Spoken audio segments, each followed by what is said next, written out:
Classic Audiobooks Library presents The Secret of Chimneys, written by Agatha Christie, narrated by Oliver Sterling. Where in the world are you listening from? Please drop your city or country in the comments below. I love seeing how far these stories go. Let's begin. Chapter 1. Anthony Cade signs on. Gentleman Joe. Why, if it isn't old Jimmy McGrath. Castle's select tour, represented by 7 depressed-looking females and 3 perspiring males, looked on with considerable interest. Evidently their Mr. Cade had met an old friend. They all admired Mr. Cade so much, his tall, lean figure, his sun-tanned face, the light-hearted manner with which he settled disputes and cajoled them all into good temper. This friend of his now, surely rather a peculiar-looking man. About the same height as Mr. Cade, but thick-set and not nearly so good-looking. The sort of man one read about in books who probably kept a saloon. Interesting, though. After all, that was what one came abroad for, to see all these peculiar things one read about in books. Up to now they had been rather bored with Bulawayo. The sun was unbearably hot, the hotel was uncomfortable, there seemed to be nowhere particular to go until the moment should arrive to motor to the Matopos. Very fortunately, Mr. Cade had suggested picture postcards. There was an excellent supply of picture postcards. Anthony Cade and his friend had stepped a little apart. "What the hell are you doing with this pack of females?" demanded McGrath. "Starting a harem?" "Not with this little lot," grinned Anthony. "Have you taken a good look at them?" "I have that." "Thought maybe you were losing your eyesight. My eyesight's as good as ever it was." "No, this is a Castle's select tour. I'm Castle, the local Castle, I mean. What the hell made you take on a job like that? A regrettable necessity for cash. I can assure you, it doesn't suit my temperament." Jimmy grinned. "Never a hog for regular work, were you?" Anthony ignored this aspersion. "However, something will turn up soon, I expect," he remarked hopefully. "It usually does." Jimmy chuckled. "If there's any trouble brewing, Anthony Cade is sure to be in it sooner or later. I know that," he said. "You've an absolute instinct for rows, and the 9 lives of a cat. When can we have a yarn together?" Anthony sighed. "I've got to take these cackling hens to see Rhodes's grave." "That's the stuff," said Jimmy approvingly. "They'll come back bumped black and blue with the ruts in the road and clamoring for bed to rest the bruises on. Then you and I will have a spot or two and exchange the news." "Right. So long, Jimmy." Anthony rejoined his flock of sheep. Miss Taylor, the youngest and most skittish of the party, instantly attacked him. "Oh, Mr. Cade, was that an old friend of yours?" "It was, Miss Taylor, one of the friends of my blameless youth." Miss Taylor giggled. "I thought he was such an interesting-looking man. I'll tell him you said so." "Oh, Mr. Cade, how can you be so naughty? The very idea." "What was that name he called you? Gentleman Joe?" "Yes. Is your name Joe? I thought you knew it was Anthony, Miss Taylor." "Oh, go on with you," cried Miss Taylor coquettishly. Anthony had by now well mastered his duties. In addition to making the necessary arrangements of travel, they included soothing down irritable old gentlemen when their dignity was ruffled, seeing that elderly matrons had ample opportunities to buy picture postcards, and flirting with everything under a Catholic 40 years of age. The last task was rendered easier for him by the extreme readiness of the ladies in question to read a tender meaning into his most innocent remarks. Miss Taylor returned to the attack. "Why does he call you Joe, then?" "Oh, just because it isn't my name." "And why Gentleman Joe?" "The same kind of reason." "Oh, Mr. Cade," protested Miss Taylor, much distressed. "I'm sure you shouldn't say that. Papa was only saying last night what gentlemanly manners you had.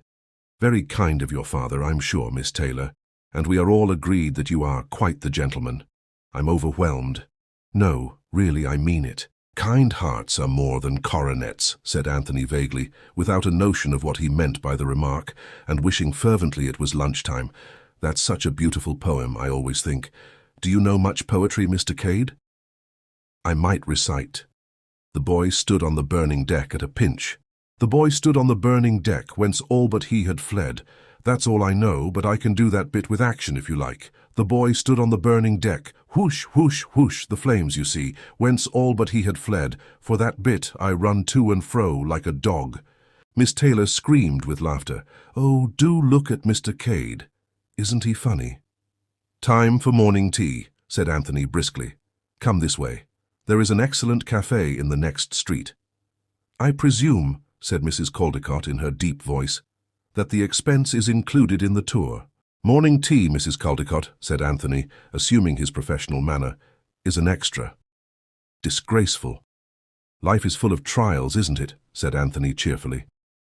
Mrs. Caldecott's eyes gleamed, and she remarked with the air of one springing a mine, I suspected as much, and in anticipation I poured off some tea into a jug at breakfast this morning. I can heat that up on the spirit lamp. Come, Father. Mr. and Mrs. Caldecott sailed off triumphantly to the hotel, the ladies back complacent with successful forethought. Oh, Lord, muttered Anthony, what a lot of funny people it does take to make a world. He marshaled the rest of the party in the direction of the cafe. Miss Taylor kept by his side and resumed her catechism. Is it a long time since you saw your friend? Just over 7 years. Was it in Africa you knew him? Yes, not this part, though. The first time I ever saw Jimmy McGrath, he was all trussed up ready for the cooking pot. Some of the tribes in the interior are cannibals, you know. We got there just in time. What happened? Very nice little shindy. We potted some of the beggars, and the rest took to their heels. Oh, Mr. Cade, what an adventurous life you must have led. Very peaceful, I assure you. But it was clear that the lady did not believe him. It was about 10 o'clock that night when Anthony Cade walked into the small room where Jimmy McGrath was busy manipulating various bottles. Make it strong, James, he implored. I can tell you, I need it. I should think you did, my boy. I wouldn't take on that job of yours for anything. Show me another, and I'll jump out of it fast enough. McGrath poured out his own drink, tossed it off with a practiced hand, and mixed a second one. Then he said slowly, Are you in earnest about that, old son? About what? Chucking this job of yours if you could get another? Why? You don't mean to say that you've got a job going begging? Why don't you grab it yourself? I have grabbed it, but I don't much fancy it. That's why I'm trying to pass it on to you. Anthony became suspicious. What's wrong with it? They haven't engaged you to teach in a Sunday school, have they? Do you think anyone would choose me to teach in a Sunday school? Not if they knew you well, certainly. It's a perfectly good job. Nothing wrong with it whatsoever. Not in South America by any lucky chance? I've rather got my eye on South America. There's a very tidy little revolution coming off in one of those little republics soon. McGrath grinned. You always were keen on revolutions. Anything to be mixed up in a really good row. I feel my talents might be appreciated out there. I tell you, Jimmy, I can be jolly useful in a revolution, to one side or the other. It's better than making an honest living any day. I think I've heard that sentiment from you before, my son. No, the job isn't in South America. It's in England. England? Return of hero to his native land after many long years. They can't dun you for bills after 7 years, can they, Jimmy? I don't think so. Well, are you on for hearing more about it? I'm on all right. The thing that worries me is why you're not taking it on yourself. I'll tell you. I'm after gold, Anthony. Far up in the interior. Anthony whistled and looked at him. You've always been after gold, Jimmy, ever since I knew you. It's your weak spot, your own particular little hobby. You've followed up more wildcat trails than anyone I know. And in the end, I'll strike it. You'll see. Well, everyone his own hobby. Mine's rows, yours is gold. I'll tell you the whole story. I suppose you know all about Czechoslovakia. Anthony looked up sharply. Czechoslovakia, he said, with a curious ring in his voice. Yes. Know anything about it? There was quite an appreciable pause before Anthony answered. Then he said slowly, Only what everyone knows. It's one of the Balkan states, isn't it? Principal rivers unknown. Principal mountains also unknown but fairly numerous. Capital, Bucharest. Population, chiefly brigands. Hobby, assassinating kings and having revolutions. Last king, Nicholas IV, assassinated about 7 years ago. Since then it's been a republic, altogether a very likely spot. You might have mentioned before that Czechoslovakia came into it. It doesn't, except indirectly. Anthony gazed at him more in sorrow than in anger. "You ought to do something about this, James," he said. "Take a correspondence course or something. If you told a story like this in the good old Eastern days, you'd have been hung up by the heels and bastinadoed or something equally unpleasant." Jimmy pursued his course quite unmoved by these strictures. "Ever heard of Count Stilptich?" "Now you're talking," said Anthony. Many people who have never heard of Czechoslovakia would brighten at the mention of Count Stilptich, the grand old man of the Balkans, the greatest statesman of modern times, the biggest villain unhung. The point of view all depends on which newspaper you take in, but be sure of this. Count Stilptich will be remembered long after you and I are dust and ashes, James. Every move and counter-move in the Near East for the last 20 years has had Count Stilptich at the bottom of it. He's been a dictator and a patriot and a statesman, and nobody knows exactly what he has been, except that he's been a perfect king of intrigue. Well, what about him? He was Prime Minister of Czechoslovakia. That's why I mentioned it first. You've no sense of proportion, Jimmy. Czechoslovakia is of no importance at all compared to Stilptich. It just provided him with a birthplace and a post in public affairs. But I thought he was dead. So he is. He died in Paris about 2 months ago. What I'm telling you about happened some years ago. "The question is," said Anthony, "what are you telling me about?" Jimmy accepted the rebuke and hastened on. "It was like this. I was in Paris, just 4 years ago to be exact. I was walking along one night in rather a lonely part when I saw half a dozen French toughs beating up a respectable-looking old gentleman. I hate a one-sided show, so I promptly butted in and proceeded to beat up the toughs. I guess they'd never been hit really hard before. They melted like snow." "Good for you, James," said Anthony softly. "I'd like to have seen that scrap." "Oh, it was nothing much," said Jimmy modestly. But the old boy was no end grateful. He'd had a couple, no doubt about that, but he was sober enough to get my name and address out of me, and he came along and thanked me next day. Did the thing in style too. It was then that I found out it was Count Stilptich I'd rescued. He'd got a house up by the Bois. Anthony nodded. "Yes, Stilptich went to live in Paris after the assassination of King Nicholas. They wanted him to come back and be president later, but he wasn't taking any. He remained sound to his monarchical principles, though he was reported to have his finger in all the backstairs pies that went on in the Balkans. Very deep, the late Count Stilptich." "Nicholas IV was the man who had a funny taste in wives, wasn't he?" said Jimmy suddenly. "Yes," said Anthony. "And it did for him too, poor beggar. She was some little gutter snipe of a music hall artiste in Paris, not even suitable for a morganatic alliance.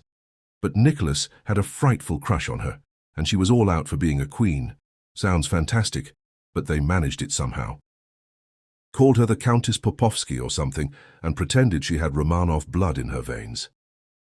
Nicholas married her in the cathedral at Ekarest with a couple of unwilling archbishops to do the job, and she was crowned as Queen Viraga. Nicholas squared his ministers, and I suppose he thought that was all that mattered, but he forgot to reckon with the populace. They're very aristocratic and reactionary in Czechoslovakia. They like their kings and queens to be the genuine article. There were mutterings and discontent, and the usual ruthless suppressions, and the final uprising which stormed the palace, murdered the king and queen, and proclaimed a republic. It's been a republic ever since, but things still manage to be pretty lively there, so I've heard. They've assassinated a president or two just to keep their hand in, but revenons à nos moutons. You had got to where Count Stilptich was hailing you as his preserver. Yes. Well, that was the end of that business.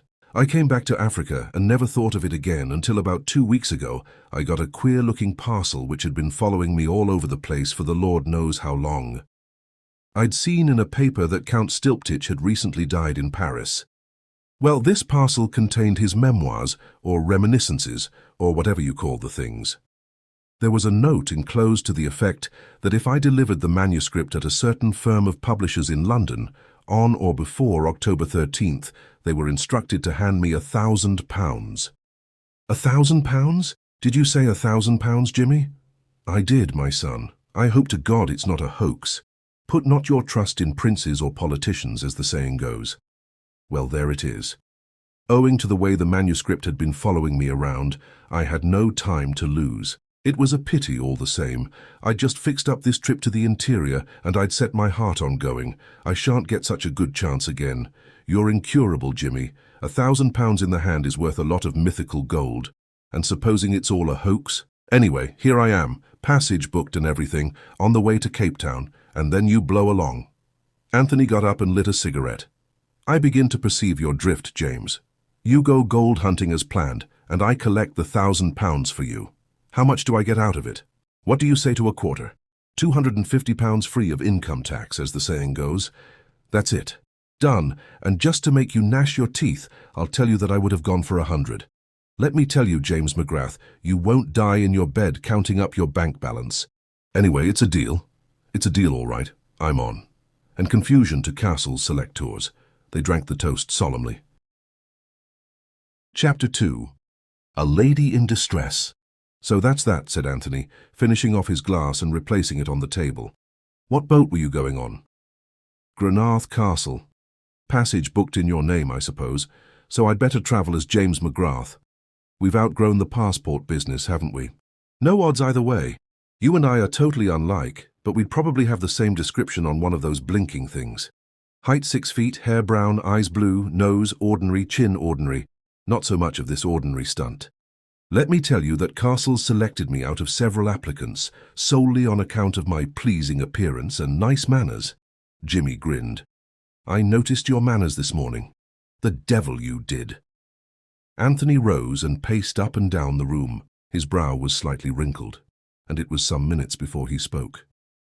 Jimmy, he said at last. Stilptich died in Paris. What's the point of sending a manuscript from Paris to London via Africa? Jimmy shook his head helplessly. I don't know. Why not do it up in a nice little parcel and send it by post? Sounds a damn sight more sensible, I agree. Of course, continued Anthony, I know that kings and queens and government officials are prevented by etiquette from doing anything in a simple, straightforward fashion. Hence king's messengers and all that. In medieval days you gave a fellow a signet ring as a sort of open sesame, the king's ring. Pass, my lord. And usually it was the other fellow who had stolen it. I always wonder why some bright lad never hit on the expedient of copying the ring, making a dozen or so, and selling them at 100 ducats apiece. They seem to have had no initiative in the Middle Ages. Jimmy yawned. My remarks on the Middle Ages don't seem to amuse you. Let us get back to Count Stilptich. From France to England via Africa seems a bit thick, even for a diplomatic personage. If he merely wanted to ensure that you should get £1,000, he could have left it you in his will. Thank God neither you nor I are too proud to accept a legacy. Stilptich must have been balmy. You'd think so, wouldn't you? Anthony frowned and continued his pacing. Have you read the thing at all? He asked suddenly. Read what? The manuscript. Good Lord, no. What do you think I want to read a thing of that kind for? Anthony smiled. I just wondered, that's all. You know, a lot of trouble has been caused by memoirs. Indiscreet revelations, that sort of thing. People who have been closed as an oyster all their lives seem positively to relish causing trouble when they themselves shall be comfortably dead. It gives them a kind of malicious glee. Jimmy, what sort of a man was Count Stilptich? You met him and talked to him, and you're a pretty good judge of raw human nature. Could you imagine him being a vindictive old devil? Jimmy shook his head. It's difficult to tell. You see, that first night he was distinctly canned, and the next day he was just a high-toned old boy with the most beautiful manners, overwhelming me with compliments till I didn't know where to look. And he didn't say anything interesting when he was drunk? Jimmy cast his mind back, wrinkling his brows as he did so. He said he knew where the Koh-i-Noor was. He volunteered doubtfully. Oh, well, said Anthony, we all know that. They keep it in the tower, don't they? Behind thick plate glass and iron bars, with a lot of gentlemen in fancy dress standing round to see you don't pinch anything. That's right, agreed Jimmy. Did Stilptich say anything else of the same kind? That he knew which city the Wallace collection was in, for instance? Jimmy shook his head. Said Anthony.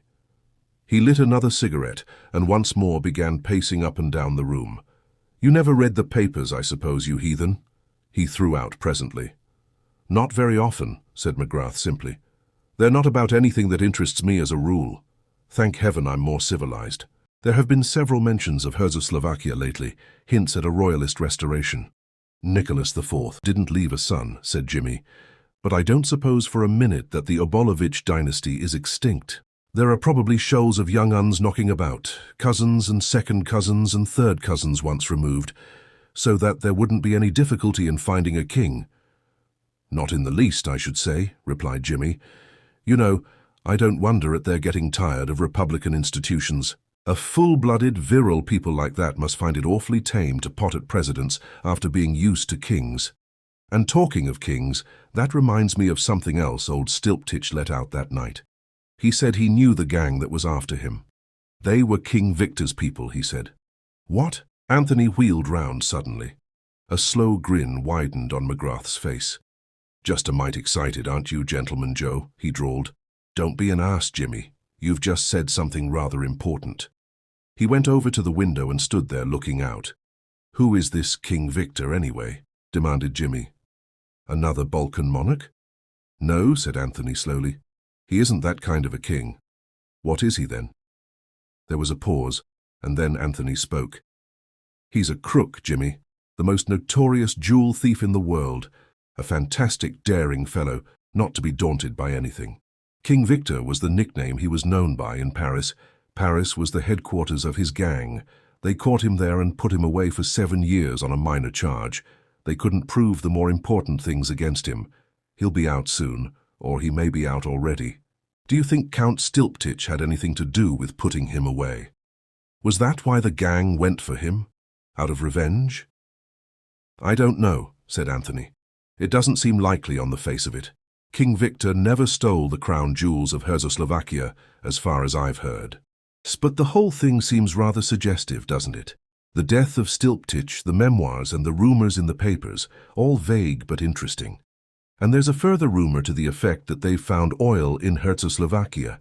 I've a feeling in my bones, James, that people are getting ready to be interested in that unimportant little country." "What sort of people?" "Financiers in city offices. What are you driving at with all this? Trying to make an easy job difficult, that's all. You can't pretend there's going to be any difficulty in handing over a simple manuscript at a publisher's office?" "No," said Anthony regretfully. "I don't suppose there'll be anything difficult about that. But shall I tell you, James, where I propose to go with my £250? South America." "No, my lad, Czechoslovakia. I shall stand in with the Republic, I think. Very probably I shall end up as president. Why not announce yourself as the principal Obolovich and be a king whilst you're about it? No, Jimmy. Kings are for life. Presidents only take on the job for 4 years or so. It would quite amuse me to govern a kingdom like Czechoslovakia for 4 years. The average for kings is even less, I should say," interpolated Jimmy. "It will probably be a serious temptation to me to embezzle your share of the £1,000. You won't want it, you know, when you get back weighed down with nuggets. I'll invest it for you in Czechoslovakian oil shares. You know, James, the more I think of it, the more pleased I am with this idea of yours. I should never have thought of Czechoslovakia if you hadn't mentioned it. I shall spend 1 day in London collecting the booty and then away by the Balkan Express. You won't get off quite as fast as that. I didn't mention it before, but I've got another little commission for you." Anthony sank into a chair and eyed him severely. "I knew all along that you were keeping something dark. This is where the catch comes in. Not a bit. It's just something that's got to be done to help a lady. Once and for all, James, I refuse to be mixed up in your beastly love affairs. It's not a love affair. I've never seen the woman. I'll tell you the whole story. If I've got to listen to more of your long, rambling stories, I shall have to have another drink." His host complied hospitably with this demand, then began the tale. "It was when I was up in Uganda. There was a Dago there whose life I had saved. If I were you, Jimmy, I should write a short book entitled Lives I Have Saved. This is the second I've heard of this evening. Oh well, I didn't really do anything this time. Just pulled the Dago out of the river. Like all Dagos, he couldn't swim." "Wait a minute. Has this story anything to do with the other business?" "Nothing whatever, though, oddly enough. Now I remember it. The man was a Czechoslovakian. We always called him Dutch Pedro, though." Anthony nodded indifferently. "Any name's good enough for a Dago," he remarked. "Get on with the good work, James." Well, the fellow was sort of grateful about it, hung around like a dog. About 6 months later, he died of fever. I was with him. Last thing, just as he was pegging out, he beckoned me and whispered some excited jargon about a secret, a gold mine, I thought he said. Shoved an oilskin packet into my hand, which he'd always worn next his skin. Well, I didn't think much of it at the time. It wasn't until a week afterwards that I opened the packet. Then I was curious, I must confess. I shouldn't have thought that Dutch Pedro would have had the sense to know a gold mine when he saw it, but there's no accounting for luck. And at the mere thought of gold, your heart beat pitter-pat as always, interrupted Anthony. I was never so disgusted in my life. Gold mine, indeed. I dare say it may have been a gold mine to him, the dirty dog. Do you know what it was? A woman's letters. Yes, a woman's letters, and an Englishwoman at that. The skunk had been blackmailing her, and he had the impudence to pass on his dirty bag of tricks to me. I like to see your righteous heat, James, but let me point out to you that Dagos will be Dagos. He meant well. You had saved his life. He bequeathed to you a profitable source of raising money. Your high-minded British ideals did not enter his horizon. Well, what the hell was I to do with the things? Burn 'em, that's what I thought at first. And then it occurred to me that there would be that poor dame, not knowing they'd be destroyed, and always living in a quake and a dread, lest that Dago should turn up again one day. "You've more imagination than I gave you credit for, Jimmy," observed Anthony, lighting a cigarette. "I admit that the case presented more difficulties than were at first apparent. What about just sending them to her by post?" Like all women, she'd put no date and no address on most of the letters. There was a kind of address on one, just one word: Chimneys. Anthony paused in the act of blowing out his match, and he dropped it with a quick jerk of the wrist as it burned his finger. "Chimneys?" he said. "That's rather extraordinary. Why? Do you know it?" "It's one of the stately homes of England, my dear James, a place where kings and queens go for weekends, and diplomatists foregather and diplome. That's one of the reasons why I'm so glad that you're going to England instead of me." "You know all these things," said Jimmy simply. "A josser like myself from the backwoods of Canada would be making all sorts of bloomers. But someone like you who's been to Eton and Harrow—" "Only one of them," said Anthony modestly. "Will be able to carry it through. Why didn't I send them to her, you say? Well, it seemed to me dangerous. From what I could make out, she seemed to have a jealous husband. Suppose he opened the letter by mistake. Where would the poor dame be then? Or she might be dead. The letters looked as though they'd been written some time.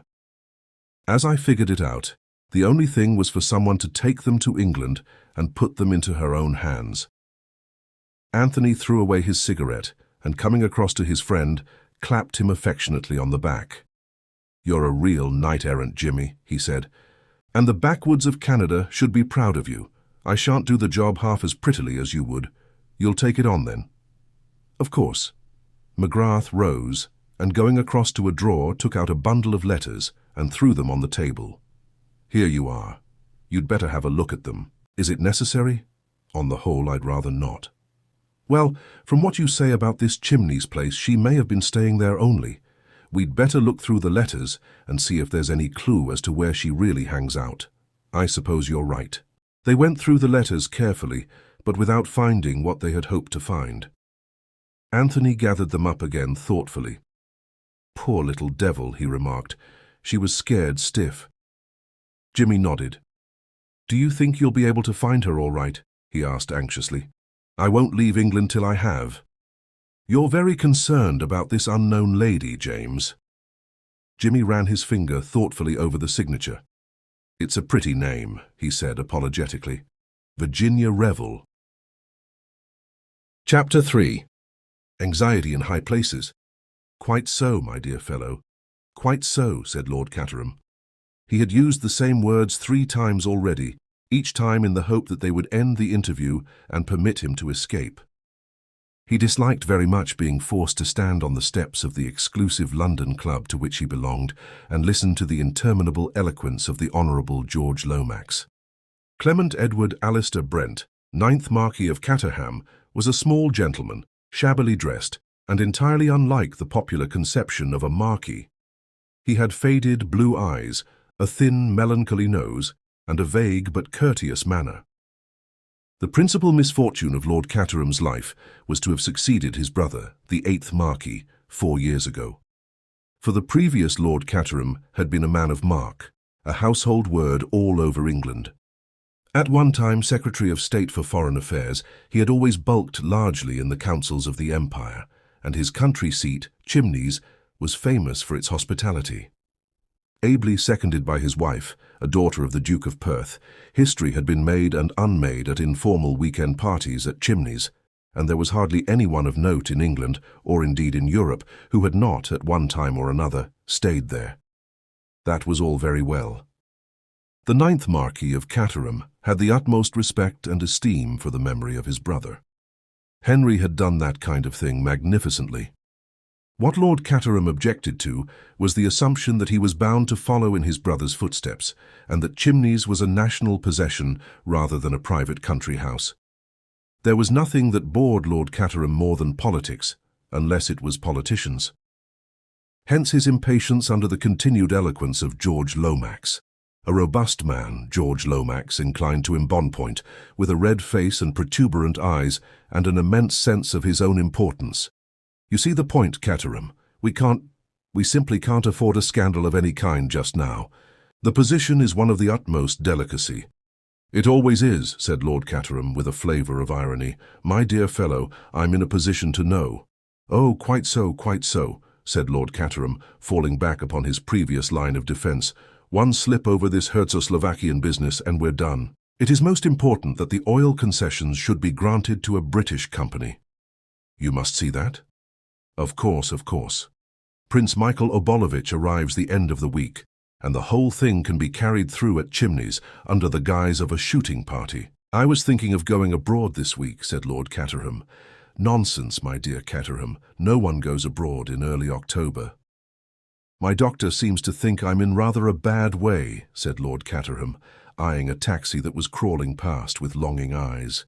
He was quite unable to make a dash for liberty, however, since Lomax had the unpleasant habit of retaining a hold upon a person with whom he was engaged in serious conversation, doubtless the result of long experience. In this case, he had a firm grip of the lapel of Lord Caterham's coat. My dear man, I put it to you imperially, in a moment of national crisis such as is fast approaching. Lord Caterham wriggled uneasily. He felt suddenly that he would rather give any number of house parties than listen to George Lomax quoting from one of his own speeches. He knew by experience that Lomax was quite capable of going on for 20 minutes without a stop. All right, he said hastily, I'll do it. You'll arrange the whole thing, I suppose. My dear fellow, there's nothing to arrange. Chimneys, quite apart from its historic associations, is ideally situated. I shall be at the Abbey, less than 7 miles away. It wouldn't do, of course, for me to be actually a member of the house party. Of course not, agreed Lord Caterham, who had no idea why it would not do and was not interested to learn.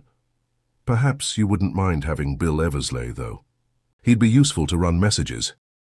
Delighted, said Lord Caterham with a shade more animation.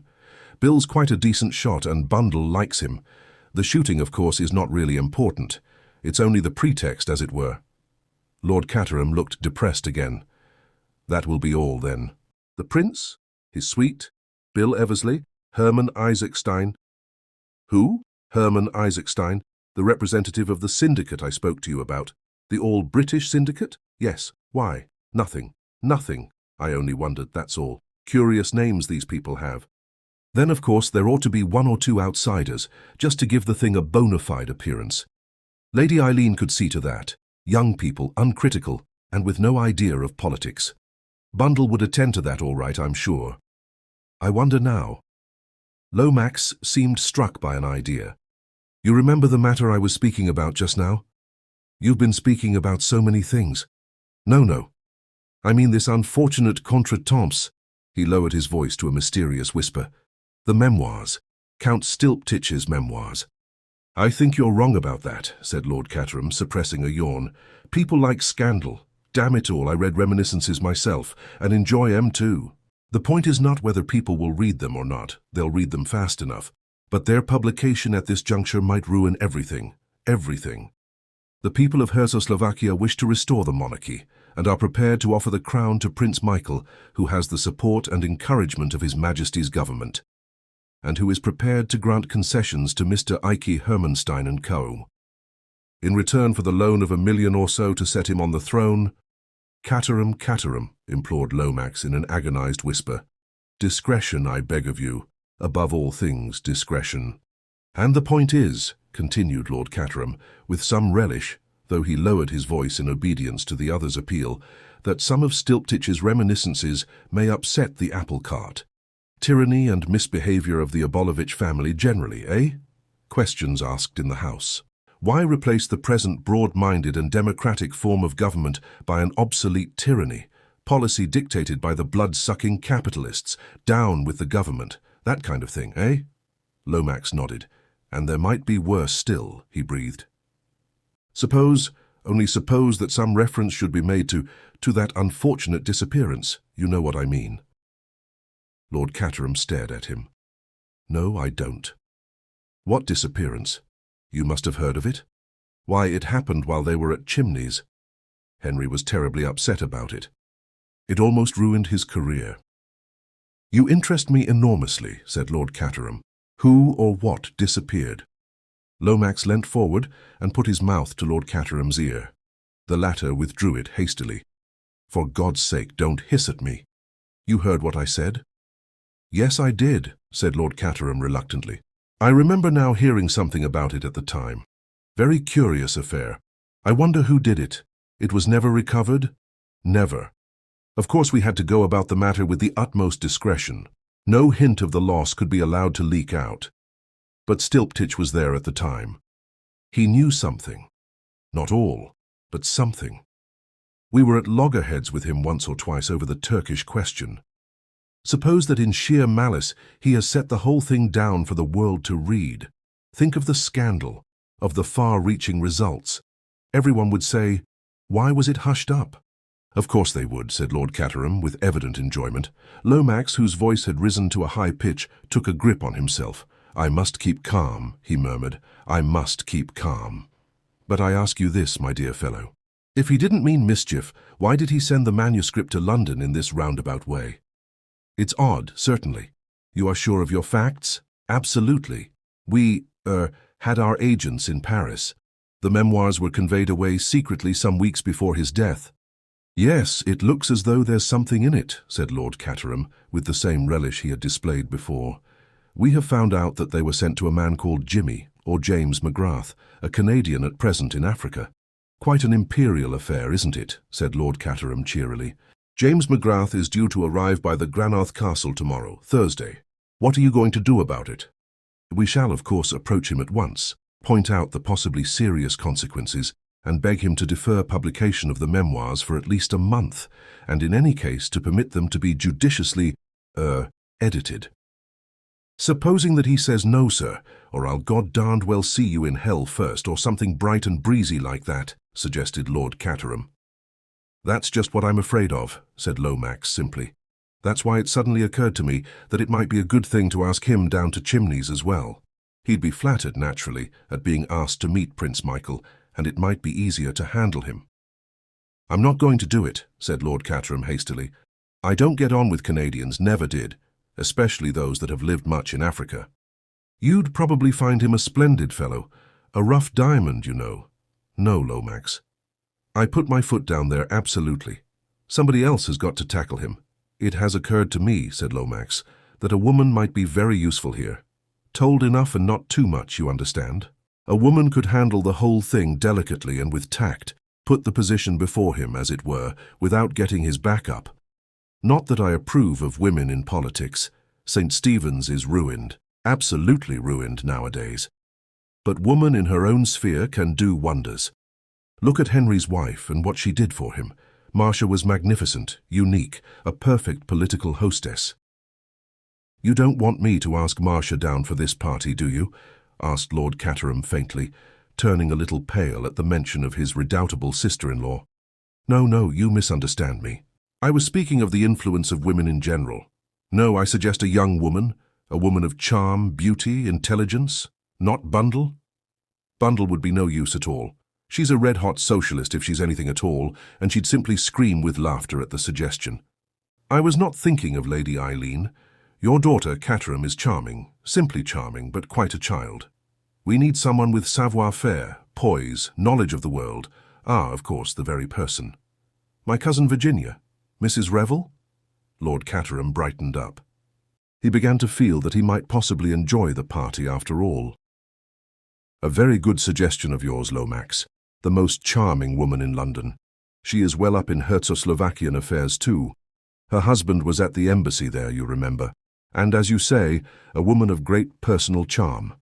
A delightful creature, murmured Lord Caterham. That is settled, then. Mr. Lomax relaxed his hold on Lord Caterham's lapel, and the latter was quick to avail himself of the chance. Bye-bye. Lomax, you'll make all the arrangements, won't you?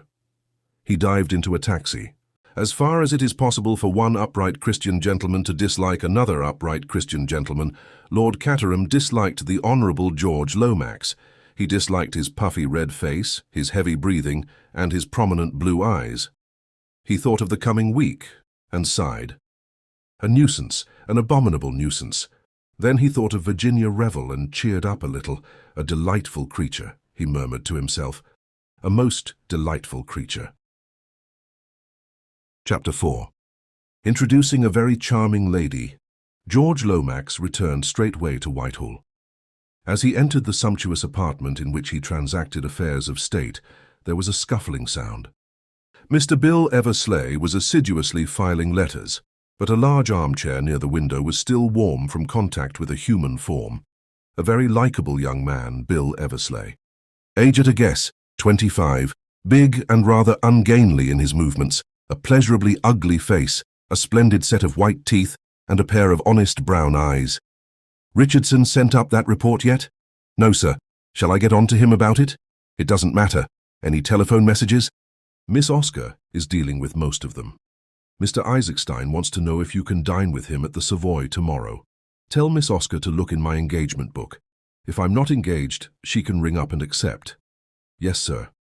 By the way, Eversleigh, you might ring up a number for me now. Look it up in the book. Mrs. Revel, 487 Pont Street. Yes, sir. Bill seized the telephone book, ran an unseeing eye down a column of M's, shut the book with a bang, and moved to the instrument on the desk. With his hand upon it, he paused, as though in sudden recollection. Oh, I say, sir, I've just remembered. Her line's out of order. Mrs. Revel's, I mean. I was trying to ring her up just now. George Lomax frowned. Annoying, he said. Distinctly annoying. He tapped the table undecidedly. If it's anything important, sir, perhaps I might go round there now in a taxi. She's sure to be in at this time in the morning. George Lomax hesitated, pondering the matter. Bill waited expectantly, poised for instant flight, should the reply be favourable. Perhaps that would be the best plan, said Lomax at last. Very well, then. Take a taxi there, and ask Mrs. Revel if she will be at home this afternoon at 4 o'clock, as I am very anxious to see her about an important matter. Right, sir. Bill seized his hat and departed. 10 minutes later, a taxi deposited him at 487 Pont Street. He rang the bell and executed a loud rat-tat on the knocker. The door was opened by a grave functionary to whom Bill nodded with the ease of long acquaintance. Morning, Chilvers. Mrs. Revel in? I believe, sir, that she is just going out.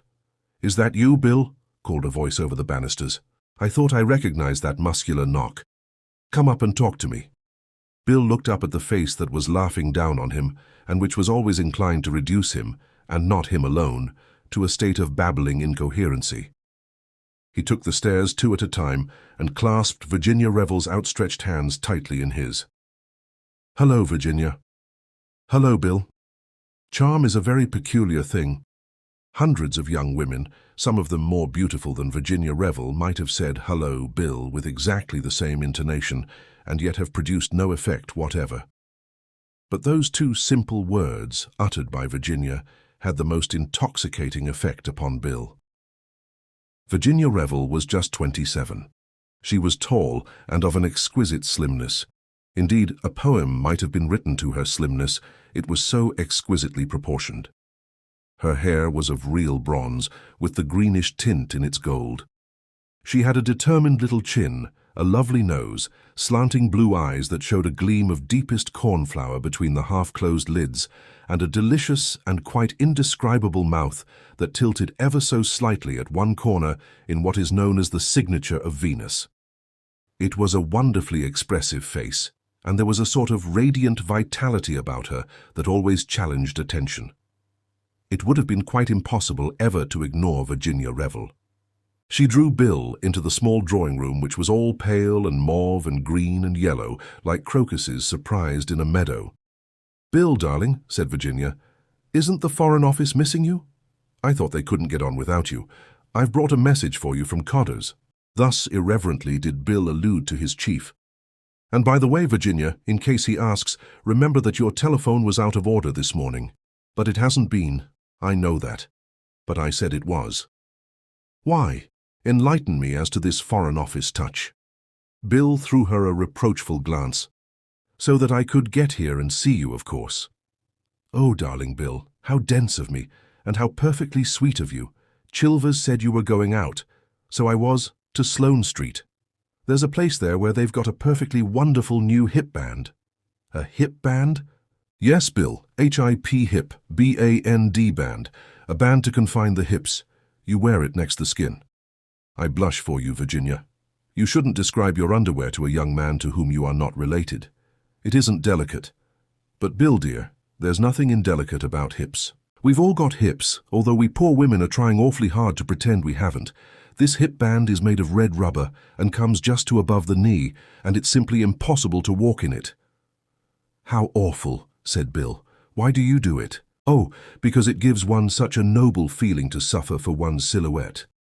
But don't let's talk about my hip band. Give me George's message. He wants to know whether you'll be in at 4 o'clock this afternoon." "I shan't. I shall be at Ranelagh." "Why this sort of formal call? Is he going to propose to me, do you think?" "I shouldn't wonder. Because if so, you can tell him that I much prefer men who propose on impulse. Like me?" "It's not an impulse with you, Bill. It's habit. Virginia, won't you ever—" No, Bill. I won't have it in the morning before lunch. Do try and think of me as a nice, motherly person approaching middle age who has your interests thoroughly at heart." "Virginia, I do love you so." "I know, Bill, I know. And I simply love being loved. Isn't it wicked and dreadful of me? I should like every nice man in the world to be in love with me." "Most of them are, I expect," said Bill gloomily. "But I hope George isn't in love with me. I don't think he can be. He's so wedded to his career. What else did he say? Just that it was very important. Bill, I'm getting intrigued. The things that George thinks important are so awfully limited. I think I must chuck Ranelagh. After all, I can go to Ranelagh any day. Tell George that I shall be awaiting him meekly at 4 o'clock. Bill looked at his wristwatch. "It seems hardly worthwhile to go back before lunch. Come out and chew something, Virginia." "I'm going out to lunch somewhere or other." "That doesn't matter. Make a day of it and chuck everything all round." "It would be rather nice," said Virginia, smiling at him. "Virginia, you're a darling. Tell me, you do like me rather, don't you? Better than other people." "Bill, I adore you. If I had to marry someone, simply had to, I mean if it was in a book and a wicked mandarin said to me, 'Marry someone or die by slow torture,' I should choose you at once. I should indeed. I should say, 'Give me little Bill.' Well then, yes, but I haven't got to marry anyone.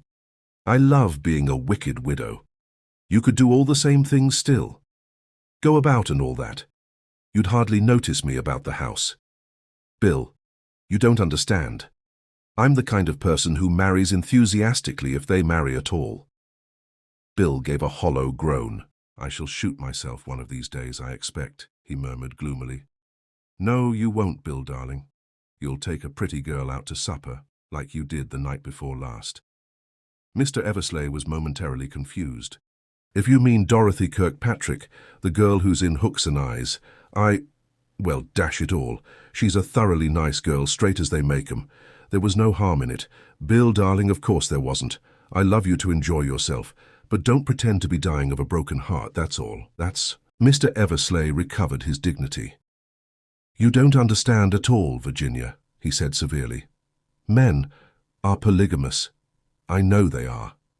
Sometimes I have a shrewd suspicion that I am polyandrous. If you really love me, Bill, take me out to lunch quickly. Chapter 5. First night in London. There is often a flaw in the best-laid plans. George Lomax had made one mistake. There was a weak spot in his preparations. The weak spot was Bill. Bill Eversley was an extremely nice lad. He was a good cricketer and a scratch golfer. He had pleasant manners and an amiable disposition.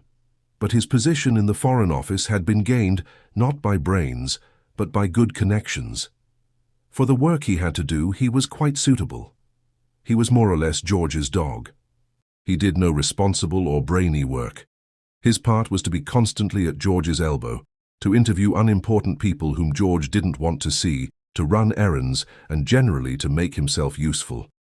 All this Bill carried out faithfully enough.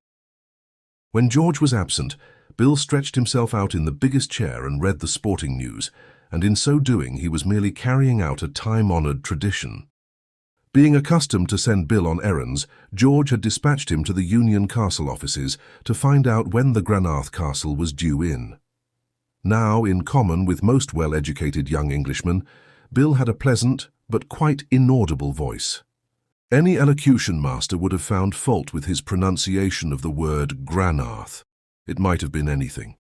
The clerk took it to be Confer. The Confer Castle was due in on the following Thursday. He said so. Bill thanked him and went out.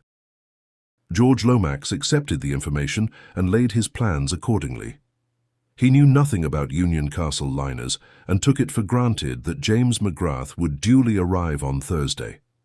Therefore, at the moment he was buttonholing Lord Caterham on the steps of the club on Wednesday morning, he would have been greatly surprised to learn that the Granath Castle had docked at Southampton the preceding afternoon.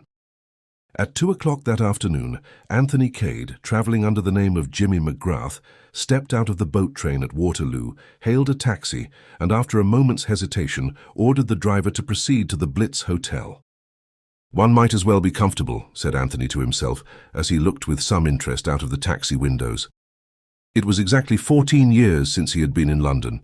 He arrived at the hotel, booked a room, and then went for a short stroll along the Embankment. It was rather pleasant to be back in London again. Everything was changed, of course.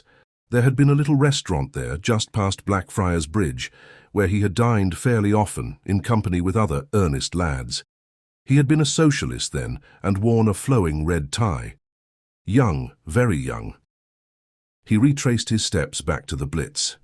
Just as he was crossing the road, a man jostled against him, nearly making him lose his balance.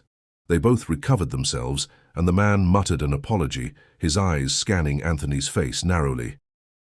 He was a short, thick-set man of the working classes, with something foreign in his appearance. Anthony went on into the hotel, wondering as he did so what had inspired that searching glance. Nothing in it, probably. The deep tan of his face was somewhat unusual looking amongst these pallid Londoners, and it had attracted the fellow's attention. He went up to his room and, led by a sudden impulse, crossed to the looking-glass and stood studying his face in it. Of the few friends of the old days, just a chosen few, was it likely that any of them would recognize him now if they were to meet him face to face? He shook his head slowly. When he had left London, he had been just 18, a fair, slightly chubby boy with a misleading, seraphic expression. Small chance that the boy would be recognized in the lean, brown-faced man with the quizzical expression. The telephone beside the bed rang, and Anthony crossed to the receiver. "Hello." The voice of the desk clerk answered him. "Mr. James McGrath?" "Speaking. A gentleman has called to see you." Anthony was rather astonished. "To see me?" "Yes, sir, a foreign gentleman." "What's his name?" There was a slight pause, and then the clerk said, "I will send up a page boy with his card." Anthony replaced the receiver and waited. In a few minutes there was a knock on the door, and a small page appeared bearing a card upon a salver. Anthony took it. The following was the name engraved upon it: Baron Lolopretzel. He now fully appreciated the desk clerk's pause. For a moment or two he stood studying the card, and then made up his mind. "Show the gentleman up." "Very good, sir." In a few minutes the Baron Lolopretzel was ushered into the room, a big man with an immense fan-like black beard and a high, bald forehead. He brought his heels together with a click and bowed. "Mr. McGrath," he said. Anthony imitated his movements as nearly as possible. "Baron," he said. Then, drawing forward a chair, "Pray sit down. I have not, I think, had the pleasure of meeting you before?" "That is so," agreed the Baron, seating himself. "It is my misfortune," he added politely. "And mine also," responded Anthony, on the same note. "Let us now to business come," said the Baron. "I represent in London the Loyalist party of Czechoslovakia." "And represent it admirably, I am sure," murmured Anthony. The Baron bowed in acknowledgement of the compliment. "You are too kind," he said stiffly. "Mr. McGrath, I will not from you conceal anything. The moment has come for the restoration of the monarchy, in abeyance since the martyrdom of His Most Gracious Majesty, King Nicholas IV of blessed memory." "Amen," murmured Anthony. "I mean, here, here. On the throne will be placed His Highness Prince Michael, who the support of the British government has." "Splendid," said Anthony. "It's very kind of you to tell me all this. Everything arranged is, when you come here to trouble make." The Baron fixed him with a stern eye. "My dear Baron," protested Anthony. Yes, I know what I am talking about. You have with you the memoirs of the late Count Stilptich." He fixed Anthony with an accusing eye. "And if I have? What have the memoirs of Count Stilptich to do with Prince Michael? They will cause scandals." "Most memoirs do that," said Anthony soothingly. "Of many secrets he the knowledge had. Should he reveal but the quarter of them, Europe into war plunged may be." Come," said Anthony. "It can't be as bad as all that. An unfavourable opinion of the Obolovitch will abroad be spread. So democratic is the English spirit." "I can quite believe," said Anthony, "that the Obolovitch may have been a trifle high-handed now and again. It runs in the blood. But people in England expect that sort of thing from the Balkans. I don't know why they should, but they do." "You do not understand," said the Baron. "You do not understand at all." "And my lips sealed are." He sighed. "What exactly are you afraid of?" asked Anthony. "Until I have read the memoirs I do not know," explained the Baron simply. "But there is sure to be something. These great diplomats are always indiscreet. The apple cart upset will be, as the saying goes." "Look here," said Anthony kindly. "I'm sure you're taking altogether too pessimistic a view of the thing. I know all about publishers. They sit on manuscripts and hatch 'em like eggs. It will be at least a year before the thing is published. Either a very deceitful or a very simple young man you are. All is arranged for the memoirs in a Sunday newspaper to come out immediately." "Oh." Anthony was somewhat taken aback. "But you can always deny everything," he said hopefully. The Baron shook his head sadly. No, through the hat you talk. Let us to business come. £1,000 you are to have, is it not so? You see, I have the good information got. I certainly congratulate the intelligence department of the Loyalists. Then I to you offer 1,500. Anthony stared at him in amazement, then shook his head ruefully. "I'm afraid it can't be done," he said with regret. "Good. I to you offer 2,000. You tempt me, Baron, you tempt me. But I still say it can't be done." "Your own price name, then." "I'm afraid you don't understand the position. I'm perfectly willing to believe that you are on the side of the angels, and that these memoirs may damage your cause. Nevertheless, I've undertaken the job, and I've got to carry it through. See? I can't allow myself to be bought off by the other side. That kind of thing isn't done." The Baron listened very attentively. At the end of Anthony's speech, he nodded his head several times. "I see. Your honour as an English gentleman, it is?" "Well, we don't put it that way ourselves," said Anthony. "But I dare say, allowing for a difference in vocabulary, that we both mean much the same thing." The Baron rose to his feet. "For the English honour I much respect have," he announced. "We must another way try. I wish you good morning." He drew his heels together, clicked, bowed, and marched out of the room, holding himself stiffly erect. "Now I wonder what he meant by that," mused Anthony. "Was it a threat? Not that I'm in the least afraid of old Lollipop. Rather a good name for him, that, by the way. I shall call him Baron Lollipop." He took a turn or two up and down the room, undecided on his next course of action. The date stipulated upon for delivering the manuscript was a little over a week ahead. Today was the 5th of October. Anthony had no intention of handing it over before the last moment. Truth to tell, he was by now feverishly anxious to read these memoirs. He had meant to do so on the boat coming over, but had been laid low with a touch of fever, and not at all in the mood for deciphering crabbed and illegible handwriting, for none of the manuscript was typed. He was now more than ever determined to see what all the fuss was about. There was the other job, too. On an impulse, he picked up the telephone book and looked up the name of Revel.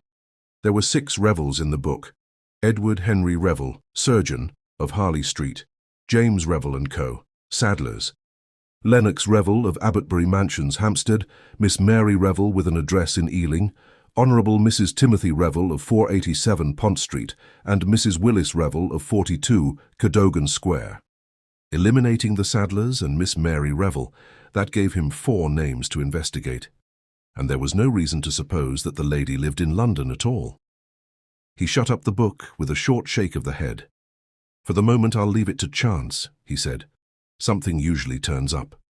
The luck of the Anthony Cades of this world is perhaps in some measure due to their own belief in it. Anthony found what he was after not half an hour later when he was turning over the pages of an illustrated paper. It was a representation of some tableau organized by the Duchess of Perth. Below the central figure, a woman in Eastern dress, was the inscription, "The Honourable Mrs. Timothy Revel, as Cleopatra." Before her marriage, Mrs. Revel was the Honourable Virginia Corthron, a daughter of Lord Edgbaston. Anthony looked at the picture some time, slowly pursing up his lips as though to whistle. Then he tore out the whole page, folded it up, and put it in his pocket. He went upstairs again, unlocked his suitcase, and took out the packet of letters. He took out the folded page from his pocket and slipped it under the string that held them together. Then, at a sudden sound behind him, he wheeled round sharply. A man was standing in the doorway, the kind of man whom Anthony had fondly imagined existed only in the chorus of a comic opera. A sinister-looking figure, with a squat, brutal head and lips drawn back in an evil grin. "What the devil are you doing here?" asked Anthony. "And who let you come up?" "I pass where I please," said the stranger. His voice was guttural and foreign, though his English was idiomatic enough. "Another Dago," thought Anthony. "Well, get out, do you hear?" he went on aloud. The man's eyes were fixed on the packet of letters which Anthony had caught up.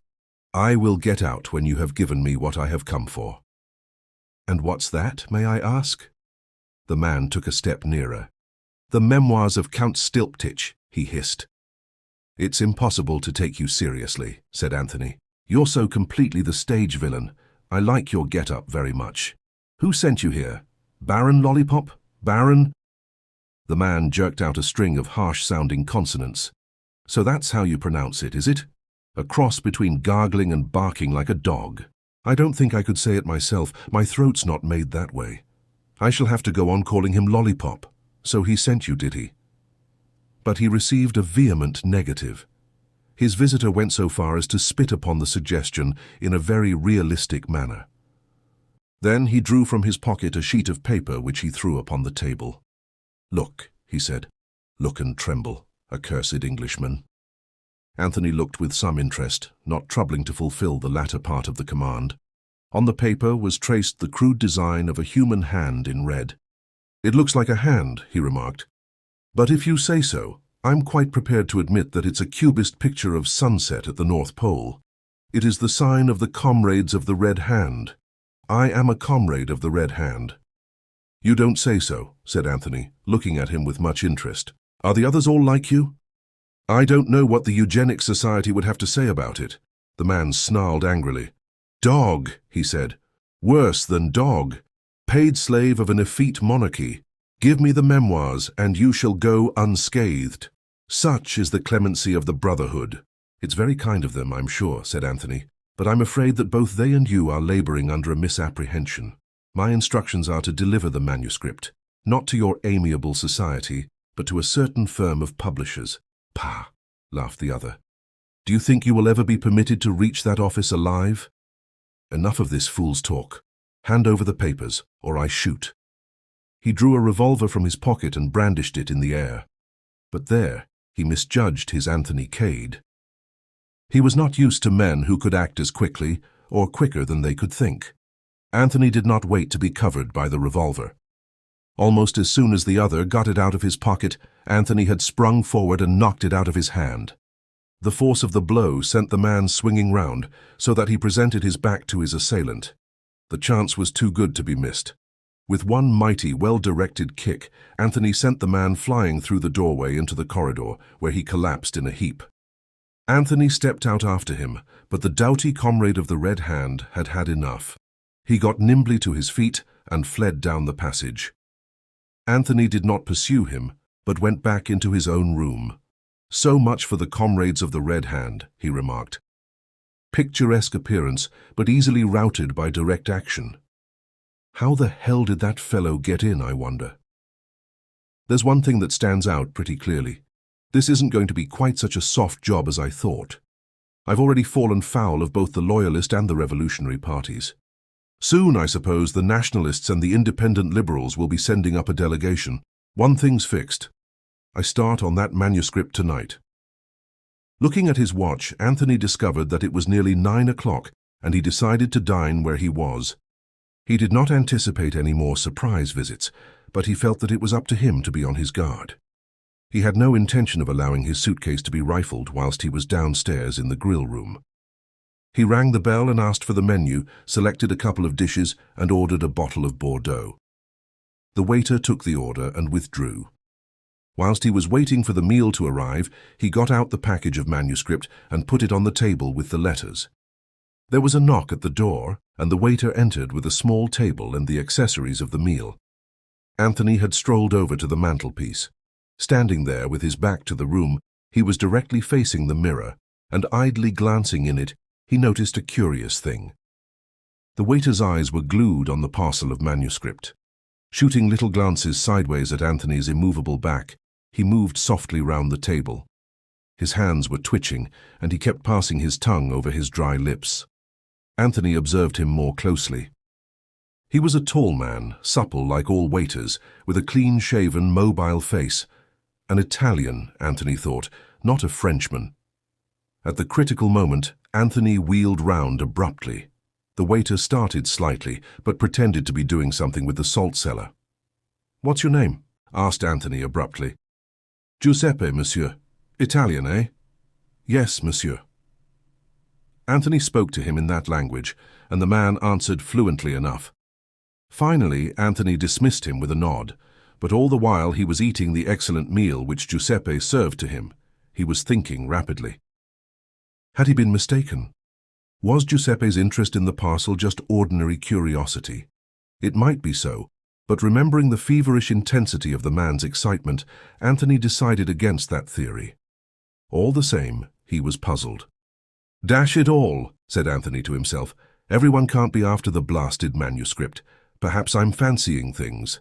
Dinner concluded and cleared away, he applied himself to the perusal of the memoirs. Owing to the illegibility of the late Count's handwriting, the business was a slow one. Anthony's yawns succeeded one another with suspicious rapidity. At the end of the 4th chapter, he gave it up. So far, he had found the memoirs insufferably dull, with no hint of scandal of any kind.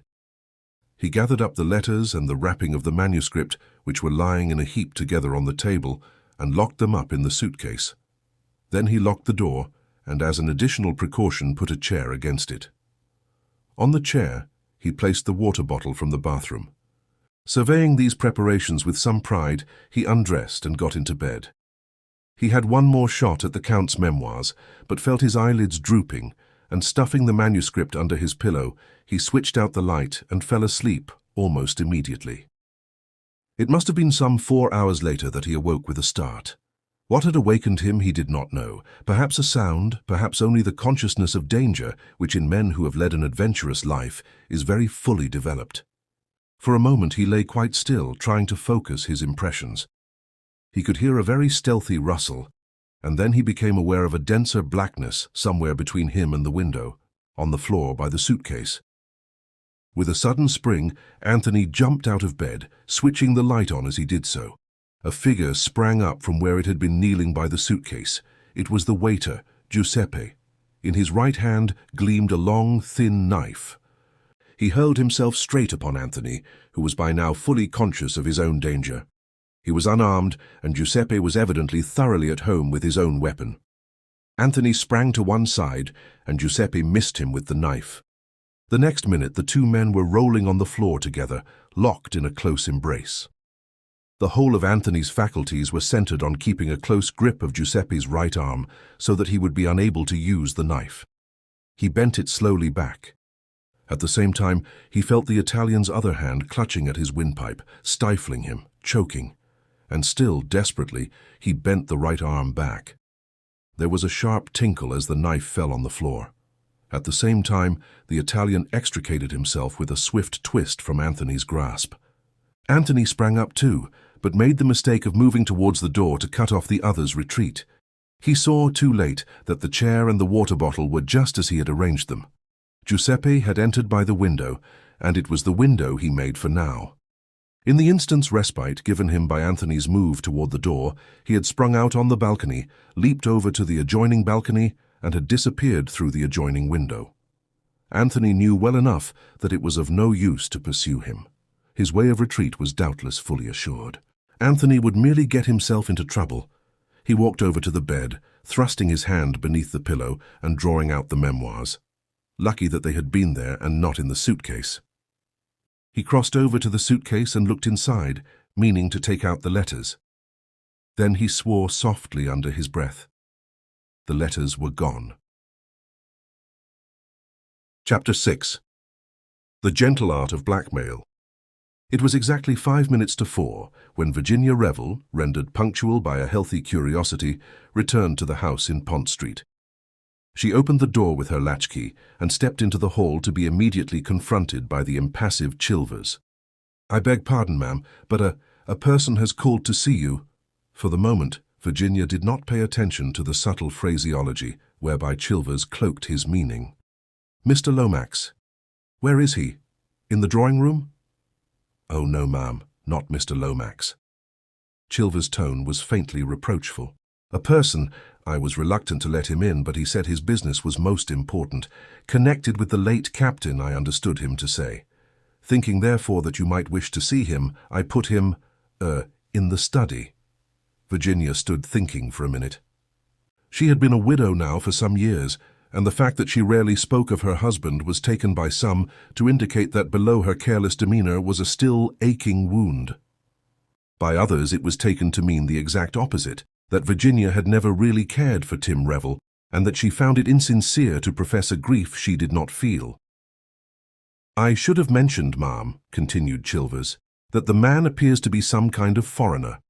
Virginia's interest heightened a little. Her husband had been in the diplomatic service, and they had been together in Czechoslovakia just before the sensational murder of the king and queen. This man might probably be a Czechoslovakian, some old servant who had fallen on evil days. "You did quite right, Chilvers," she said, with a quick approving nod. "Where did you say you had put him? In the study?" She crossed the hall with her light, buoyant step and opened the door of the small room that flanked the dining room. The visitor was sitting in a chair by the fireplace. He rose on her entrance and stood looking at her. Virginia had an excellent memory for faces, and she was at once quite sure that she had never seen the man before. He was tall and dark, supple in figure, and quite unmistakably a foreigner, but she did not think he was of Slavonic origin. She put him down as Italian or possibly Spanish. "You wish to see me?" she asked. "I am Mrs. Revel." The man did not answer for a minute or two. He was looking her slowly over, as though appraising her narrowly. There was a veiled insolence in his manner which she was quick to feel. "Will you please state your business?" she said, with a touch of impatience. "You are Mrs. Revel?" "Mrs. Timothy Revel?" "Yes. I told you so just now." "Quite so. It is a good thing that you consented to see me, Mrs. Revel. Otherwise, as I told your butler, I should have been compelled to do business with your husband." Virginia looked at him in astonishment, but some impulse quelled the retort that sprang to her lips. She contented herself by remarking dryly, "You might have found some difficulty in doing that." "I think not. I am very persistent. But I will come to the point. Perhaps you recognize this." He flourished something in his hand. Virginia looked at it without much interest. "Can you tell me what it is, madame?" "It appears to be a letter," replied Virginia, who was by now convinced that she had to do with a man who was mentally unhinged. "And perhaps you note to whom it is addressed," said the man significantly, holding it out to her. "I can read," Virginia informed him pleasantly.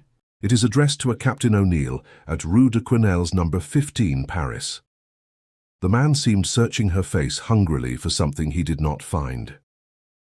"Will you read it, please?" Virginia took the envelope from him, drew out the enclosure and glanced at it.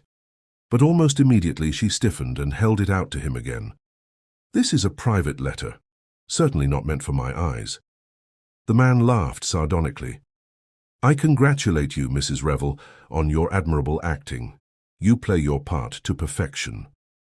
Nevertheless, I think that you will hardly be able to deny the signature." "The signature?" Virginia turned the letter over, and was struck dumb with astonishment. The signature, written in a delicate slanting hand, was Virginia Revel. Checking the exclamation of astonishment that rose to her lips, she turned again to the beginning of the letter and deliberately read the whole thing through.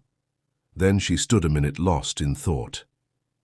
The nature of the letter made it clear enough what was in prospect. "Well, madame," said the man. "That is your name, is it not?" "Oh, yes," said Virginia. "It's my name." But not my handwriting, she might have added. Instead, she turned a dazzling smile upon her visitor.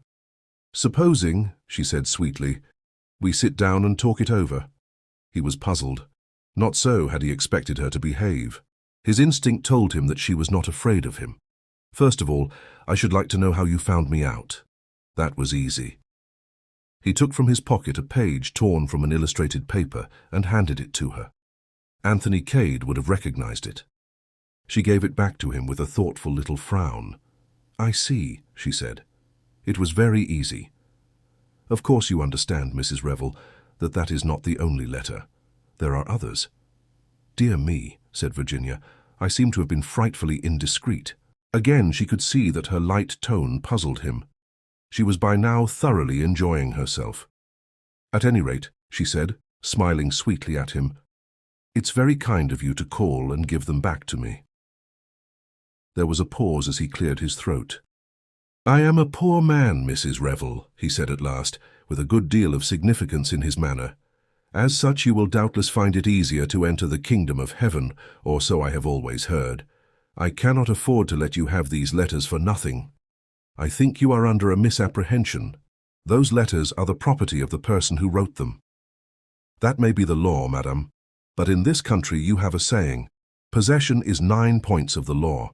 And in any case, are you prepared to invoke the aid of the law?" "The law is a severe one for blackmailers," Virginia reminded him. "Come, Mrs. Revel, I am not quite a fool. I have read these letters, the letters of a woman to her lover, one and all breathing dread of discovery by her husband. Do you want me to take them to your husband? You have overlooked one possibility. Those letters were written some years ago. Supposing that since then, I have become a widow." He shook his head with confidence. "In that case, if you had nothing to fear, you would not be sitting here making terms with me." Virginia smiled. "What is your price?" she asked in a businesslike manner. "For £1,000 I will hand the whole packet over to you. It is very little that I am asking there, but you see I do not like the business. I shouldn't dream of paying you £1,000, said Virginia with decision. "Madame, I never bargain." £1,000, and I will place the letters in your hands," Virginia reflected. "You must give me a little time to think it over. It will not be easy for me to get such a sum together. A few pounds on account, perhaps. Say 50, and I will call again." Virginia looked up at the clock. It was 5 minutes past 4, and she fancied that she had heard the bell. "Very well," she said hurriedly. "Come back tomorrow, but later than this." "About 6. She crossed over to a desk that stood against the wall, unlocked one of the drawers, and took out an untidy handful of notes. "There is about £40 here. That will have to do for you." He snatched at it eagerly. "And now go at once, please," said Virginia. He left the room obediently enough.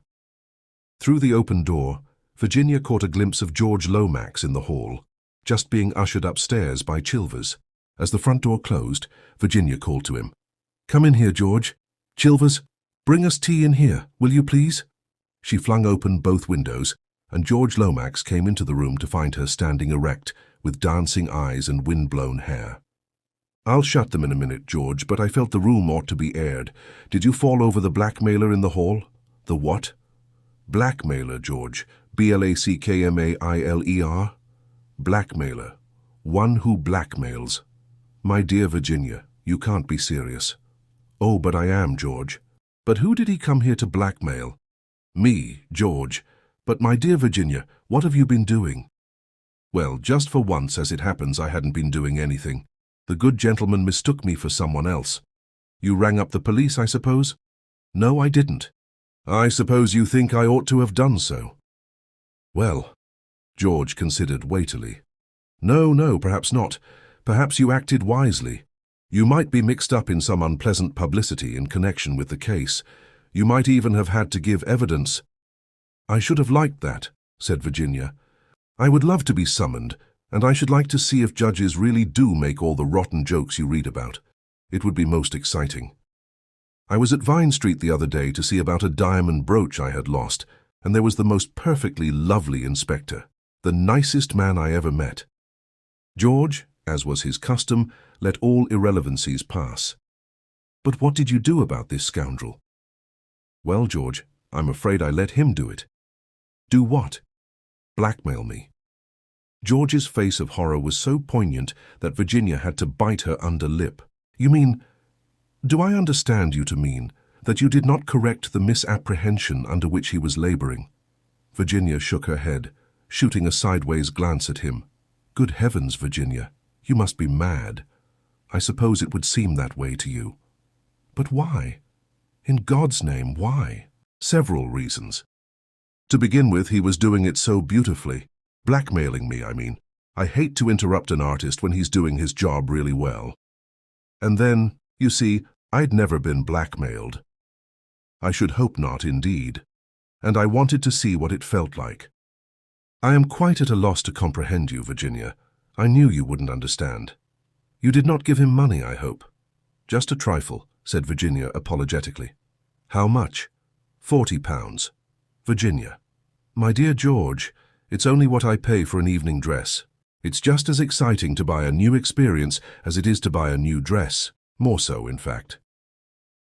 George Lomax merely shook his head, and Chilvers appearing at that moment with the tea-urn, he was saved from having to express his outraged feelings. When tea had been brought in, and Virginia's deft fingers were manipulating the heavy silver teapot, she spoke again on the subject. "I had another motive too, George, a brighter and better one. We women are usually supposed to be cats, but at any rate, I'd done another woman a good turn this afternoon. This man isn't likely to go off looking for another Virginia Revel. He thinks he's found his bird all right. Poor little devil. She was in a blue funk when she wrote that letter. Mr. Blackmailer would have had the easiest job of his life there. Now, though he doesn't know it, he's up against a tough proposition. Starting with the great advantage of having led a blameless life, I shall toy with him to his undoing, as they say in books. Guile, George, lots of guile." George still shook his head. "I don't like it," he persisted. "I don't like it." "Well, never mind, George dear. You didn't come here to talk about blackmailers. What did you come here for, by the way?" "Correct answer, to see you." Accent on the U, and press her hand with significance unless you happen to have been eating heavily buttered muffin, in which case it must all be done with the eyes.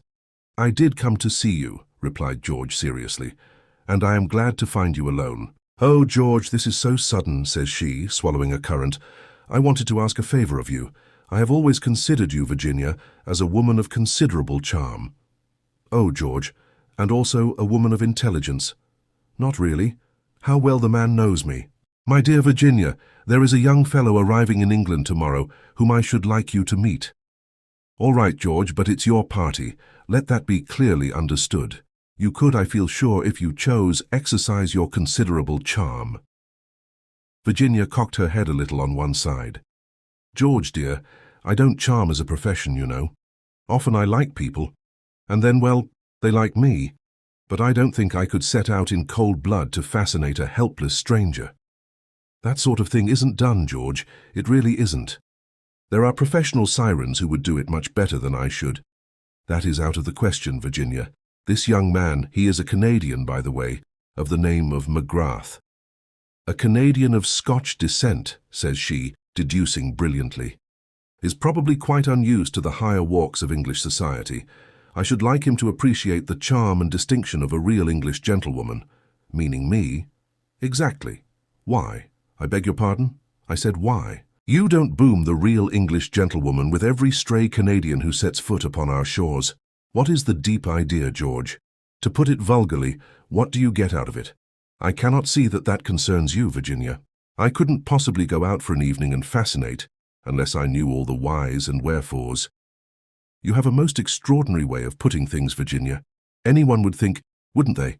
Come on, George, part with a little more information." "My dear Virginia, matters are likely to be a little strained shortly in a certain Central European nation. It is important, for reasons which are immaterial, that this, Mr. McGrath, should be brought to realize that the restoring of the monarchy in Czechoslovakia is imperative to the peace of Europe." "The part about the peace of Europe is all bosh," said Virginia calmly. "But I'm all for monarchies every time, especially for a picturesque people like the Czechoslovakians. So you're running a king in the Czechoslovakian states, are you?" "Who is he?" George was reluctant to answer, but did not see his way to avoid the question. The interview was not going at all as he had planned. He had foreseen Virginia as a willing, docile tool, receiving his hints gratefully and asking no awkward questions. This was far from being the case. She seemed determined to know all about it, and this George, ever doubtful of female discretion, was determined at all costs to avoid.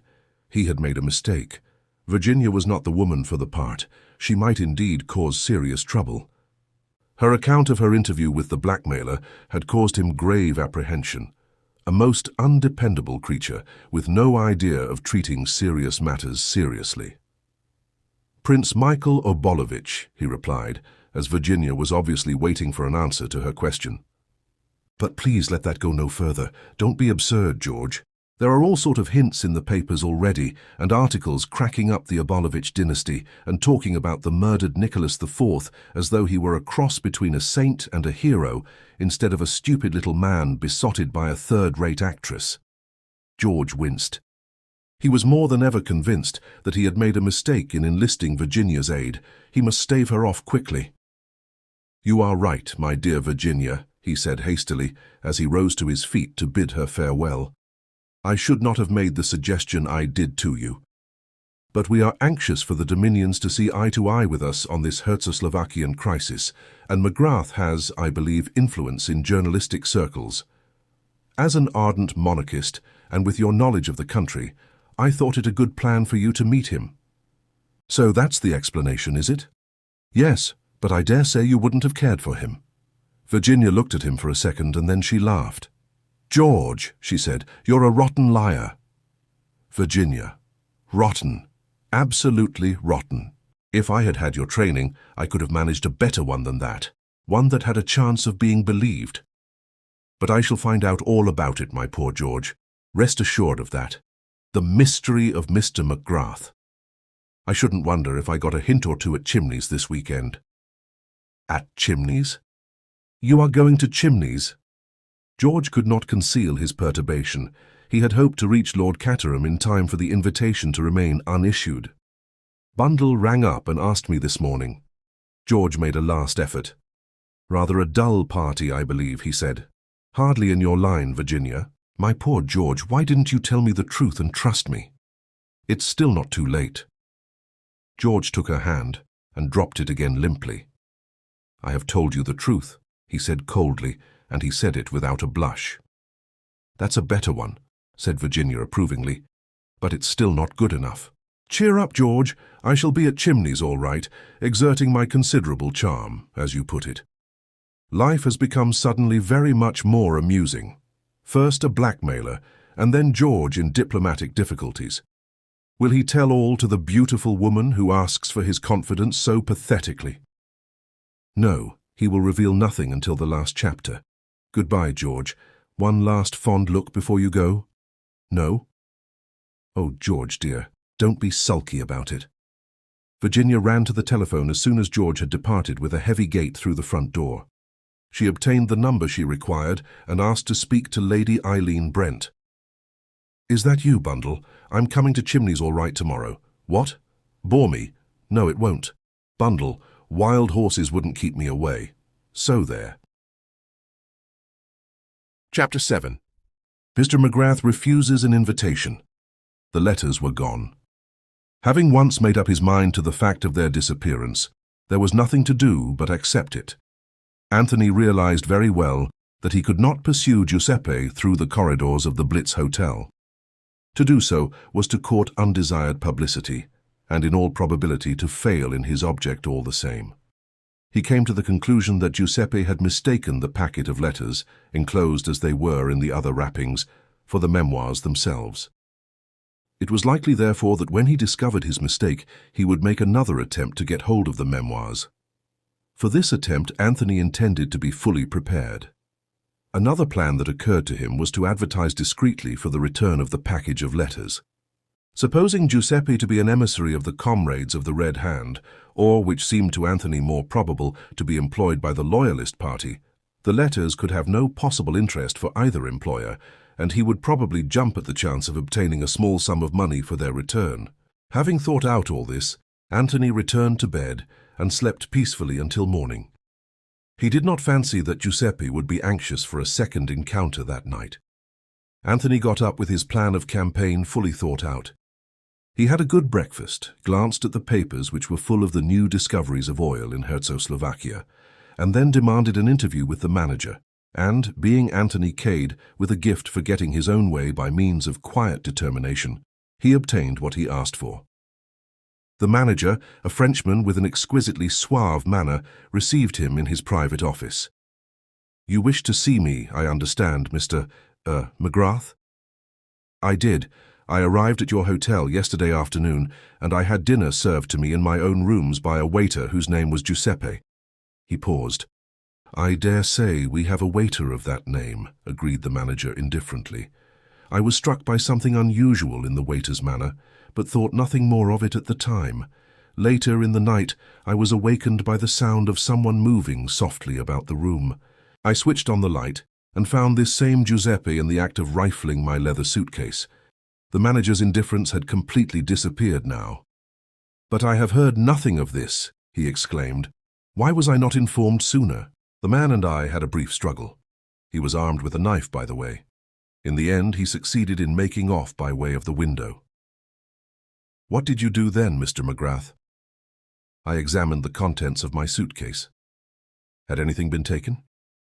"Nothing of importance," said Anthony slowly. The manager leaned back with a sigh. "I am glad of that," he remarked. "But you will allow me to say, Mr. McGrath, that I do not quite understand your attitude in the matter. You made no attempt to arouse the hotel, to pursue the thief." Anthony shrugged his shoulders. "Nothing of value had been taken, as I tell you. I am aware, of course, that strictly speaking it is a case for the police." He paused, and the manager murmured without any particular enthusiasm. "For the police, of course. In any case, I was fairly certain that the man would manage to make good his escape, and since nothing was taken, why bother with the police?" The manager smiled a little. "I see that you realize, Mr. McGrath, that I am not at all anxious to have the police called in. From my point of view, it is always disastrous. If the newspapers can get hold of anything connected with a big, fashionable hotel such as this, they always run it for all it is worth, no matter how insignificant the real subject matter may be." "Quite so," agreed Anthony. "Now I told you that nothing of value had been taken, and that was perfectly true in a sense. Nothing of any value to the thief was taken, but he got hold of something which is of considerable value to me." "Ah? Letters, you understand. An expression of superhuman discretion, only to be achieved by a Frenchman, settled down upon the manager's face. "I comprehend," he murmured, "but perfectly. Naturally, it is not a matter for the police. We are quite agreed upon that point. But you will understand that I have every intention of recovering these letters. In the part of the world where I come from, people are used to doing things for themselves. What I require from you, therefore, is the fullest possible information you can give me about this waiter, Giuseppe." "I see no objection to that," said the manager after a moment or two's pause. "I cannot give you the information offhand, of course, but if you will return in half an hour's time, I will have everything ready to lay before you." "Thank you very much. That will suit me admirably." In half an hour's time, Anthony returned to the office again to find that the manager had been as good as his word. Jotted down upon a piece of paper were all the relevant facts known about Giuseppe Manelli. He came to us, you see, about 3 months ago. A skilled and experienced waiter. Has given complete satisfaction. He has been in England about 5 years. Together, the two men ran over a list of the hotels and restaurants where the Italian had worked. One fact struck Anthony as being possibly of significance. At 2 of the hotels in question, there had been serious robberies during the time that Giuseppe was employed there, though no suspicion of any kind had attached to him in either case. Still, the fact was significant. Was Giuseppe merely a clever hotel thief? Had his search of Anthony's suitcase been merely part of his habitual professional tactics? He might just possibly have had the packet of letters in his hand at the moment when Anthony switched on the light and have shoved it into his pocket mechanically so as to have his hands free. In that case, the thing was mere plain or garden robbery. Against that, there was to be put the man's excitement of the evening before when he had caught sight of the papers lying on the table. There had been no money or object of value there, such as would excite the cupidity of an ordinary thief. No. Anthony felt convinced that Giuseppe had been acting as a tool for some outside agency. With the information supplied to him by the manager, it might be possible to learn something about Giuseppe's private life, and so finally track him down. He gathered up the sheet of paper and rose. "Thank you very much indeed. It's quite unnecessary to ask, I suppose, whether Giuseppe is still in the hotel." The manager smiled. His bed was not slept in, and all his things had been left behind. He must have rushed straight out after his attack upon you. "I don't think there is much chance of our seeing him again." "I imagine not." "Well, thank you very much indeed. I shall be staying on here for the present. I hope you will be successful in your task, but I confess that I am rather doubtful. I always hope for the best." One of Anthony's first proceedings was to question some of the other waiters who had been friendly with Giuseppe, but he obtained very little to go upon. He wrote out an advertisement on the lines he had planned and had it sent to 5 of the most widely read newspapers. He was just about to go out and visit the restaurant at which Giuseppe had been previously employed when the telephone rang. Anthony took up the receiver. "Hello, what is it?" a toneless voice replied. "Am I speaking to Mr. McGrath?" "You are. Who are you?" "This is Messrs. Balderson and Hodgkins." "Just a minute, please. I will put you through to Mr. Balderson." Our worthy publishers, thought Anthony. So they are getting worried too, are they? They needn't. There's a week to run still. A hearty voice struck suddenly upon his ear. "Hello, that Mr. McGrath?" "Speaking. I'm Mr. Balderson of Balderson and Hodgkins. What about that manuscript, Mr. McGrath?" "Well," said Anthony, "what about it?" "Everything about it. I understand, Mr. McGrath, that you have just arrived in this country from South Africa. That being so, you can't possibly understand the position. There's going to be trouble about that manuscript, Mr. McGrath. Big trouble. Sometimes I wish we'd never said we'd handle it." "Indeed. I assure you it's so. At present I'm anxious to get it into my possession as quickly as possible, so as to have a couple of copies made. Then, if the original is destroyed, well, no harm will be done. "Dear me," said Anthony. "Yes, I expect it sounds absurd to you, Mr. McGrath, but I assure you, you don't appreciate the situation. There's a determined effort being made to prevent its ever reaching this office. I say to you quite frankly and without humbug that if you attempt to bring it yourself, it's 10 to 1 that you'll never get here." "I doubt that," said Anthony. "When I want to get anywhere, I usually do. You're up against a very dangerous lot of people. I wouldn't have believed it myself a month ago. I tell you, Mr. McGrath, we've been bribed and threatened and cajoled by one lot and another until we don't know whether we're on our heads or our heels. My suggestion is that you do not attempt to bring the manuscript here. One of our people will call upon you at the hotel and take possession of it." "And supposing the gang does him in?" asked Anthony. "The responsibility would then be ours, not yours. You would have delivered it to our representative and obtained a written discharge. The cheque for, £1,000, which we are instructed to hand to you, will not be available until Wednesday next by the terms of our agreement with the executors of the late, author. You know whom I mean. But if you insist, I will send my own cheque for that amount by the messenger." Anthony reflected for a minute or two. He had intended to keep the memoirs until the last day of grace because he was anxious to see for himself what all the fuss was about. Nevertheless, he realized the force of the publisher's arguments. "All right," he said, with a little sigh. "Have it your own way. Send your man along, and if you don't mind sending that cheque as well, I'd rather have it now, as I may be going out of England before next Wednesday." "Certainly, Mr. McGrath. Our representative will call upon you first thing tomorrow morning. It will be wiser not to send anyone direct from the office. Our Mr. Holmes lives in South London. He will call in on his way to us and will give you a receipt for the package. I suggest that tonight you should place a dummy packet in the manager's safe. Your enemies will get to hear of this, and it will prevent any attack being made upon your apartments tonight." "Very well, I will do as you direct." Anthony hung up the receiver with a thoughtful face. Then he went on with his interrupted plan of seeking news of the slippery Giuseppe. He drew a complete blank, however. Giuseppe had worked at the restaurant in question, but nobody seemed to know anything of his private life or associates. "But I'll get you, my lad," murmured Anthony between his teeth. "I'll get you yet. It's only a matter of time." His second night in London was entirely peaceful. At 9 o'clock the following morning, the card of Mr. Holmes from Messrs. Balderson and Hodgkins was sent up, and Mr. Holmes followed it. A small, fair man with a quiet manner. Anthony handed over the manuscript and received in exchange a cheque for £1,000. Mr. Holmes packed up the manuscript in the small brown bag he carried, wished Anthony good morning, and departed. The whole thing seemed very tame. "But perhaps he'll be murdered on the way there," Anthony murmured aloud as he stared idly out of the window. "I wonder now. I very much wonder." He put the cheque in an envelope, enclosed a few lines of writing with it, and sealed it up carefully.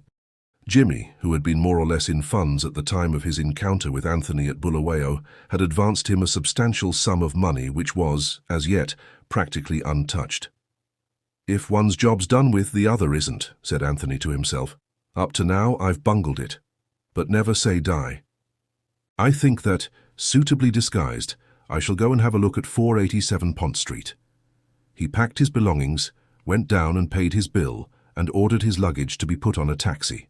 Suitably rewarding those who stood in his path, most of whom had done nothing whatever materially to add to his comfort, he was on the point of being driven off, when a small boy rushed down the steps with a letter. "Just come for you, this very minute, sir." With a sigh, Anthony produced yet another shilling.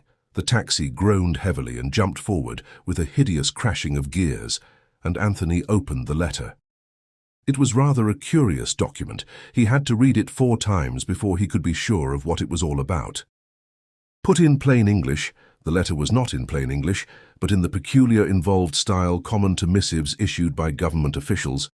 It presumed that Mr. McGrath was arriving in England from South Africa today, Thursday. It referred obliquely to the memoirs of Count Stilptich, and begged Mr. McGrath to do nothing in the matter until he had had a confidential conversation with Mr. George Lomax and certain other parties whose magnificence was vaguely hinted at. It also contained a definite invitation to go down to Chimneys as the guest of Lord Caterham on the following day, Friday. A mysterious and thoroughly obscure communication. Anthony enjoyed it very much. "Dear old England," he murmured affectionately. 2 days behind the times, as usual. Rather a pity. Still, I can't go down to Chimneys under false pretenses. I wonder, though, if there's an inn handy. Mr. Anthony Cade might stay at the inn without anyone being the wiser. He leaned out of the window and gave new directions to the taxi driver, who acknowledged them with a snort of contempt. The taxi drew up before one of London's more obscure hostelries. The fare, however, was paid on a scale befitting its point of departure. Having booked a room in the name of Anthony Cade, Anthony passed into a dingy writing room, took out a sheet of notepaper stamped with the legend Hotel Blitz, and wrote rapidly. He explained that he had arrived on the preceding Tuesday, that he had handed over the manuscript in question to Messrs. Balderson and Hodgkins, and he regretfully declined the kind invitation of Lord Caterham as he was leaving England almost immediately. He signed the letter, "Yours faithfully, James McGrath." "And now," said Anthony, as he affixed the stamp to the envelope, "to business. Exit James McGrath and enter Anthony Cade." Chapter 8. A Dead Man. On that same Thursday afternoon, Virginia Revel had been playing tennis at Ranelagh. All the way back to Pont Street, as she lay back in the long, luxurious limousine, a little smile played upon her lips as she rehearsed her part in the forthcoming interview. Of course, it was within the bounds of possibility that the blackmailer might not reappear, but she felt pretty certain that he would. She had shown herself an easy prey. Well, perhaps this time there would be a little surprise for him. When the car drew up at the house, she turned to speak to the chauffeur before going up the steps. "How's your wife, Walton?" "I forgot to ask." "Better, I think, ma'am. The doctor said he'd look in and see her about 6:30. Will you be wanting the car again?" Virginia reflected for a minute. "I shall be away for the weekend. I'm going by the 6:40 from Paddington, but I shan't need you again. A taxi will do for that. I'd rather you saw the doctor. If he thinks it would do your wife good to go away for the weekend, take her somewhere, Walton. I'll stand the expense."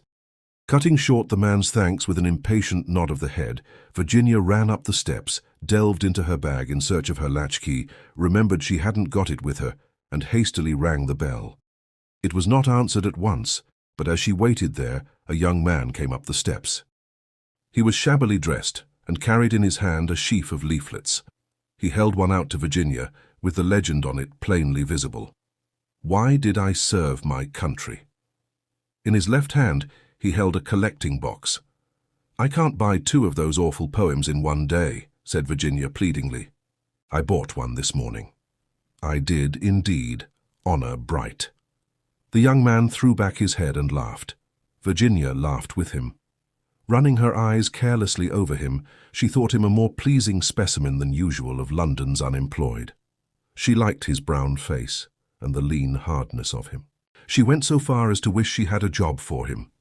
But at that moment the door opened, and immediately Virginia forgot all about the problem of the unemployed, for to her astonishment, the door was opened by her own maid, Elise. "Where's Chilvers?" she demanded sharply as she stepped into the hall. "But he is gone, madame, with the others." "What others?" "Gone where?" "But to Datchet, madame. To the cottage, as your telegram said." "My telegram?" said Virginia, utterly at sea. "Did not madame send a telegram? Surely there can be no mistake. It came but an hour ago." "I never sent any telegram." "What did it say?" "I believe it is still on the table, Labas." Elise retired, pounced upon it, and brought it to her mistress in triumph. "Voilà, madame." The telegram was addressed to Chilvers and ran as follows: "Please take household down to cottage at once and make preparations for weekend party there. Catch the 5:49 train." There was nothing unusual about it. It was just the sort of message she herself had frequently sent before, when she had arranged a party at her riverside bungalow on the spur of the moment. She always took the whole household down, leaving an old woman as caretaker. Chilvers would not have seen anything wrong with the message, and like a good servant had carried out his orders faithfully enough. I remained," explained Elise, knowing that Madame would wish me to pack for her. "It's a silly hoax," cried Virginia, flinging down the telegram angrily. "You know perfectly well, Elise, that I am going to Chimneys. I told you so this morning. I thought Madam had changed her mind. Sometimes that does happen, does it not, Madam?" Virginia admitted the truth of the accusation with a half-smile. She was busy trying to find a reason for this extraordinary practical joke. Elise cut forward a suggestion. "Mon Dieu!" she cried, clasping her hands. "If it should be the malefactors, the thieves, they send the bogus telegram and get the domestiques all out of the house, and then they rob it." "I suppose that might be it," said Virginia doubtfully. "Yes, yes, Madam, that is it without a doubt. Every day you read in the papers of such things. Madam will ring up the police at once, before they arrive and cut our throats." "Don't get so excited, Elise. They won't come and cut our throats at 6 o'clock in the afternoon. Madame, I implore you, let me run out and fetch a policeman now at once." "What on earth for? Don't be silly, Elise. Go up and pack my things for Chimneys if you haven't already done it. The new Kailoa evening dress, and the white crêpe marocain, and, yes, the black velvet. Black velvet is so political, is it not?" "Madame looks ravishing in the eau de Nil satin," suggested Elise, her professional instincts reasserting themselves. "No, I won't take that." "Hurry up, Elise, there's a good girl. We've got very little time. I'll send a wire to Chilvers at Datchet, and I'll speak to the policeman on the beat as we go out and tell him to keep an eye on the place." "Don't start rolling your eyes again, Elise. If you get so frightened before anything has happened, what would you do if a man jumped out from some dark corner and stuck a knife into you?" Elise gave vent to a shrill squeak and beat a speedy retreat up the stairs, darting nervous glances over each shoulder as she went. Virginia made a face at her retreating back and crossed the hall to the little study where the telephone was. Elise's suggestion of ringing up the police station seemed to her a good one, and she intended to act upon it without any further delay. She opened the study door and crossed to the telephone. Then, with her hand on the receiver, she stopped. A man was sitting in the big armchair, sitting in a curious, huddled position. In the stress of the moment, she had forgotten all about her expected visitor. Apparently, he had fallen asleep whilst waiting for her. She came right up to the chair, a slightly mischievous smile upon her face. And then suddenly the smile faded. The man was not asleep, he was dead. She knew it at once, knew it instinctively, even before her eyes had seen and noted the small, shining pistol lying on the floor, the little singed hole just above the heart with the dark stain round it, and the horrible dropped jaw. She stood quite still, her hands pressed to her sides. In the silence, she heard Elise running down the stairs. "Madame, Madame." "Well, what is it?" She moved quickly to the door. Her whole instinct was to conceal what had happened, for the moment anyway, from Elise. Elise would promptly go into hysterics, she knew that well enough, and she felt a great need for calm and quiet in which to think things out. "Madame, would it not be better if I should draw the chain across the door? These malefactors, at any minute they may arrive. Yes, if you like. Anything you like." She heard the rattle of the chain, and then Elise running upstairs again, and drew a long breath of relief. She looked at the man in the chair, and then at the telephone. Her course was quite clear. She must ring up the police at once. But still, she did not do so. She stood quite still, paralyzed with horror and with a host of conflicting ideas rushing through her brain. The bogus telegram. Had it something to do with this? Supposing Elise had not stayed behind? She would have let herself in, that is, presuming she had had her latchkey with her as usual, to find herself alone in the house with a murdered man. A man whom she had permitted to blackmail her on a former occasion. Of course, she had an explanation of that. But thinking of that explanation, she was not quite easy in her mind. She remembered how frankly incredible George had found it. Would other people think the same? Those letters now, of course she hadn't written them, but would it be so easy to prove that? She put her hands on her forehead, squeezing them tight together. "I must think," said Virginia. "I simply must think. Who had let the man in? Surely not Elise. If she had done so, she would have been sure to have mentioned the fact at once." The whole thing seemed more and more mysterious as she thought about it. There was really only one thing to be done: ring up the police. She stretched out her hand to the telephone, and suddenly she thought of George. A man, that was what she wanted. an ordinary level-headed, unemotional man who would see things in their proper proportion and point out to her the best course to take. Then she shook her head. Not George. The first thing George would think of would be his own position. He would hate being mixed up in this kind of business. George wouldn't do at all. Then her face softened. Bill, of course. Without more ado, she rang up Bill. She was informed that he had left half an hour ago for Chimneys. "Oh, damn!" cried Virginia, jamming down the receiver. It was horrible to be shut up with a dead body and to have no one to speak to. And at that minute the front doorbell rang. Virginia jumped. In a few minutes it rang again. Elise, she knew, was upstairs packing and wouldn't hear it. Virginia went out in the hall, drew back the chain, and undid all the bolts that Elise had fastened in her zeal. Then, with a long breath, she threw open the door. On the steps was the unemployed young man. Virginia plunged headlong with a relief born of overstrung nerves. "Come in," she said. "I think that perhaps I've got a job for you." She took him into the dining room, pulled toward a chair for him, sat down herself facing him, and stared at him very attentively. "Excuse me," she said, "but are you— Eton and Oxford," said the young man. "That's what you wanted to ask me, wasn't it?" "Something of the kind," admitted Virginia. "Come down in the world entirely through my own incapacity to stick to regular work. This isn't regular work you're offering me, I hope." A smile hovered for a moment on her lips. "It's very irregular." "Good," said the young man in a tone of satisfaction. Virginia noted his bronzed face and long, lean body with approval. "You see," she explained, "I'm in rather a hole, and most of my friends are, well, rather high up. They've all got something to lose. I've nothing whatever to lose, so go ahead."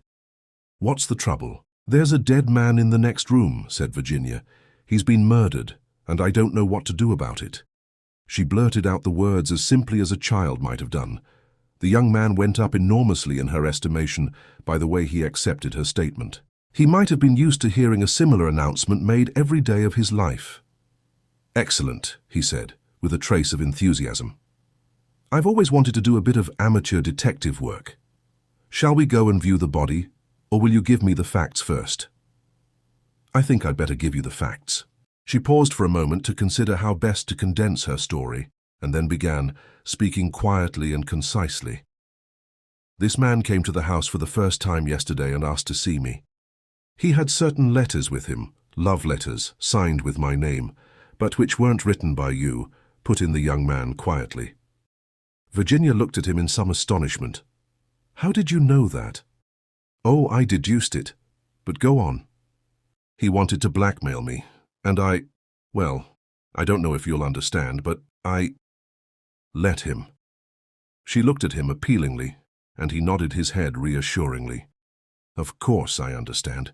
You wanted to see what it felt like. How frightfully clever of you. That's just what I did feel." "I am clever," said the young man modestly. "But mind you, very few people would understand that point of view. Most people, you see, haven't got any imagination. I suppose that's so. I told this man to come back today, at 6 o'clock. I arrived home from Ranelagh to find that a bogus telegram had got all the servants except my maid out of the house. Then I walked into the study and found the man shot. Who let him in? I don't know.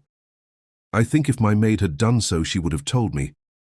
Does she know what has happened?" "I have told her nothing."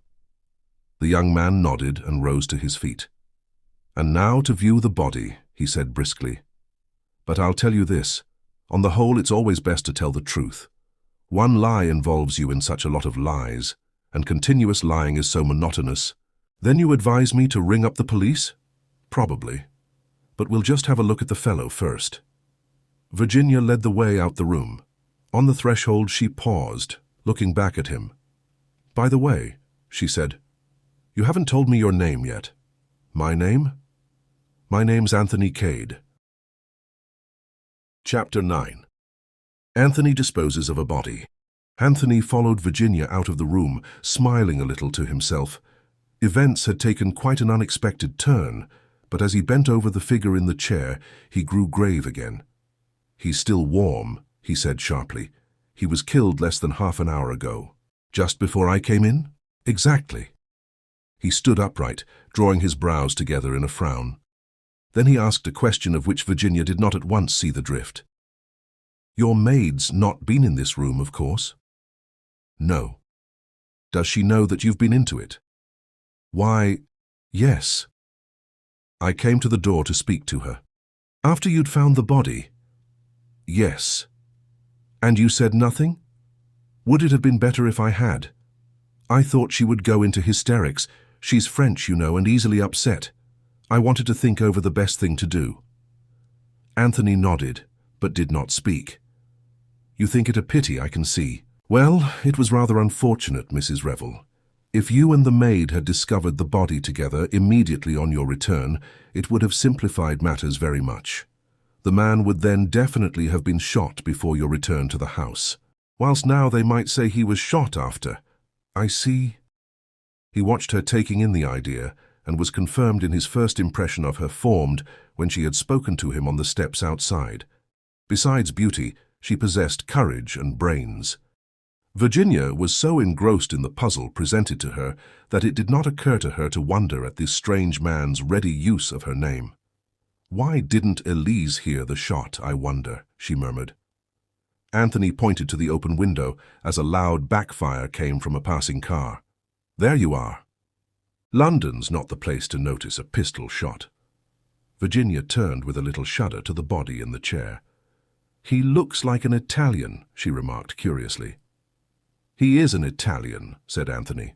"I should say that his regular profession was that of a waiter. He only did blackmailing in his spare time. His name might very possibly be Giuseppe." "Good heavens," cried Virginia. "Is this Sherlock Holmes?" "No," said Anthony regretfully. "I'm afraid it's just plain or garden cheating. I'll tell you all about it presently. Now you say this man showed you some letters and asked you for money. Did you give him any?" "Yes, I did." "How much?" £40. "That's bad," said Anthony, but without manifesting any undue surprise.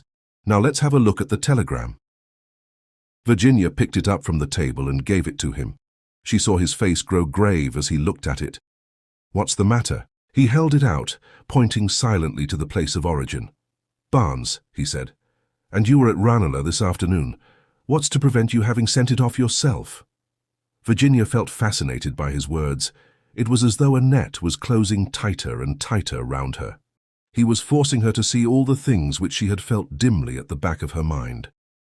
Anthony took out his handkerchief and wound it round his hand. Then he picked up the pistol. "We criminals have to be so careful," he said apologetically. "Fingerprints, you know." Suddenly she saw his whole figure stiffen. His voice, when he spoke, had altered. It was terse and curt. "Mrs. Revel," he said, "have you ever seen this pistol before?"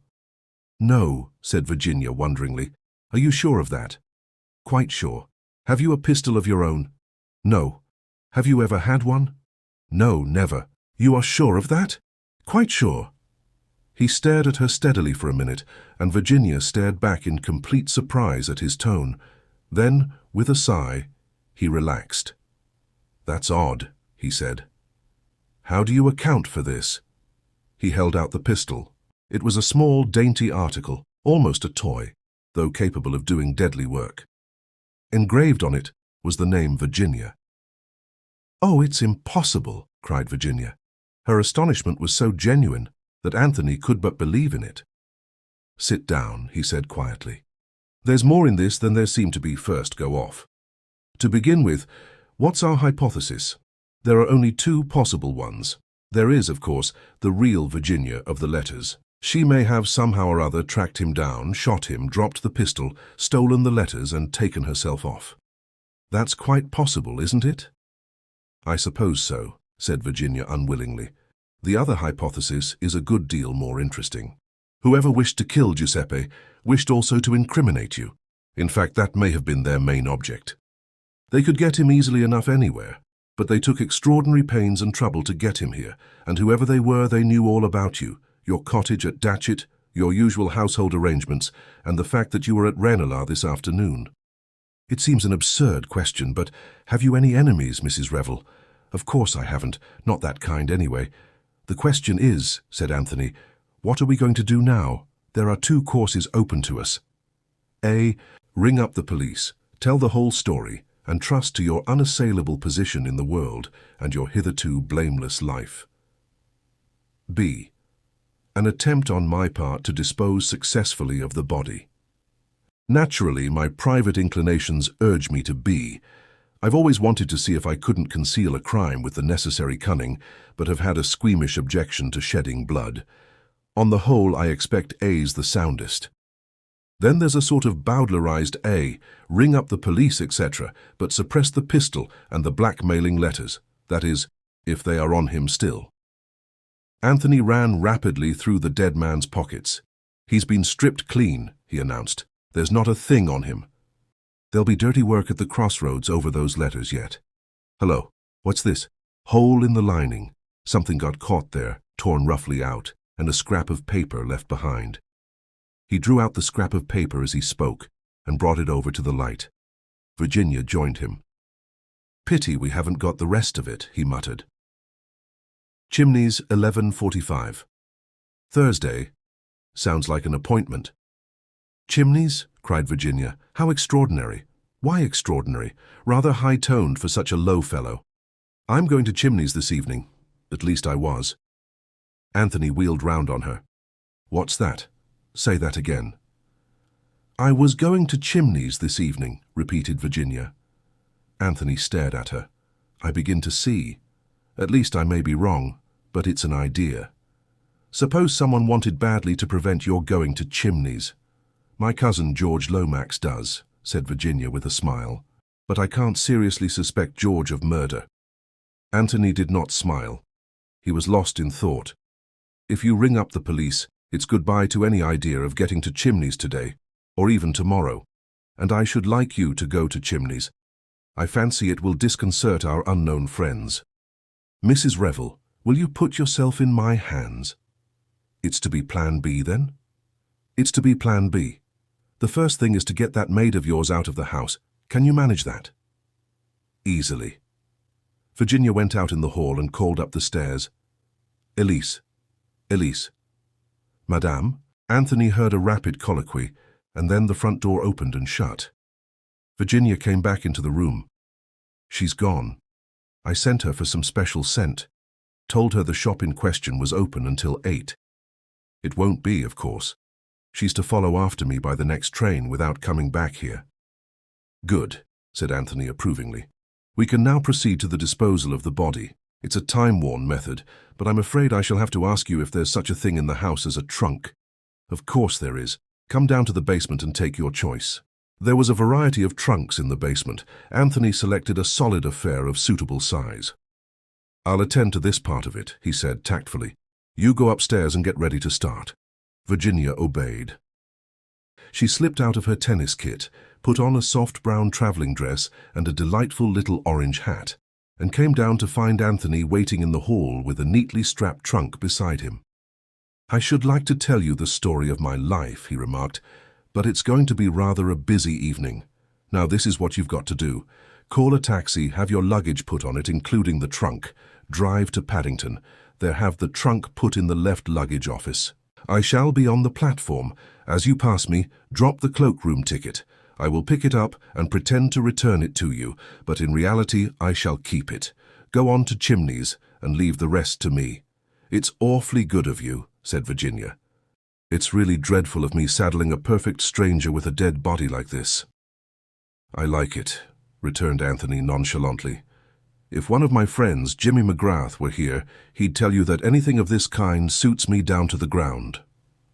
Virginia was staring at him. What name did you say? Jimmy McGrath. Anthony returned her glance keenly. Yes. Why? Have you heard of him? Yes, and quite lately. She paused irresolutely, and then went on. Mr. Cade, I must talk to you. Can't you come down to Chimneys? You'll see me before very long, Mrs. Revel. I'll tell you that. Now exit Conspirator A by back door slinkingly. Exit Conspirator B in blaze of glory by front door to taxi. The plan went through without a hitch. Anthony, having picked up a second taxi, was on the platform and duly retrieved the fallen ticket. He then departed in search of a somewhat battered second-hand Morris Cowley, which he had acquired earlier in the day in case it should be necessary to his plans. Returning to Paddington in this, he handed the ticket to the porter, who got the trunk out of the cloakroom and wedged it securely at the back of the car. Anthony drove off. His objective now was out of London.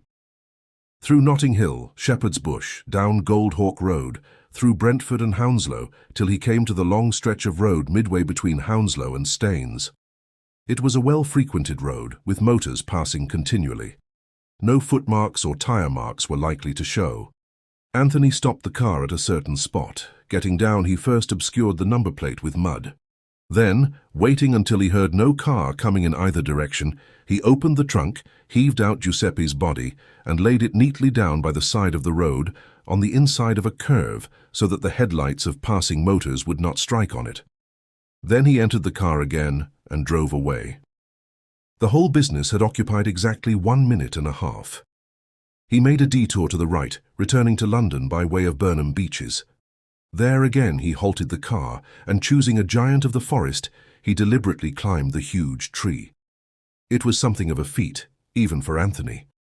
To one of the topmost branches, he affixed a small brown paper parcel, concealing it in a little niche close to the bole. "A very clever way of disposing of the pistol," said Anthony to himself with some approval. "Everybody hunts about on the ground and drags ponds. But there are very few people in England who could climb that tree." Next, back to London and Paddington Station.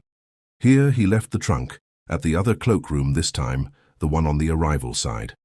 He thought longingly of such things as good rump steaks, juicy chops, and large masses of fried potatoes, but he shook his head ruefully, glancing at his wristwatch.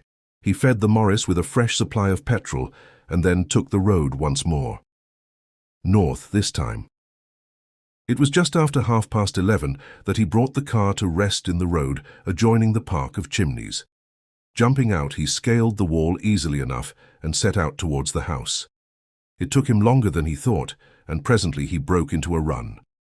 A great grey mass loomed up out of the darkness, the venerable pile of chimneys. In the distance, a stable clock chimed the 3/4. 11:45, the time mentioned on the scrap of paper. Anthony was on the terrace now, looking up at the house. Everything seemed dark and quiet. "They go to bed early, these politicians," he murmured to himself. And suddenly a sound smote upon his ears, the sound of a shot. Anthony spun round quickly. The sound had come from within the house, he was sure of that. He waited a minute, but everything was still as death. Finally, he went up to one of the long French windows from where he judged the sound that had startled him had come. He tried the handle. It was locked. He tried some of the other windows, listening intently all the while. But the silence remained unbroken. In the end, he told himself that he must have imagined the sound, or perhaps mistaken a stray shot coming from a poacher in the woods. He turned and retraced his steps across the park, vaguely dissatisfied and uneasy. He looked back at the house, and whilst he looked, a light sprang up in one of the windows on the first floor. In another minute it went out again, and the whole place was in darkness once more. Chapter 10. Chimneys. Inspector Badgeworthy in his office. Time, 8:30 a.m. A tall, portly man, Inspector Badgeworthy, with a heavy regulation tread. Inclined to breathe hard in moments of professional strain. In attendance, Constable Johnson, very new to the force, with a downy, unfledged look about him, like a human chicken. The telephone on the table rang sharply, and the inspector took it up with his usual portentous gravity of action. Yes. Police Station Market Basing. Inspector Badgeworthy speaking. What? Slight alteration in the inspector's manner. As he is greater than Johnson, so others are greater than Inspector Badgeworthy. Speaking, my lord. I beg your pardon, my lord. I didn't quite hear what you said. Long pause, during which the inspector listens, quite a variety of expressions passing over his usually impassive countenance. Finally, he lays down the receiver, after a brief, "At once, my lord." He turned to Johnson, seeming visibly swelled with importance. "From his lordship, at Chimneys, murder." "Murder," echoed Johnson, suitably impressed. "Murder it is," said the inspector with great satisfaction. "Why, there's never been a murder here, not that I've ever heard of, except the time that Tom Pierce shot his sweetheart. And that, in a manner of speaking, wasn't murder at all. But drink," said the inspector, deprecatingly. "He weren't hanged for it," agreed Johnson gloomily. "But this is the real thing, is it, sir?" "It is, Johnson. One of his lordship's guests, a foreign gentleman, discovered shot. Open window and footprints outside." "I'm sorry it were a foreigner," said Johnson, with some regret. It made the murder seem less real. Foreigners, Johnson felt, were liable to be shot. "His lordship's in a rare taking," continued the inspector. "We'll get hold of Dr. Cartwright and take him up with us right away. I hope to goodness no one will get messing with those footprints." Badgeworthy was in a seventh heaven. A murder. At Chimneys. Inspector Badgeworthy in charge of the case. The police have a clue. Sensational arrest. Promotion and kudos for the aforementioned inspector. "That is," said Inspector Badgeworthy to himself, "if Scotland Yard doesn't come butting in." The thought damped him momentarily. It seemed so extremely likely to happen under the circumstances. They stopped at Dr. Cartwright's, and the doctor, who was a comparatively young man, displayed a keen interest. His attitude was almost exactly that of Johnson. "Why, bless my soul," he exclaimed, "we haven't had a murder here since the time of Tom Pierce." All three of them got into the doctor's little car and started off briskly for Chimneys. As they passed the local inn, the Jolly Cricketers, the doctor noticed a man standing in the doorway. "Stranger," he remarked, "rather a nice-looking fellow. Wonder how long he's been here, and what he's doing staying at the Cricketers. I haven't seen him about at all. He must have arrived last night." "He didn't come by train," said Johnson. Johnson's brother was the local railway porter, and Johnson was therefore always well up in arrivals and departures. "Who was there for Chimneys yesterday?" asked the inspector. "Lady Eileen, she come down by the 3:40, and two gentlemen with her, an American gent and a young army chap, neither of them with valets. His lordship come down with a foreign gentleman, the one that's been shot as likely as not by the 5:40, and the foreign gentleman's valet. Mr. Eversley come by the same train. Mrs. Revel came by the 7:25, and another foreign-looking gentleman came by it too, one with a bald head and a hook nose. Mrs. Revel's maid came by the 8:56. Johnson paused, out of breath. "And there was no one for the Cricketers?" Johnson shook his head. "He must have come by car then," said the inspector. "Johnson, make a note to institute inquiries at the Cricketers on your way back. We want to know all about any strangers. He was very sunburnt, that gentleman. Likely as not, he's come from foreign parts too." The inspector nodded his head with great sagacity, as though to imply that that was the sort of wide-awake man he was, not to be caught napping under any consideration. The car passed in through the park gates of Chimneys. Descriptions of that historic place can be found in any guidebook. It is also number 3 in Historic Homes of England, price 21 shillings. On Thursdays, Charza Banks come over from Midlingham and view those portions of it which are open to the public. In view of all these facilities, to describe Chimneys would be superfluous. They were received at the door by a white-headed butler whose demeanour was perfect. "We are not accustomed," it seemed to say, "to having murder committed within these walls. But these are evil days. Let us meet disaster with perfect calm, and pretend with our dying breath that nothing out of the usual has occurred. His lordship," said the butler, "is expecting you. This way, if you please." He led them to a small cosy room which was Lord Caterham's refuge from the magnificence elsewhere, and announced them. "The police, my lord, and Dr. Cartwright." Lord Caterham was pacing up and down in a visibly agitated state. "Ha! Inspector, you've turned up at last. I'm thankful for that. How are you, Cartwright? This is the very devil of a business, you know. The very devil of a business." And Lord Caterham, running his hands through his hair in a frenzied fashion until it stood upright in little tufts, looked even less like a peer of the realm than usual. "Where's the body?" asked the doctor in curt, businesslike fashion. Lord Caterham turned to him as though relieved at being asked a direct question.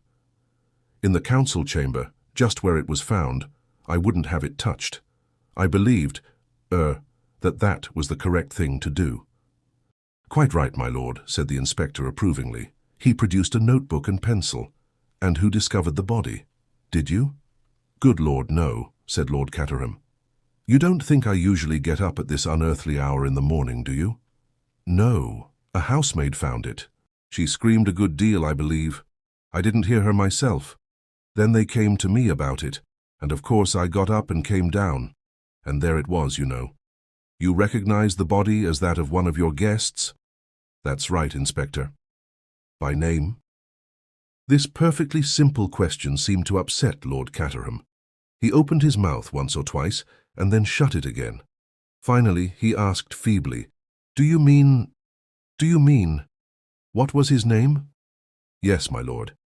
"Well," said Lord Caterham, looking slowly round the room, as though hoping to gain inspiration. "His name was, I should say it was, yes, decidedly so, Count Stanislaus." There was something so odd about Lord Caterham's manner that the inspector ceased using his pencil and stared at him instead.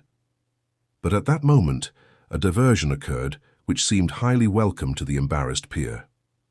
The door opened, and a girl came into the room. She was tall, slim and dark, with an attractive boyish face and a very determined manner. This was Lady Eileen Brent, commonly known as Bundle, Lord Caterham's eldest daughter. She nodded to the others and addressed her father directly.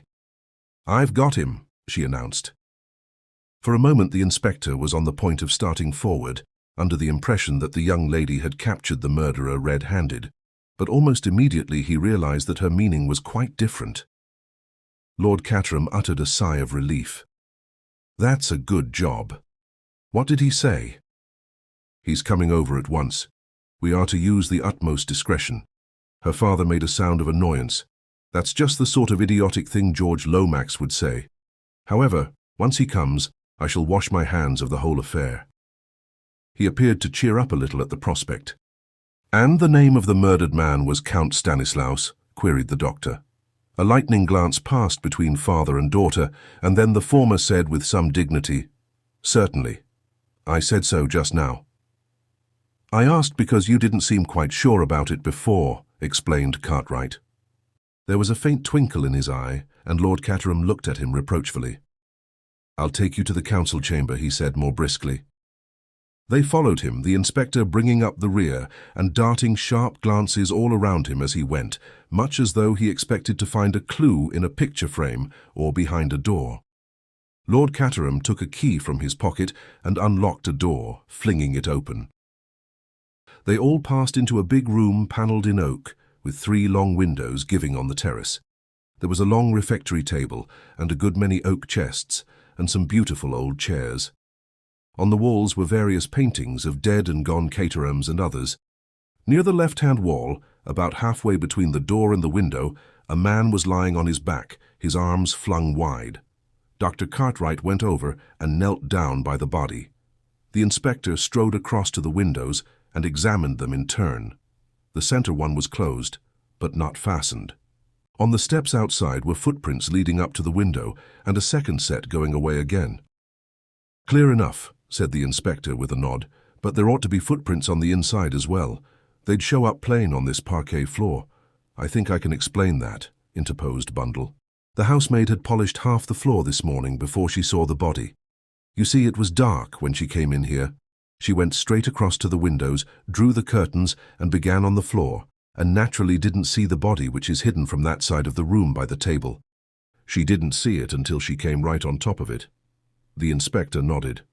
"Well," said Lord Caterham, eager to escape, "I'll leave you here, Inspector. You'll be able to find me if you, want me. But Mr. George Lomax is coming over from Wyvern Abbey shortly, and he'll be able to tell you far more than I could. It's his business, really. I can't explain, but he will when he comes." Lord Caterham beat a precipitate retreat without waiting for a reply. "Too bad for Lomax," he complained. "Letting me in for this. What's the matter, Treadwell?" The white-haired butler was hovering deferentially at his elbow. I have taken the liberty, my lord, of advancing the breakfast hour as far as you are concerned. Everything is ready in the dining room. I don't suppose for a minute I can eat anything, said Lord Caterham gloomily, turning his footsteps in that direction. Not for a moment. Bundle slipped her hand through his arm, and they entered the dining room together. On the sideboard were half a score of heavy silver dishes, ingeniously kept hot by patent arrangements. Omelette, said Lord Caterham, lifting each lid in turn. Eggs and bacon, kidneys, devilled bird, haddock, cold ham, cold pheasant. I don't like any of these things, Treadwell. Ask the cook to poach me an egg, will you? Very good, my lord. Treadwell withdrew. Lord Caterham, in an absent-minded fashion, helped himself plentifully to kidneys and bacon, poured himself out a cup of coffee, and sat down at the long table. Bundle was already busy with a plateful of eggs and bacon. I'm damned hungry, said Bundle with her mouth full. It must be the excitement.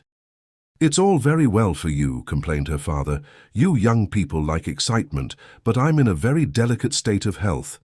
Avoid all worry. That's what Sir Abner Willis said. Avoid all worry. So easy for a man sitting in his consulting room in Harley Street to say that. How can I avoid worry when that ass Lomax lands me with a thing like this?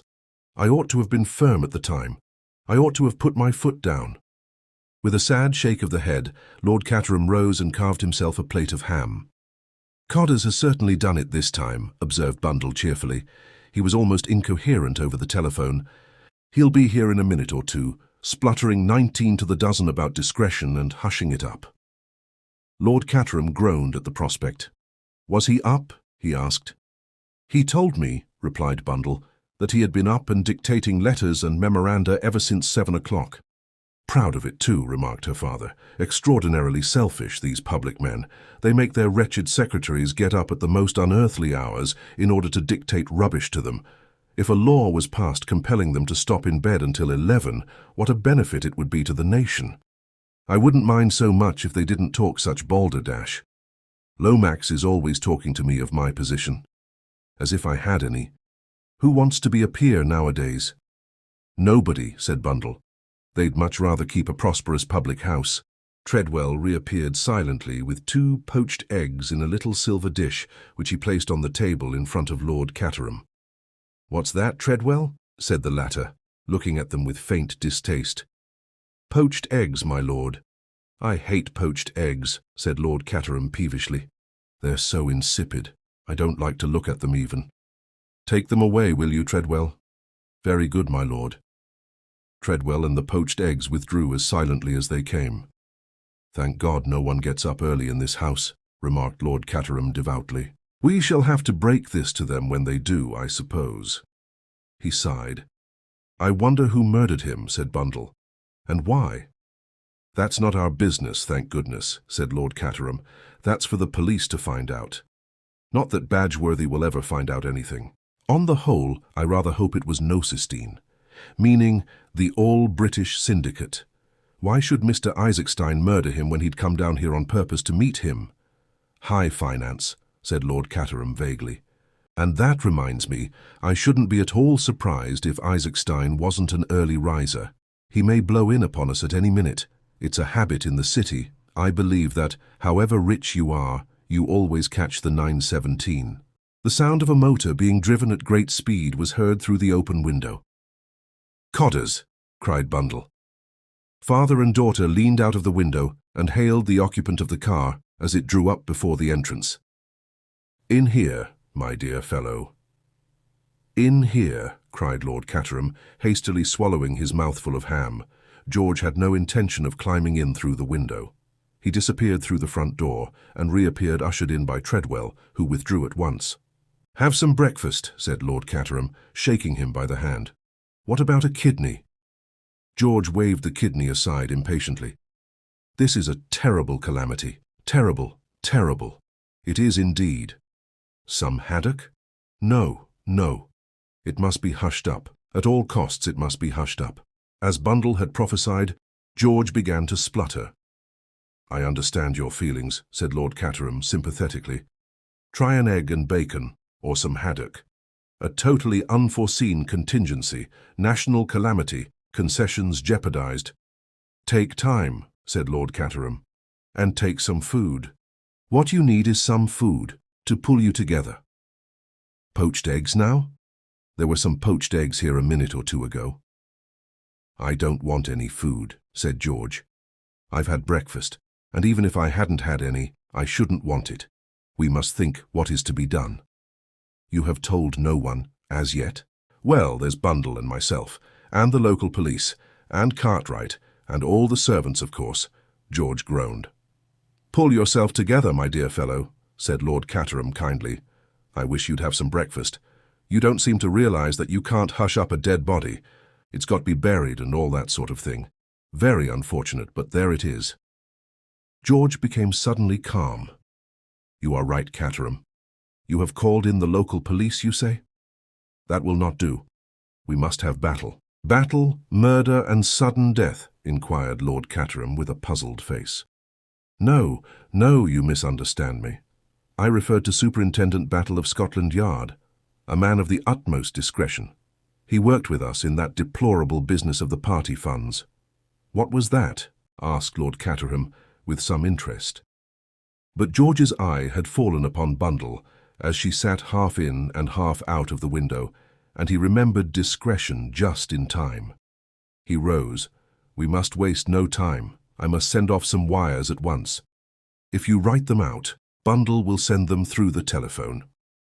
George pulled out a fountain pen and began to write with incredible rapidity. He handed the first one to Bundle, who read it with a great deal of interest. God. What a name, she remarked. Baron how much? Baron Lolopretzel. Bundle blinked. I've got it, but it will take some conveying to the post office. George continued to write. Then he handed his labours to Bundle and addressed the master of the house. The best thing that you can do, Caterham, yes, said Lord Caterham apprehensively, is to leave everything in my hands. Certainly, said Lord Caterham with alacrity. Just what I was thinking myself. You'll find the police and Dr. Cartwright in the council chamber. With the body, you know.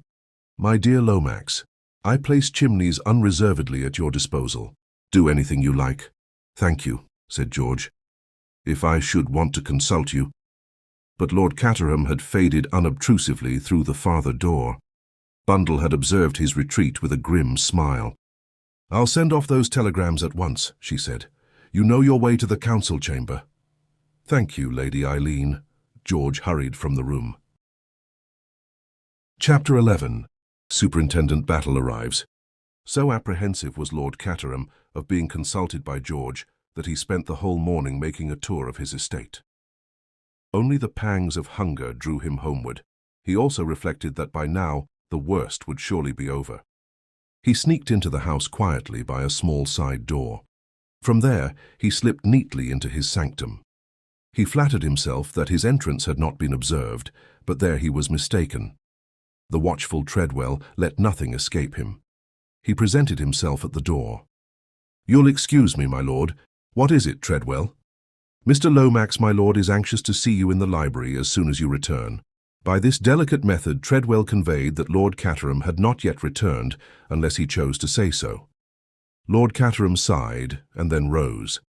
I suppose it will have to be done sooner or later. In the library, you say? Yes, my lord. Sighing again, Lord Caterham crossed the wide spaces of his ancestral home and reached the library door. The door was locked. As he rattled the handle, it was unlocked from inside, opened a little way, and the face of George Lomax appeared, peering out suspiciously. His face changed when he saw who it was. Ah, Caterham, come in. We were just wondering what had become of you. Murmuring something vague about duties on the estate, repairs for tenants, Lord Caterham sidled in apologetically. There were two other men in the room. One was Colonel Melrose, the chief constable. The other was a squarely built middle-aged man with a face so singularly devoid of expression as to be quite remarkable. Superintendent Battle arrived half an hour ago, explained George. He has been round with Inspector Badgeworthy and seen Dr. Cartwright. He now wants a few facts from us.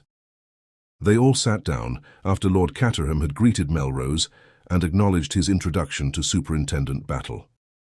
I need hardly tell you, Battle, said George, that this is a case in which we must use the utmost discretion. The superintendent nodded in an offhand manner that rather took Lord Caterham's fancy. "That will be all right, Mr. Lomax, but no concealments from us. I understand that the dead gentleman was called Count Stanislaus, at least that is the name by which the household knew him. Now, was that his real name? It was not. What was his real name? Prince Michael of Czechoslovakia." Battle's eyes opened just a trifle, otherwise he gave no sign. "And what, if I may ask the question, was the purpose of his visit here? Just pleasure?" There was a further object, Battle. All this in the strictest confidence, of course. "Yes, Mr. Lomax. Colonel Melrose? Of course." "Well then, Prince Michael was here for the express purpose of meeting Mr. Hermann Isaacstein. A loan was to be arranged on certain terms, which were, I do not know the exact details. Indeed, they had not yet been arranged.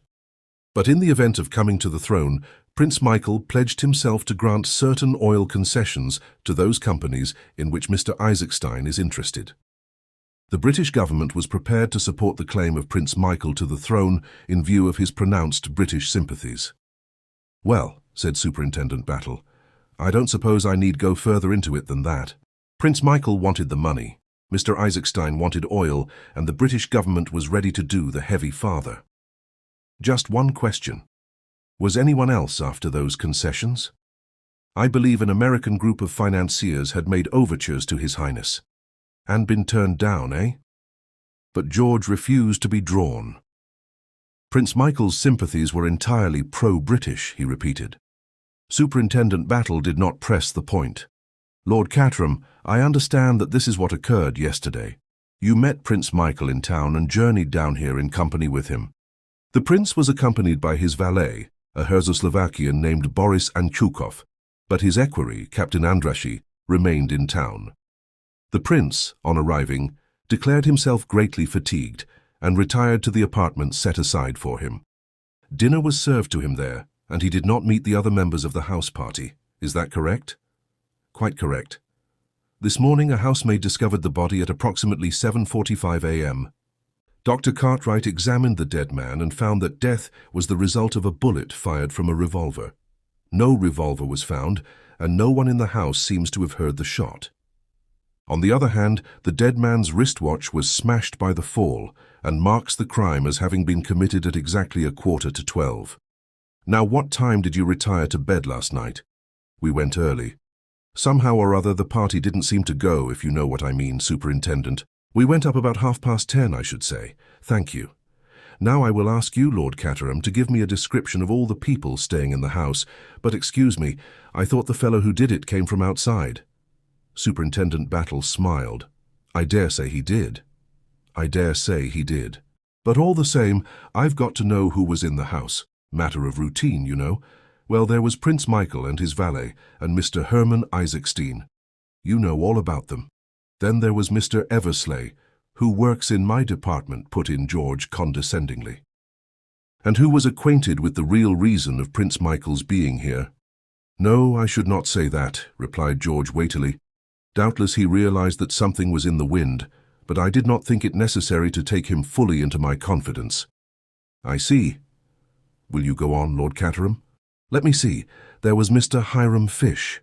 "Who is Mr. Hiram Fish?" "Mr. Fish is an American. He brought over a letter of introduction from Mr. Lucius Gott. You've heard of Lucius Gott?"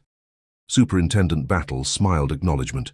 Who had not heard of Lucius C. Gott, the multimillionaire? He was specially anxious to see my first editions. Mr. Gott's collection is, of course, unequalled, but I've got several treasures myself. This Mr. Fish was an enthusiast. Mr. Lomax had suggested that I ask 1 or 2 extra people down here this weekend to make things seem more natural, so I took the opportunity of asking Mr. Fish. That finishes the men. As for the ladies, there is only Mrs. Revel, and I expect she brought a maid or something like that. Then there was my daughter, and of course the children and their nurses and governesses and all the servants. Lord Caterham paused and took a breath. "Thank you," said the detective. "A mere matter of routine, but necessary as such." "There is no doubt, I suppose," asked George ponderously, "that the murderer entered by the window?" Battle paused for a minute before replying slowly. There were footsteps leading up to the window and footsteps leading away from it. A car stopped outside the park at 11:40 last night. At 12 o'clock, a young man arrived at the Jolly Cricketers in a car and engaged a room. He put his boots outside to be cleaned. They were very wet and muddy, as though he had been walking through the long grass in the park. George leant forward eagerly. Could not the boots be compared with the footprints? They were. Well, they exactly correspond. That settles it, cried George. We have the murderer. The young man, what is his name, by the way? At the inn he gave the name of Anthony Cade.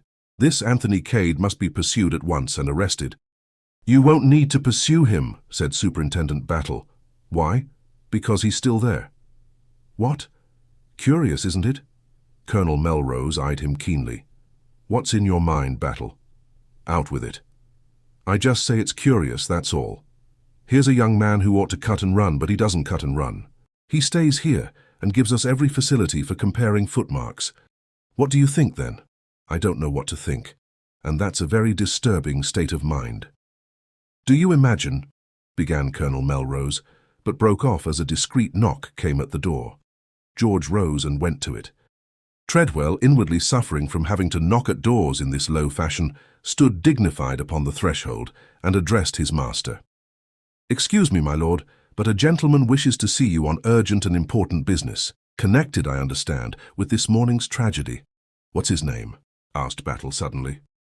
His name, sir, is Mr. Anthony Cade, but he said it wouldn't convey anything to anybody. It seemed to convey something to the 4 men present. They all sat up in varying degrees of astonishment.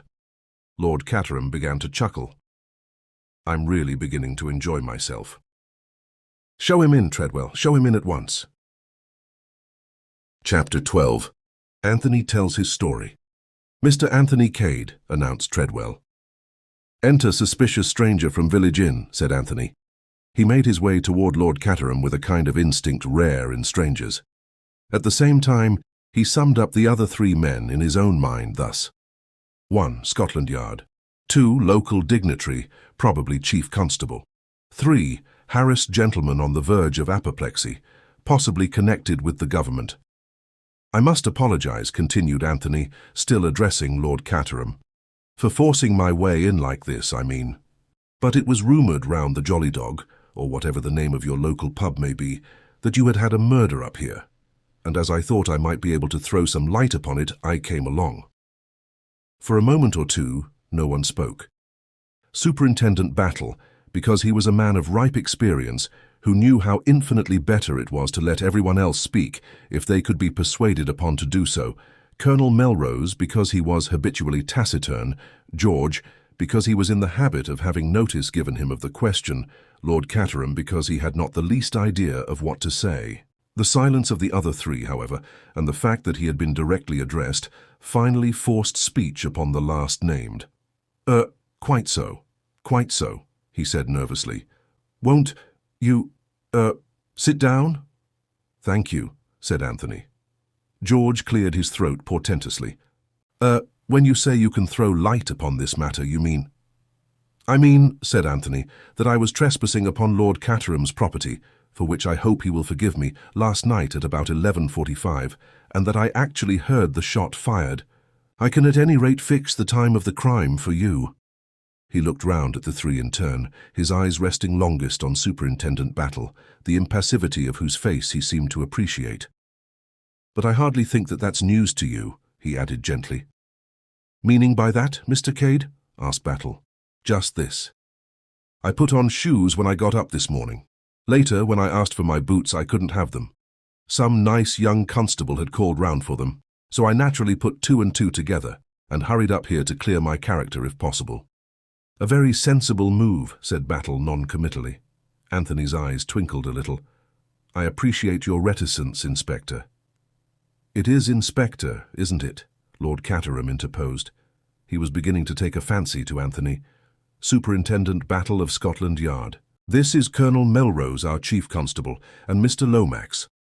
Anthony looked sharply at George. Mr. George Lomax. Yes. I think, Mr. Lomax, said Anthony, that I had the pleasure of receiving a letter from you yesterday. George stared at him. "I think not," he said coldly, but he wished that Miss Oscar were here. Miss Oscar wrote all his letters for him and remembered who they were too and what they were about. A great man like George could not possibly remember all these annoying details. "I think, Mr. Cade," he hinted, "that you were about to give us some, explanation of what you were doing in the grounds last night at 11:45. His tone said plainly, "And whatever it may be, we are not likely to believe it." "Yes, Mr. Cade. What were you doing?" said Lord Caterham with lively interest. "Well," said Anthony regretfully, "I'm afraid it's rather a long story." He drew out his cigarette case. "May I?" Lord Caterham nodded, and Anthony lit a cigarette and braced himself for the ordeal. He was aware, none better, of the peril in which he stood. In the short space of 24 hours, he had become embroiled in 2 separate crimes. His actions in connection with the first would not bear looking into for a second. After deliberately disposing of one body and so defeating the aims of justice, he had arrived upon the scene of the second crime at the exact moment when it was being committed. For a young man looking for trouble, he could hardly have done better. South America, thought Anthony to himself, simply isn't in it with this. He had already decided upon his course of action. He was going to tell the truth, with one trifling alteration and one grave suppression. "The story begins," said Anthony, "about 3 weeks ago, in Bulawayo. Mr. Lomax, of course, knows where that is, outpost of the Empire. What do we know of England who only England know, all that sort of thing. I was conversing with a friend of mine, a Mr. James McGrath." He brought out the name slowly, with a thoughtful eye on George. George bounded in his seat and repressed an exclamation with difficulty. "The upshot of our conversation was that I came to England to carry out a little commission for Mr. McGrath, who was unable to go himself. Since the passage was booked in his name, I travelled as James McGrath. I don't know what particular kind of offence that was. The superintendent can tell me, I dare say, and run me in for so many months hard if necessary." "We'll get on with the story, if you please, sir," said Battle, but his eyes twinkled a little. "On arrival in London, I went to the Blitz Hotel, still as James McGrath. My business in London was to deliver a certain manuscript to a firm of publishers, but almost immediately I received deputations from the representatives of 2 political parties of a foreign kingdom. The methods of one were strictly constitutional, the methods of the other were not. I dealt with them both accordingly. But my troubles were not over. That night my room was broken into, and an attempt at burglary was made by one of the waiters at the hotel." "That was not reported to the police, I think," said Superintendent Battle. "You are right. It was not. Nothing was taken, you see. But I did report the occurrence to the manager of the hotel, and he will confirm my story and tell you that the waiter in question decamped rather abruptly in the middle of the night. The next day the publishers rang me up and suggested that one of their representatives would call upon me and receive the manuscript. I agreed to this, and the arrangement was duly carried out on the following morning. Since I have heard nothing further, I presume the manuscript reached them safely. Yesterday, still as James McGrath, I received a letter from Mr. Lomax." Anthony paused. He was by now beginning to enjoy himself. George shifted uneasily. "I remember," he murmured. "Such a large correspondence. The name, of course, being different, I could not be expected to know. And I may say," George's voice rose a little, firm in the assurance of moral stability, "that I consider this masquerading as another man in the highest degree improper. I have no doubt whatever, that you have incurred a severe legal penalty." "In this letter," continued Anthony, unmoved, "Mr. Lomax made various suggestions concerning the manuscript in my charge. He also extended an invitation to me from Lord Caterham to join the house party here. 'Delighted to see you, my dear fellow,' said that nobleman. 'Better late than never, eh?' George frowned at him. Superintendent Battle bent an unmoved eye upon Anthony. "And is that your explanation of your presence here last night, sir?" he asked. "Certainly not," said Anthony warmly. "When I am asked to stay at a country house, I don't scale the wall late at night, tramp across the park, and try the downstairs windows. I drive up to the front door, ring the bell, and wipe my feet on the mat. I will proceed." I replied to Mr. Lomax's letter, explaining that the manuscript had passed out of my keeping, and therefore regretfully declining Lord Caterham's kind invitation. But after I had done so, I remembered something which had up till then escaped my memory. He paused. The moment had come for skating over thin ice. I must tell you that in my struggle with the waiter, Giuseppe, I had wrested from him a small bit of paper with some words scribbled on it. They had conveyed nothing to me at the time, but I still had them, and the mention of chimneys recalled them to me. I got the torn scrap out and looked at it. It was as I had thought. Here is the piece of paper, gentlemen. You can see for yourselves. The words on it are Chimneys 11:45 Thursday. Battle examined the paper attentively. Of course, continued Anthony, the word chimneys might have nothing whatever to do with this house. On the other hand, it might. And undoubtedly, this Giuseppe was a thieving rascal. I made up my mind to motor down here last night, satisfy myself that all was as it should be, put up at the inn and call upon Lord Caterham in the morning and put him on his guard in case some mischief should be intended during the weekend. Quite so, said Lord Caterham encouragingly. Quite so. I was late in getting here, had not allowed enough time. Consequently, I stopped the car, climbed over the wall, and ran across the park. When I arrived on the terrace, the whole house was dark and silent. I was just turning away when I heard a shot. I fancied that it came from inside the house, and I ran back, crossed the terrace, and tried the windows. But they were fastened, and there was no sound of any kind from inside the house. I waited a while, but the whole place was still as the grave, so I made up my mind that I had made a mistake, and that what I had heard was a stray poacher. Quite a natural conclusion to come to under the circumstances, I think. Quite natural, said Superintendent Battle expressionlessly. I went on to the inn, put up, as I said, and heard the news this morning. I realized, of course, that I was a suspicious character, bound to be under the circumstances, and came up here to tell my story, hoping it wasn't going to be handcuffs for one. There was a pause. Colonel Melrose looked sideways at Superintendent Battle. I think the story seems clear enough, he remarked. Yes, said Battle. I don't think we'll be handing out any handcuffs this morning. Any questions, Battle? There's one thing I'd like to know. What was this manuscript? He looked across at George, and the latter replied with a trace of unwillingness. The memoirs of the late Count Stilptich. You see, you needn't say anything more, said Battle. I see perfectly. He turned to Anthony. Do you know who it was that was shot, Mr. Cade? At the Jolly Dog it was understood to be a Count Stanislaus or some such name. Tell him, said Battle laconically to George Lomax. George was clearly reluctant, but he was forced to speak.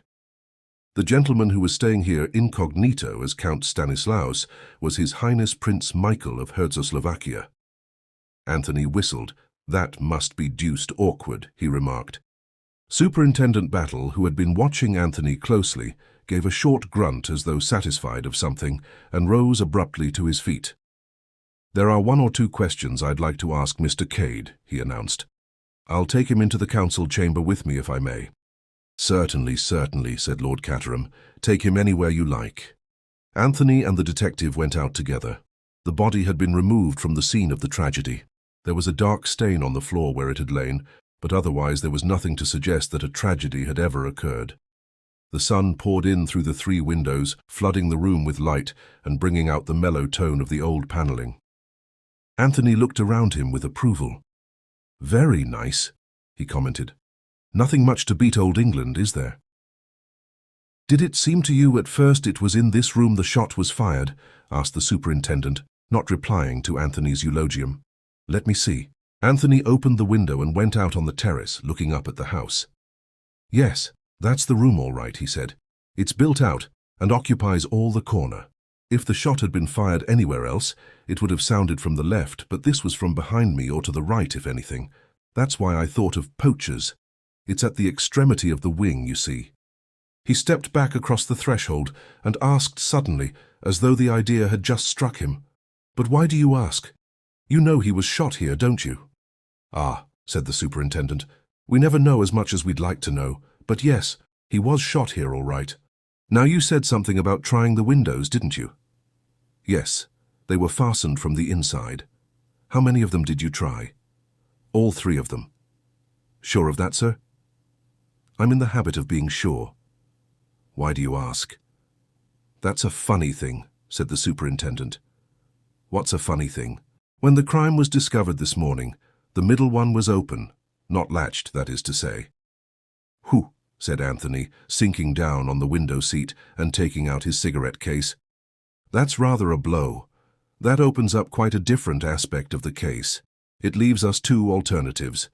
Either he was killed by someone in the house, and that someone unlatched the window after I had gone to make it look like an outside job, incidentally with me as Little Willie, or else, not to mince matters, I'm lying. I dare say you incline to the second possibility, but upon my honor you're wrong. Nobody's going to leave this house until I'm through with them, I can tell you that, said Superintendent Battle grimly. Anthony looked at him keenly. How long have you had the idea that it might be an inside job? He asked. Battle smiled. I've had a notion that way all along. Your trail was a bit too flaring, if I may put it that way. As soon as your boots fitted the footmarks, I began to have my doubts. I congratulate Scotland Yard, said Anthony lightly. But at that moment, the moment when Battle apparently admitted Anthony's complete absence of complicity in the crime, Anthony felt more than ever the need of being upon his guard. Superintendent Battle was a very astute officer. It would not do to make any slip with Superintendent Battle about. That's where it happened, I suppose, said Anthony, nodding towards the dark patch upon the floor. Yes. What was he shot with? A revolver? Yes, but we shan't know what make until they get the bullet out at the autopsy. It wasn't found then? No, it wasn't found. No clues of any kind? Well, we've got this. Rather after the manner of a conjurer, Superintendent Battle produced a half sheet of notepaper, and as he did so, he again watched Anthony closely without seeming to do so. But Anthony recognized the design upon it without any sign of consternation. Aha. Comrades of the Red Hand again. If they're going to scatter this sort of thing about, they ought to have it lithographed. It must be a frightful nuisance doing everyone separately. Where was this found? Underneath the body. You've seen it before, sir? Anthony recounted to him in detail his short encounter with that public-spirited association. The idea is, I suppose, that the comrades did him in. Do you think it likely, sir? Well, it would be in keeping with their propaganda. But I've always found that those who talk most about blood have never actually seen it run. I shouldn't have said the comrades had the guts myself, and they're such picturesque people too. I don't see one of them disguising himself as a suitable guest for a country house. Still, one never knows. Quite right, Mr. Cade. One never knows. Anthony looked suddenly amused. I see the big idea now. Open window, trail of footprints, suspicious stranger at village inn. But I can assure you, my dear superintendent, that whatever I am not the local agent of the Red Hand. Superintendent Battle smiled a little. Then he played his last card. Would you have any objection to seeing the body? He shot out suddenly. None whatever, rejoined Anthony. Battle took a key from his pocket and, preceding Anthony down the corridor, paused at a door and unlocked it. It was one of the smaller drawing rooms. The body lay on a table covered with a sheet. Superintendent Battle waited until Anthony was beside him and then whisked away the sheet suddenly.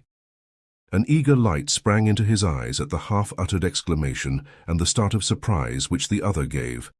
So you do recognize him, Mr. Cade, he said, in a voice that he strove to render devoid of triumph. I've seen him before. Yes, said Anthony, recovering himself, but not as Prince Michael Obolovich. He purported to come from Messrs. Balderson and Hodgkins, and he called himself Mr. Holmes. Chapter 13. The American Visitor. Superintendent Battle replaced the sheet with the slightly crestfallen air of a man whose best point has fallen flat. Anthony stood with his hands in his pockets, lost in thought. So that's what old Lollipop meant when he talked about other means, he murmured at last. I beg your pardon, Mr. Cade. Nothing, Superintendent. Forgive my abstraction. You see, I, or rather my friend Jimmy McGrath, has been very neatly done out of £1,000. £1,000 is a nice sum of money, said Battle. "It isn't the £1,000 so much," said Anthony, "though I agree with you that it's a nice sum of money. It's being done that maddens me. I handed over that manuscript like a little woolly lamb. It hurts, Superintendent. Indeed, it hurts." The detective said nothing. "Well, well," said Anthony. "Regrets are vain, and all may not yet be lost. I've only got to get hold of dear old Stilptitch's reminiscences between now and next Wednesday, and all will be gas and gaiters. Would you mind coming back to the council chamber, Mr. Cade? There's one little thing I want to point out to you." Back in the council chamber, the detective strode over at once to the middle window. "I've been thinking, Mr. Cade. This particular window is very stiff indeed. You might have been mistaken in thinking that it was fastened. It might just have stuck." "I'm sure, yes, I'm almost sure that you were mistaken." Anthony eyed him keenly. "And supposing I say that I'm quite sure I was not? Don't you think you could have been?" said Battle, looking at him very steadily. "Well, to oblige you, Superintendent, yes." Battle smiled in a satisfied fashion. "You're quick in the uptake, sir, and you'll have no objection to saying so careless-like at a suitable moment. None whatever. He paused as Battle gripped his arm. The superintendent was bent forward, listening. Enjoining silence on Anthony with a gesture, he tiptoed noiselessly to the door and flung it suddenly open. On the threshold stood a tall man with black hair neatly parted in the middle, china blue eyes with a particularly innocent expression, and a large, placid face. "Your pardon, gentlemen," he said in a slow, drawling voice with a pronounced transatlantic accent. "But is it permitted to inspect the scene of the crime? I take it that you are both gentlemen from Scotland Yard." "I have not that honour," said Anthony. "But this gentleman is Superintendent Battle of Scotland Yard." "Is that so?" said the American gentleman with a great appearance of interest. "Pleased to meet you, sir. My name is Hiram P. Fish, of New York City." "What was it you wanted to see, Mr. Fish?" asked the detective. The American walked gently into the room and looked with much interest at the dark patch on the floor. "I am interested in crime, Mr. Battle. It is one of my hobbies. I have contributed a monograph to one of our weekly periodicals on the subject degeneracy and the criminal." As he spoke, his eyes went gently round the room, seeming to note everything in it. They rested just a shade longer on the window. "The body," said Superintendent Battle, stating a self-evident fact, "has been removed." "Surely," said Mr. Fish. His eyes went on to the panelled walls. "Some remarkable pictures in this room, gentlemen. A Holbein, 2 Van Dycks, and, if I'm not mistaken, a Velasquez. I am interested in pictures, and likewise in first editions. It was to see his first editions that Lord Caterham was so kind as to invite me down here." He sighed gently. "I guess that's all off now. It would show a proper feeling, I suppose, for the guests to return to town immediately." "I'm afraid that can't be done, sir," said Superintendent Battle. "Nobody must leave the house until after the inquest." "Is that so? And when is the inquest?" "Maybe tomorrow, may not be until Monday. We've got to arrange for the autopsy and see the coroner." "I get you," said Mr. Fish. "Under the circumstances, though, it will be a melancholy party." Battle led the way to the door. "We'd best get out of here," he said. "We're keeping it locked still." He waited for the other two to pass through, and then turned the key and removed it. "I opine," said Mr. Fish, "that you are seeking for fingerprints." "Maybe," said the superintendent laconically. "I should say to that, on a night such as last night, an intruder would have left footprints on the hardwood floor. None inside, plenty outside."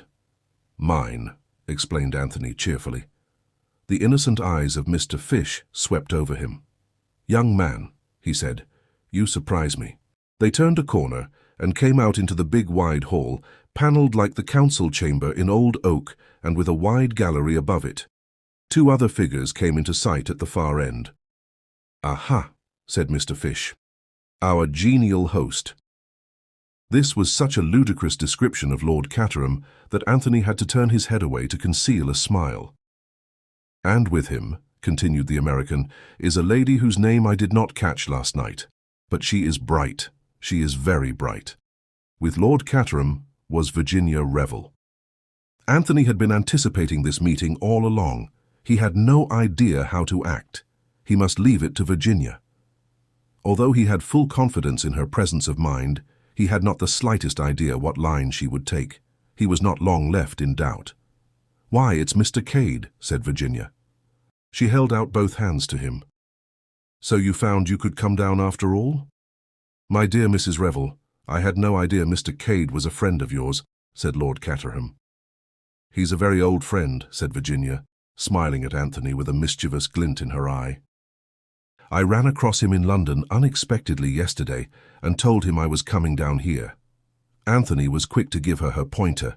"I explained to Mrs. Revel," he said, "that I had been forced to refuse your kind invitation, since it had really been extended to quite a different man. And I couldn't very well foist a perfect stranger on you under false pretenses." "Well, well, my dear fellow," said Lord Caterham, "that's all over and done with now. I'll send down to the cricketers for your bag." "It's very kind of you, Lord Caterham, but nonsense. Of course you must come to Chimneys. Horrible place, the cricketers. To stay in, I mean." "Of course you must come, Mr. Cade," said Virginia softly. Anthony realized the altered tone of his surroundings. Already Virginia had done much for him. He was no longer an ambiguous stranger. Her position was so assured and unassailable that anyone for whom she vouched was accepted as a matter of course. He thought of the pistol in the tree at Burnham Beeches and smiled inwardly. "I'll send for your traps," said Lord Caterham to Anthony. "I suppose in the circumstances we can't have any shooting. A pity. But there it is. And I don't know what the devil to do with Isaacstein. It's all very unfortunate." The depressed peer sighed heavily. "That's settled then," said Virginia. "You can begin to be useful right away, Mr. Cade, and take me out on the lake. It's very peaceful there and far from crime and all that sort of thing. Isn't it awful for poor Lord Caterham having a murder done in his house? But it's George's fault, really. This is George's party, you know." "Ah," said Lord Caterham, "but I should never have listened to him." He assumed the air of a strong man betrayed by a single weakness. "One can't help listening to George," said Virginia. "He always holds you so that you can't get away. I'm thinking of patenting a detachable lapel." "I wish you would," chuckled her host. "I'm glad you're coming to us, Cade. I need support." "I appreciate your kindness very much, Lord Caterham," said Anthony. "Especially," he added, "when I'm such a suspicious character. But my staying here makes it easier for Battle." "In what way, sir?" asked the superintendent. "It won't be so difficult to keep an eye on me," explained Anthony gently, and by the momentary flicker of the superintendent's eyelids, he knew that his shot had gone home. Chapter 14. Mainly political and financial. Except for that involuntary twitch of the eyelids, Superintendent Battle's impassivity was unimpaired. If he had been surprised at Virginia's recognition of Anthony, he did not show it. He and Lord Caterham stood together and watched those two go out through the garden door. Mr. Fish also watched them. "Nice young fellow, that," said Lord Caterham. "Very nice for Mrs. Revel to meet an old friend," murmured the American. "They have been acquainted some time, presumably?" "Seems so," said Lord Caterham, "but I've never heard her mention him before." "Oh, by the way, Battle, Mr. Lomax has been asking for you. He's in the blue morning room." "Very good, Lord Caterham. I'll go there at once." Battle found his way to the blue morning room without difficulty. He was already familiar with the geography of the house. "Ah, there you are, Battle," said Lomax. He was striding impatiently up and down the carpet. There was one other person in the room, a big man sitting in a chair by the fireplace. He was dressed in very correct English shooting clothes, which nevertheless sat strangely upon him. He had a fat yellow face and black eyes, as impenetrable as those of a cobra. There was a generous curve to the big nose and power in the square lines of the vast jaw. "Come in, Battle," said Lomax irritably, "and shut the door behind you. This is Mr. Herman Isaacstein." Battle inclined his head respectfully. He knew all about Mr. Herman Isaacstein, and though the great financier sat there silent, whilst Lomax strode up and down and talked, he knew who was the real power in the room. "We can speak more freely now," said Lomax. "Before Lord Caterham and Colonel Melrose, I was anxious not to say too much. You understand, Battle, these things mustn't get about." "Ah," said Battle, but they always do, more's the pity. Just for a second he saw a trace of a smile on the fat yellow face. It disappeared as suddenly as it had come.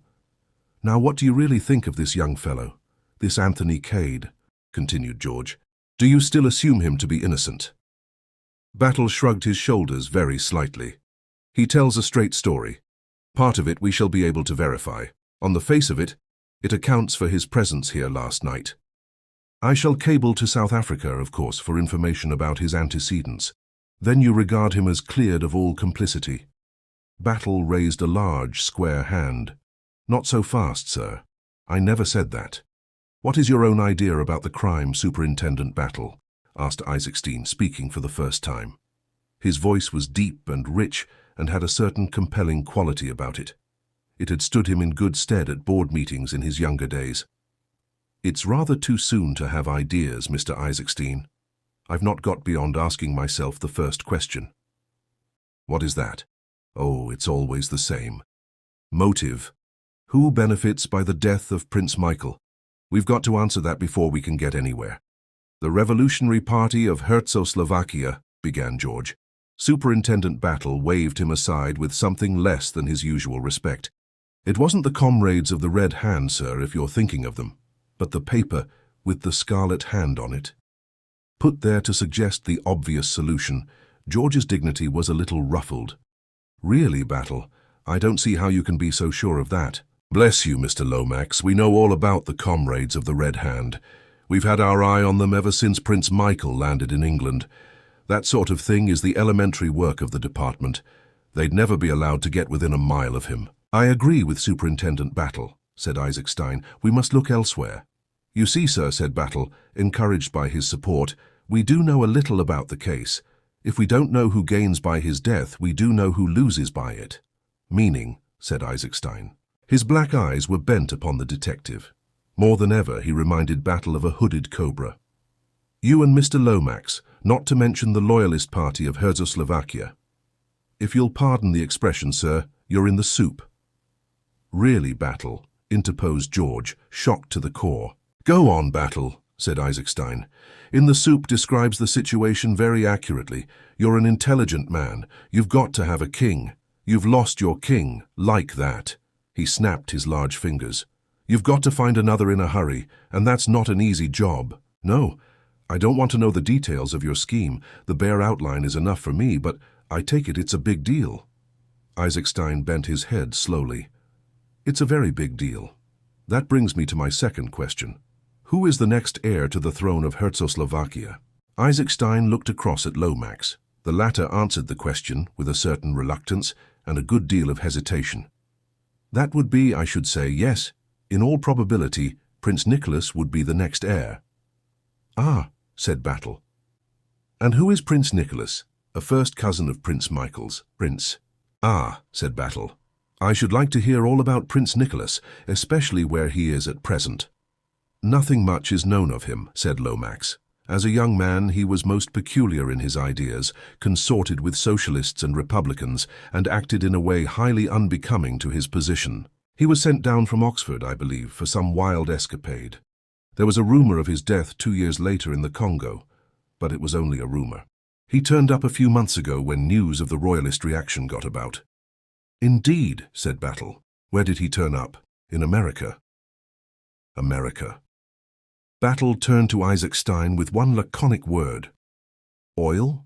The financier nodded. He represented that if the Czechoslovakians chose a king, they would prefer him to Prince Michael as being more in sympathy with modern enlightened ideas, and he drew attention to his early democratic views and his sympathy with republican ideals. In return for financial support, he was prepared to grant concessions to a certain group of American financiers. Superintendent Battle so far forgot his habitual impassivity as to give vent to a prolonged whistle. "So that is it," he muttered. "In the meantime, the Loyalist Party supported Prince Michael, and you felt sure you'd come out on top. And then this happens." "You surely don't think," began George.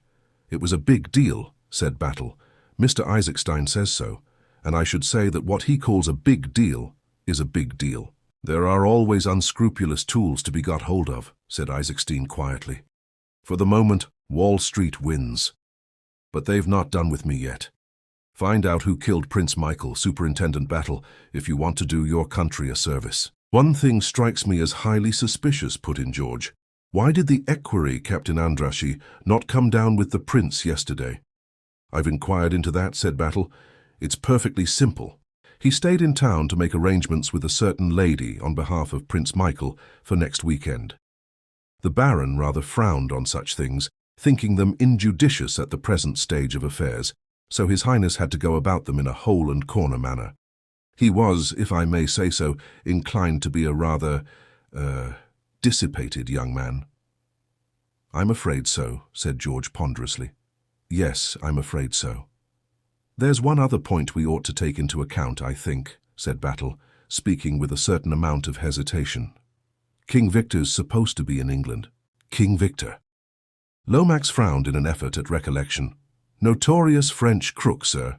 We've had a warning from the Sûreté in Paris. Of course, said George, I remember now. Jewel thief, isn't he? Why, that's the man. He broke off abruptly. Isaacstein, who had been frowning abstractedly at the fireplace, looked up just too late to catch the warning glance telegraphed from Superintendent Battle to the other. But being a man sensitive to vibrations in the atmosphere, he was conscious of a sense of strain. You don't want me any longer, do you, Lomax? He inquired. No, thank you, my dear fellow. Would it upset your plans if I return to London, Superintendent Battle? I'm afraid so, sir, said the superintendent civilly.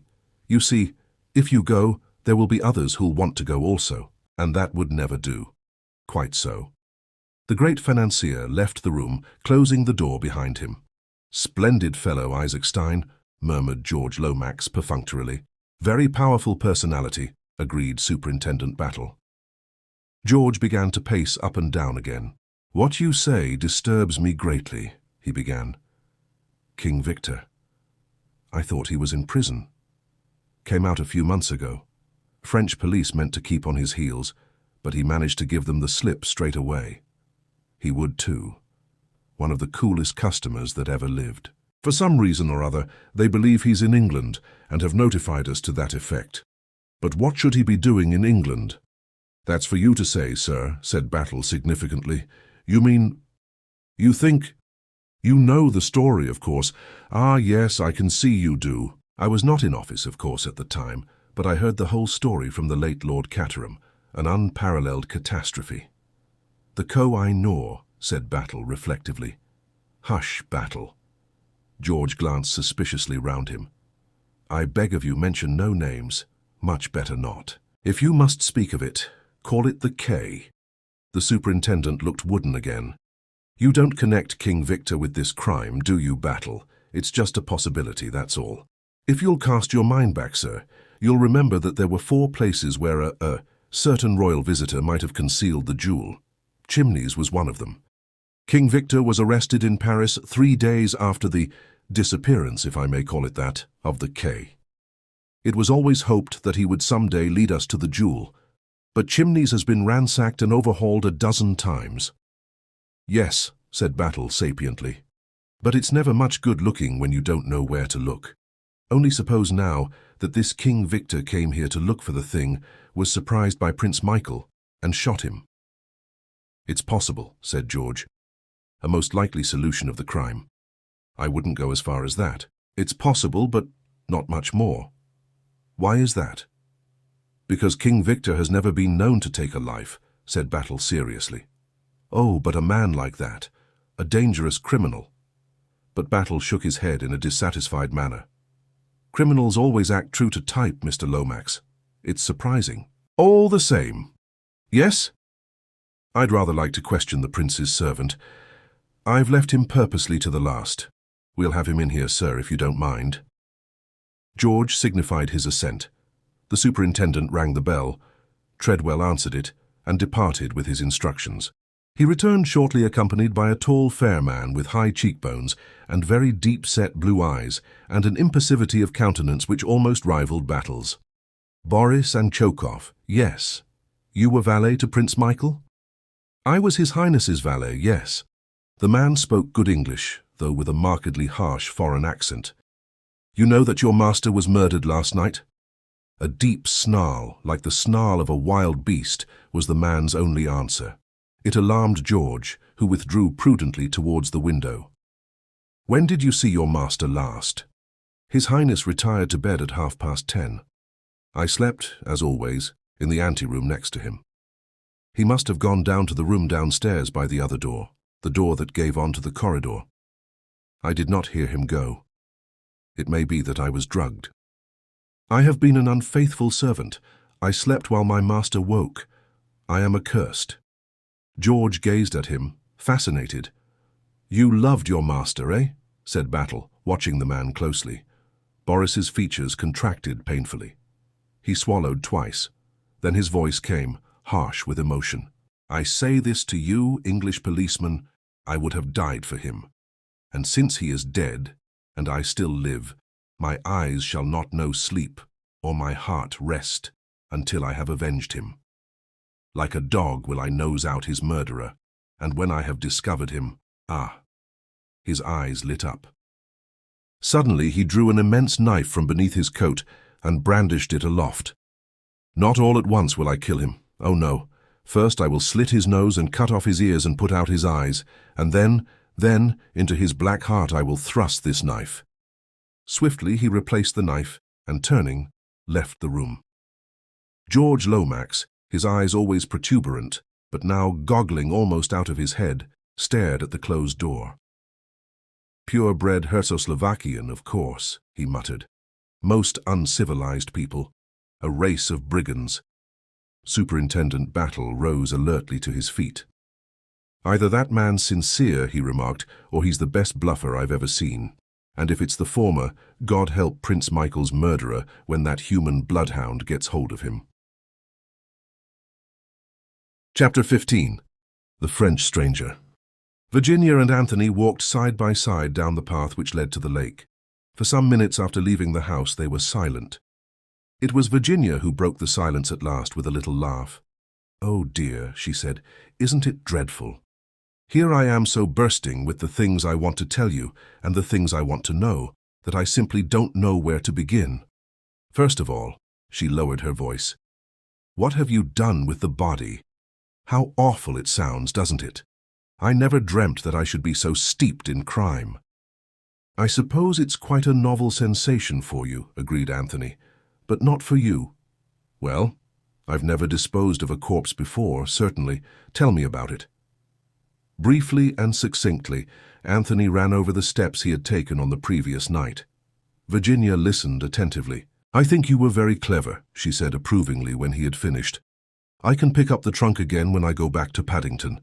The only difficulty that might arise is if you had to give an account of where you were yesterday evening. I can't see that that can arise.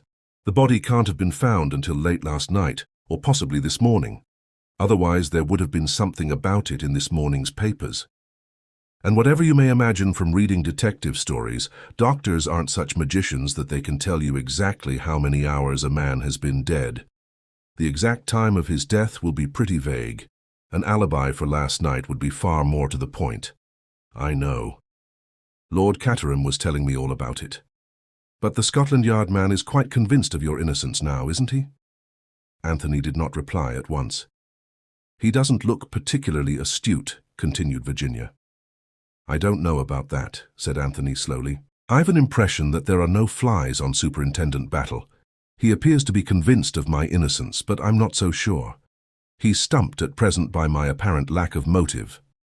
"Apparent?" cried Virginia. "But what possible reason could you have for murdering an unknown foreign count?" Anthony darted a sharp glance at her. "You were at one time or other in Czechoslovakia, weren't you?" he asked. "Yes. I was there with my husband for 2 years, at the embassy. That was just before the assassination of the King and Queen. Did you ever run across Prince Michael Obolovich?" "Michael? Of course I did. Horrid little wretch. He suggested, I remember, that I should marry him morganatically." "Did he really? And what did he suggest you should do about your existing husband?" "Oh, he had a sort of David and Uriah scheme all made out." "And how did you respond to this amiable offer?" "Well," said Virginia, "unfortunately one had to be diplomatic. So poor little Michael didn't get it as straight from the shoulder as he might have done. But he retired hurt all the same. Why all this interest about Michael? Something I'm getting at in my own blundering fashion. I take it that you didn't meet the murdered man? No. To put it like a book, he retired to his own apartments immediately on arrival. And of course you haven't seen the body.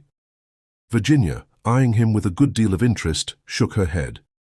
Could you get to see it, do you think? By means of influence in high places, meaning Lord Caterham, I dare say I could. Why? Is it an order? Good Lord, no, said Anthony, horrified. Have I been as dictatorial as all that? No, it's simply this. Count Stanislaus was the incognito of Prince Michael of Czechoslovakia. Virginia's eyes opened very wide. I see. Suddenly her face broke into its fascinating one-sided smile. I hope you don't suggest that Michael went to his room simply to avoid seeing me. Something of the kind, admitted Anthony. You see, if I'm right in my idea that someone wanted to prevent your coming to Chimneys, the reason seems to lie in your knowing Czechoslovakia. Do you realize that you're the only person here who knew Prince Michael by sight? Do you mean that this man who was murdered was an impostor? Asked Virginia abruptly. That is the possibility that crossed my mind. If you can get Lord Caterham to show you the body, we can clear up that point at once. He was shot at 11:45, said Virginia thoughtfully.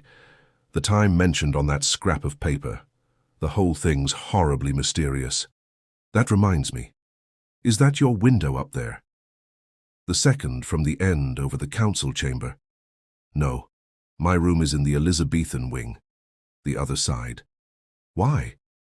Simply because as I walked away last night, after thinking I heard a shot, the light went up in that room. How curious. I don't know who has that room, but I can find out by asking Bundle. Perhaps they heard the shot. If so, they haven't come forward to say so. I understood from Battle that nobody in the house heard the shot fired. It's the only clue of any kind that I've got, and I dare say it's a pretty rotten one, but I mean to follow it up for what it's worth.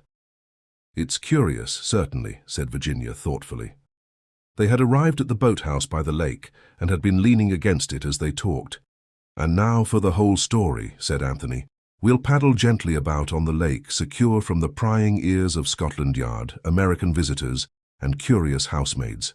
I've heard something from Lord Caterham, said Virginia, but not nearly enough. To begin with, which are you really, Anthony Cade or Jimmy McGrath?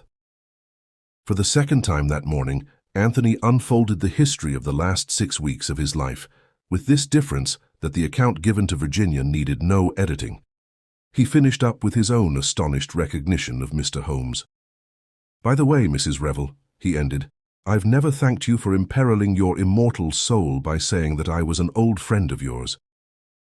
Of course you're an old friend, cried Virginia.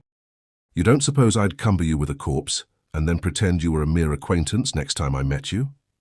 No, indeed. She paused. Do you know one thing that strikes me about all this? She went on. That there's some extra mystery about those memoirs that we haven't fathomed yet. I think you're right, agreed Anthony. There's one thing I'd like you to tell me, he continued. What's that? Why did you seem so surprised when I mentioned the name of Jimmy McGrath to you yesterday at Pont Street? Had you heard it before? I had, Sherlock Holmes. George, my cousin, George Lomax, you know, came to see me the other day and suggested a lot of frightfully silly things. His idea was that I should come down here and make myself agreeable to this man McGrath and Delilah, the memoirs out of him somehow. He didn't put it like that, of course. He talked a lot of nonsense about English gentlewomen and things like that, but his real meaning was never obscure for a moment. It was just the sort of rotten thing poor old George would think of. And then I wanted to know too much, and he tried to put me off with lies that wouldn't have deceived a child of 2. Well, his plan seems to have succeeded anyhow, observed Anthony. Here am I, the James McGrath he had in mind, and here are you being agreeable to me. But alas, for poor old George, no memoirs. Now I've got a question for you. When I said I hadn't written those letters, you said you knew I hadn't. You couldn't know any such thing. Oh, yes, I could, said Anthony, smiling. I've got a good working knowledge of psychology. You mean your belief in the sterling worth of my moral character was such that... But Anthony was shaking his head vigorously. Not at all. I don't know anything about your moral character. You might have a lover, and you might write to him, but you'd never lie down to be blackmailed. The Virginia Revel of those letters was scared stiff. You'd have fought. I wonder who the real Virginia Revel is. Where she is, I mean. It makes me feel as though I had a double somewhere. Anthony lit a cigarette. You know that one of the letters was written from Chimneys? He asked at last. What? Virginia was clearly startled. When was it written? It wasn't dated. But it's odd, isn't it? I'm perfectly certain no other Virginia Revel has ever stayed at Chimneys. Bundle or Lord Caterham would have said something about the coincidence of the name if she had. Yes, it's rather queer. Do you know, Mrs. Revel, I am beginning to disbelieve profoundly in this other Virginia Revel. She's very elusive, agreed Virginia. Extraordinarily elusive. I am beginning to think that the person who wrote those letters deliberately used your name. But why? Cried Virginia. Why should they do such a thing? Ah, that's just the question. There's the devil of a lot to find out about everything. Who do you really think killed Michael? Asked Virginia suddenly. The comrades of the Red Hand. I suppose they might have done so, said Anthony in a dissatisfied voice. Pointless killing would be rather characteristic of them. Let's get to work, said Virginia. I see Lord Caterham and Bundle strolling together. The first thing to do is to find out definitely whether the dead man is Michael or not. Anthony paddled to shore, and a few moments later they had joined Lord Caterham and his daughter. Lunch is late, said his lordship in a depressed voice. Battle has insulted the cook, I expect. This is a friend of mine, Bundle, said Virginia. Be nice to him. Bundle looked earnestly at Anthony for some minutes and then addressed a remark to Virginia as though he had not been there. Where do you pick up these nice-looking men, Virginia? How do you do it? Says she enviously. You can have him, said Virginia generously. I want Lord Caterham. She smiled upon the flattered peer, slipped her hand through his arm, and they moved off together. Do you talk? Asked Bundle. Or are you just strong and silent? Talk, said Anthony. I babble, I murmur, I gurgle, like the running brook, you know. Sometimes I even ask questions. As for instance, who occupies the second room on the left from the end? He pointed to it as he spoke. What an extraordinary question, said Bundle. You intrigue me greatly. Let me see. Yes, that's Mademoiselle Brun's room, the French governess. She endeavours to keep my young sisters in order. Dulcie and Daisy, like the song, you know. I dare say they'd have called the next one Dorothy May. But Mother got tired of having nothing but girls and died. Thought someone else could take on the job of providing an heir. Mademoiselle Brun, said Anthony thoughtfully. How long has she been with you? 2 months. She came to us when we were in Scotland. Ah, said Anthony. I smell a rat. I wish I could smell some lunch, said Bundle. Do I ask the Scotland Yard man to have lunch with us, Mr. Cade? You're a man of the world. You know about the etiquette of such things. We've never had a murder in the house before. Exciting, isn't it? I'm sorry your character was so completely cleared this morning. I've always wanted to meet a murderer and see for myself if they're as genial and charming as the Sunday papers always say they are. God. What's that? What seemed to be a taxi approaching the house. Its 2 occupants were a tall man with a bald head and a black beard, and a smaller and younger man with a black mustache. Anthony recognized the former and guessed that it was he, rather than the vehicle which contained him, that had wrung the exclamation of astonishment from his companion's lips. Unless I much mistake, he remarked, that is my old friend, Baron Lollipop. Baron what? I call him Lollipop for convenience. The pronouncing of his own name tends to harden the arteries. It nearly wrecked the telephone this morning, remarked Bundle. So that's the Baron, is it? I foresee he'll be turned on to me this afternoon, and I've had Isaacstein all the morning. Let George do his own dirty work, say I, and to hell with politics. Excuse me leaving you, Mr. Cade, but I must stand by poor old father. Bundle retreated rapidly to the house. Anthony stood looking after her for a minute or two and thoughtfully lighted a cigarette. As he did so, his ear was caught by a stealthy sound quite near him. He was standing by the boathouse, and the sound seemed to come from just round the corner. The mental picture conveyed to him was that of a man vainly trying to stifle a sudden sneeze. "Now I very much wonder who's behind the boathouse," said Anthony to himself. "We'd better see, I think." Suiting the action to the word, he threw away the match he had just blown out and ran lightly and noiselessly round the corner of the boathouse. He came upon a man who had evidently been kneeling on the ground and was just struggling to rise to his feet. He was tall, wore a light-coloured overcoat and glasses, and for the rest had a short, pointed black beard and a slightly foppish manner. He was between 30 and 40 years of age, and altogether of a most respectable appearance. "What are you doing here?" asked Anthony. He was pretty certain that the man was not one of Lord Caterham's guests. "I ask your pardon," said the stranger, with a marked foreign accent and what was meant to be an engaging smile. "It is that I wish to return to the Jolly Crickets, and I have lost my way. Would monsieur be so good as to direct me?" "Certainly," said Anthony. "But you don't go there by water, you know, eh?" said the stranger, with the air of one at a loss. "I said," repeated Anthony, with a meaning glance at the boathouse, "that you won't get there by water.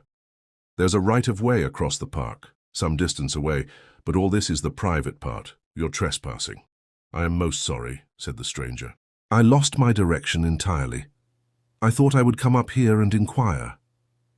Anthony refrained from pointing out that kneeling behind a boathouse was a somewhat peculiar manner of prosecuting inquiries.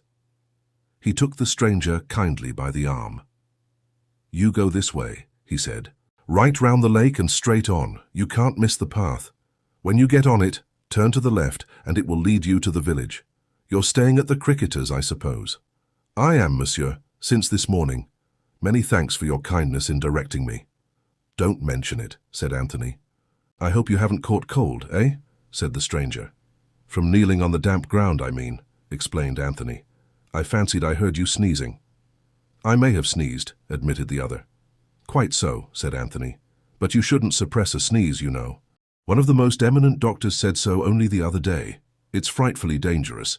I don't remember exactly what it does to you, whether it's an inhibition or whether it hardens your arteries, but you must never do it. Good morning." "Good morning, and thank you, monsieur, for setting me on the right road." "Second suspicious stranger from village inn," murmured Anthony to himself as he watched the other's retreating form. "And one that I can't quite place either. Appearance that of a French commercial traveller. I don't quite see him as a comrade of the Red Hand. Does he represent yet a third party in the harassed state of Czechoslovakia? The French governess has the second window from the end. A mysterious Frenchman is found slinking round the grounds, listening to conversations that are not meant for his ears.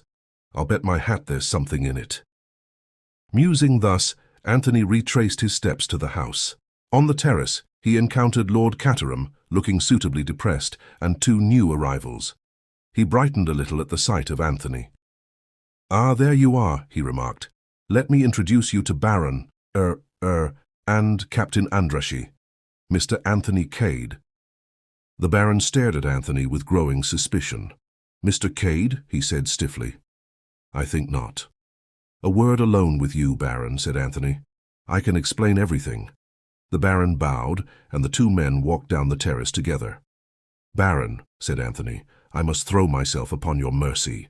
I have so far strained the honour of an English gentleman as to travel to this country under an assumed name. I represented myself to you as Mr. James McGrath, but you must see for yourself that the deception involved was infinitesimal. You are doubtless acquainted with the works of Shakespeare and his remarks about the unimportance of the nomenclature of roses. This case is the same. The man you wanted to see was the man in possession of the memoirs. I was that man. As you know only too well, I am no longer in possession of them." "A neat trick, Baron, a very neat trick. Who thought of it? You or your principal? His Highness's own idea it was, and for anyone but him to carry it out he would not permit." "He did it jolly well," said Anthony with approval. "I never took him for anything but an Englishman." "The education of an English gentleman did the prince receive," explained the Baron. "The custom of Czechoslovakia it is." "No professional could have pinched those papers better," said Anthony. "May I ask, without indiscretion, what has become of them?" "Between gentlemen," began the Baron. "You are too kind, Baron," murmured Anthony. I've never been called a gentleman so often as I have in the last 48 hours. I to you say this. I believe them to be burnt. You believe, but you don't know, eh? Is that it? His Highness in his own keeping retained them. His purpose it was to read them, and then by the fire to destroy them. I see, said Anthony. All the same, they are not the kind of light literature you'd skim through in half an hour. Among the effects of my martyred master, they have not discovered been. It is clear, therefore, that burnt they are. Said Anthony. I wonder. He was silent for a minute or two, and then went on. I have asked you these questions, Baron, because, as you may have heard, I myself have been implicated in the crime. I must clear myself absolutely, so that no suspicion attaches to me. Undoubtedly, said the Baron. Your honor demands it. Exactly, said Anthony. You put these things so well. I haven't got the knack of it. To continue, I can only clear myself by discovering the real murderer, and to do that, I must have all the facts. This question of the memoirs is very important. It seems to me possible that to gain possession of them might be the motive of the crime. Tell me, Baron, is that a very far-fetched idea? The Baron hesitated for a moment or two. You yourself the memoirs have read, he asked cautiously at length. I think I am answered, said Anthony, smiling. Now, Baron, there's just one thing more. I should like to give you fair warning that it is still my intention to deliver that manuscript to the publishers on Wednesday next, the 13th of October. The Baron stared at him. But you have no longer got it? On Wednesday next, I said. Today is Friday. That gives me 5 days to get hold of it again. But if it is burnt, I don't think it is burnt. I have good reasons for not believing so. As he spoke, they turned the corner of the terrace. A massive figure was advancing towards them. Anthony, who had not yet seen the great Mr. Hermann Isaacstein, looked at him with considerable interest.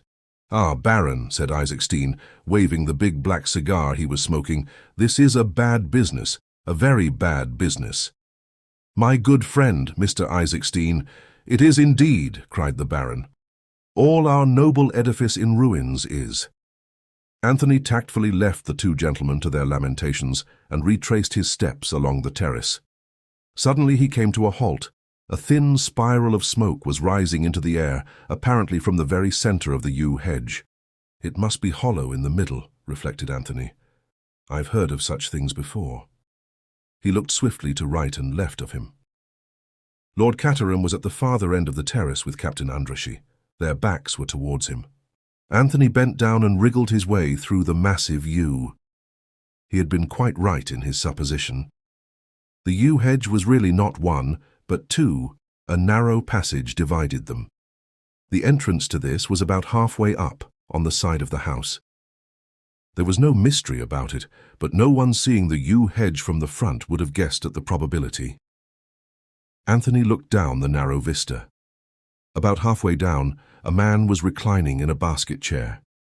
A half-smoked cigar rested on the arm of the chair, and the gentleman himself appeared to be asleep. Said Anthony to himself. Evidently, Mr. Hiram Fish prefers sitting in the shade. Chapter 16. Tea in the Schoolroom. Anthony regained the terrace with the feeling uppermost in his mind that the only safe place for private conversations was the middle of the lake. The resonant boom of a gong sounded from the house, and Treadwell appeared in a stately fashion from a side door. Luncheon is served, my lord. Ah, said Lord Caterham, brisking up a little. Lunch! At that moment, two children burst out of the house. They were high-spirited young women of 12 and 10, and though their names might be Dulcie and Daisy, as Bundle had affirmed, they appeared to be more generally known as Guggle and Winkle.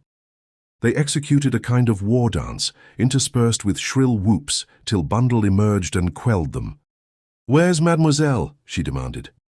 "She's got the migraine, the migraine, the migraine," chanted Winkle. "Hurrah," said Guggle, joining in. Lord Caterham had succeeded in shepherding most of his guests into the house. Now he laid a restraining hand on Anthony's arm. "Come to my study," he breathed. "I've got something rather special there." Slinking down the hall, far more like a thief than like the master of the house, Lord Caterham gained the shelter of his sanctum. Here he unlocked a cupboard and produced various bottles. "Talking to foreigners always makes me so thirsty," he explained apologetically. "I don't know why it is." There was a knock on the door, and Virginia popped her head round the corner of it. "Got a special cocktail for me?" she demanded. "Of course," said Lord Caterham hospitably. "Come in." The next few minutes were taken up with serious rites. "I needed that," said Lord Caterham with a sigh as he replaced his glass on the table. "As I said just now, I find talking to foreigners particularly fatiguing. I think it's because they're so polite. Come along, let's have some lunch." He led the way to the dining room. Virginia put her hand on Anthony's arm and drew him back a little. "I've done my good deed for the day," she whispered. "I got Lord Caterham to take me to see the body." "Well?" demanded Anthony eagerly. One theory of his was to be proved or disproved. Virginia was shaking her head. "You were wrong," she whispered. "It's Prince Michael, all right." "Oh." Anthony was deeply chagrined. "And Mademoiselle has the migraine," he added aloud, in a dissatisfied tone. "What has that got to do with it?" "Probably nothing, but I wanted to see her. You see, I found out that Mademoiselle has the second room from the end, the one where I saw the light last night. That's interesting. Probably there's nothing in it. All the same, I mean to see Mademoiselle before the day is out." Lunch was somewhat of an ordeal.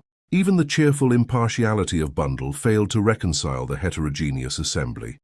The Baron and Andrassy were correct, formal, full of etiquette, and had the air of attending a meal in a mausoleum. Lord Caterham was lethargic and depressed. Bill Eversleigh stared longingly at Virginia. George, very mindful of the trying position in which he found himself, conversed weightily with the Baron and Mr. Isaacstein. Guggle and Winkle, completely beside themselves with joy of having a murder in the house, had to be continually checked and kept under, whilst Mr. Hiram Fish slowly masticated his food and drawled out dry remarks in his own peculiar idiom. Superintendent Battle had considerately vanished, and nobody knew what had become of him. "Thank God that's over," murmured Bundle to Anthony as they left the table. "And George is taking the foreign contingent over to the Abbey this afternoon to discuss state secrets." "That will possibly relieve the atmosphere," agreed Anthony. "I don't mind the American so much," continued Bundle. "He and Father can talk first editions together quite happily in some secluded spot. Mr. Fish, as the object of their conversation drew near, I'm planning a peaceful afternoon for you." The American bowed. "That's too kind of you, Lady Eileen." "Mr. Fish," said Anthony, "had quite a peaceful morning." Mr. Fish shot a quick glance at him. "Ah, sir, you observed me then, in my secluded retreat. There are moments, sir, when far from the madding crowd is the only motto for a man of quiet tastes." Bundle had drifted on, and the American and Anthony were left together. The former dropped his voice a little. "I opine," he said, "that there is considerable mystery about this little dust-up." "Any amount of it," said Anthony. "That guy with the bald head was perhaps a family connection." "Something of the kind."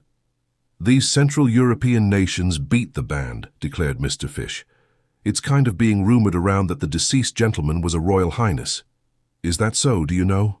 "He was staying here as Count Stanislaus," replied Anthony evasively. To this, Mr. Fish offered no further rejoinder than the somewhat cryptic, "Oh boy," after which he relapsed into silence for some moments. "This police captain of yours," he observed at last, "Battle, or whatever his name is he the goods all right?" "Scotland Yard thinks so," replied Anthony dryly. "He seems kind of hidebound to me," remarked Mr. Fish. "No hustle to him. This big idea of his, letting no one leave the house. What is there to it?" He darted a very sharp look at Anthony as he spoke. "Everyone's got to attend the inquest tomorrow morning, you see. That's the idea, is it? No more to it than that? No question of Lord Caterham's guests being suspected? My dear Mr. Fish, I was getting a mite uneasy, being a stranger in this country. But of course it was an outside job.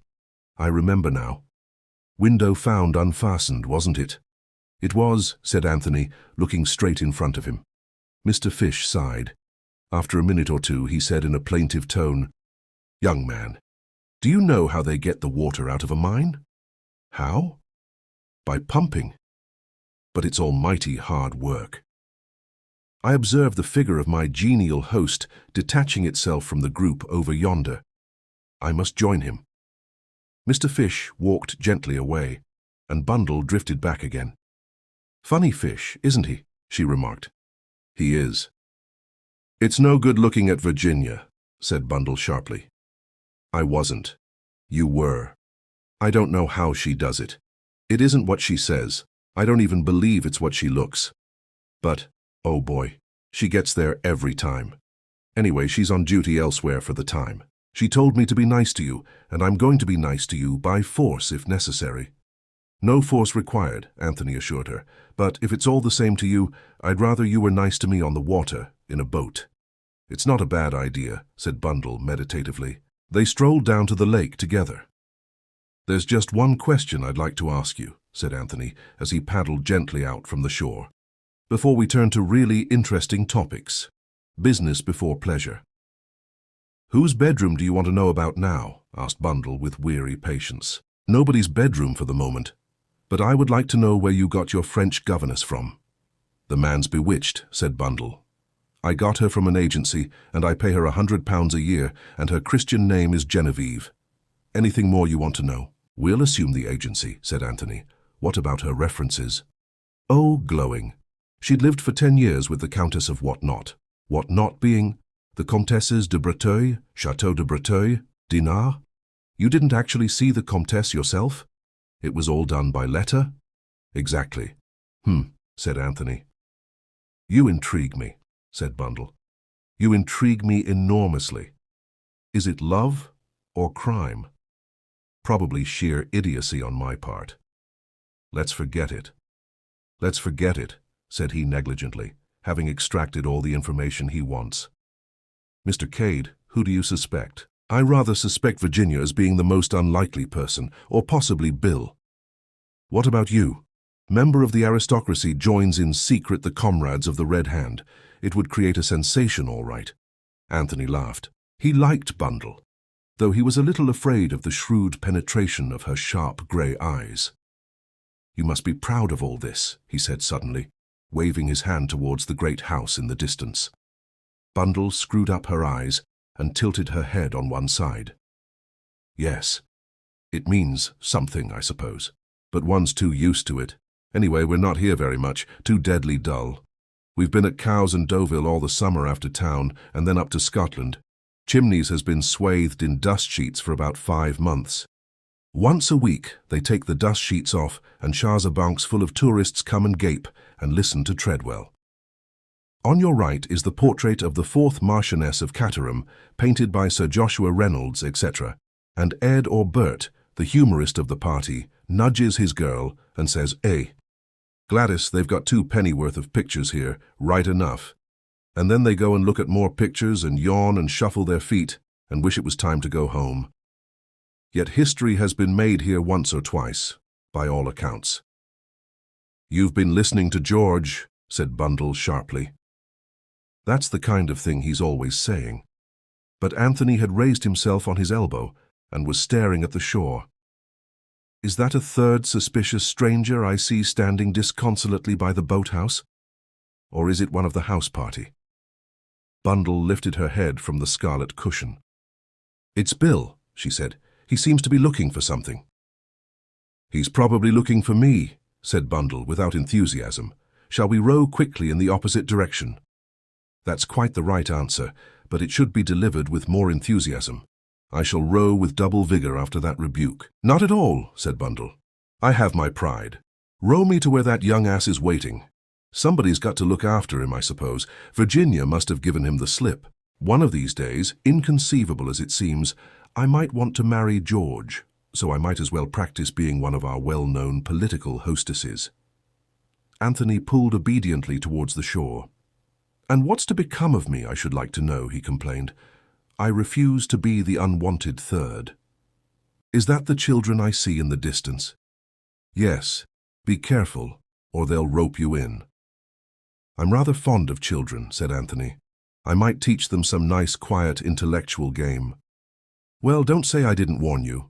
Having relinquished Bundle to the care of her gallant captain, Anthony strolled off to where various shrill cries disturbed the peace of the afternoon. He was received with acclamation. "Are you any good at playing Red Indians?" asked Guggle sternly. "Rather," said Anthony. "You should hear the noise I make when I'm being scalped." "Like this," he illustrated. "Not so bad," said Winkle grudgingly. "Now do the scalpers yell." Anthony obliged with a blood-curdling noise. In another minute the game of Red Indians was in full swing. About an hour later, Anthony wiped his forehead and ventured to inquire after Mademoiselle's migraine. He was pleased to hear that that lady had entirely recovered. So popular had he become that he was urgently invited to come and have tea in the schoolroom. "And then you can tell us about the man you saw hung," urged Guggle. "Did you say you'd got a bit of the rope with you?" asked Winkle. "It's in my suitcase," said Anthony solemnly. "You shall each have a piece of it." Winkle immediately let out a wild Indian yell of satisfaction. "We'll have to go and get washed, I suppose," said Guggle gloomily. "You will come to tea, won't you? You won't forget?" Anthony swore solemnly that nothing should prevent his keeping the engagement. Satisfied, the youthful pair beat a retreat towards the house. Anthony stood for a minute looking after them, and as he did so, he became aware of a man leaving the other side of a little copse of trees and hurrying away across the park.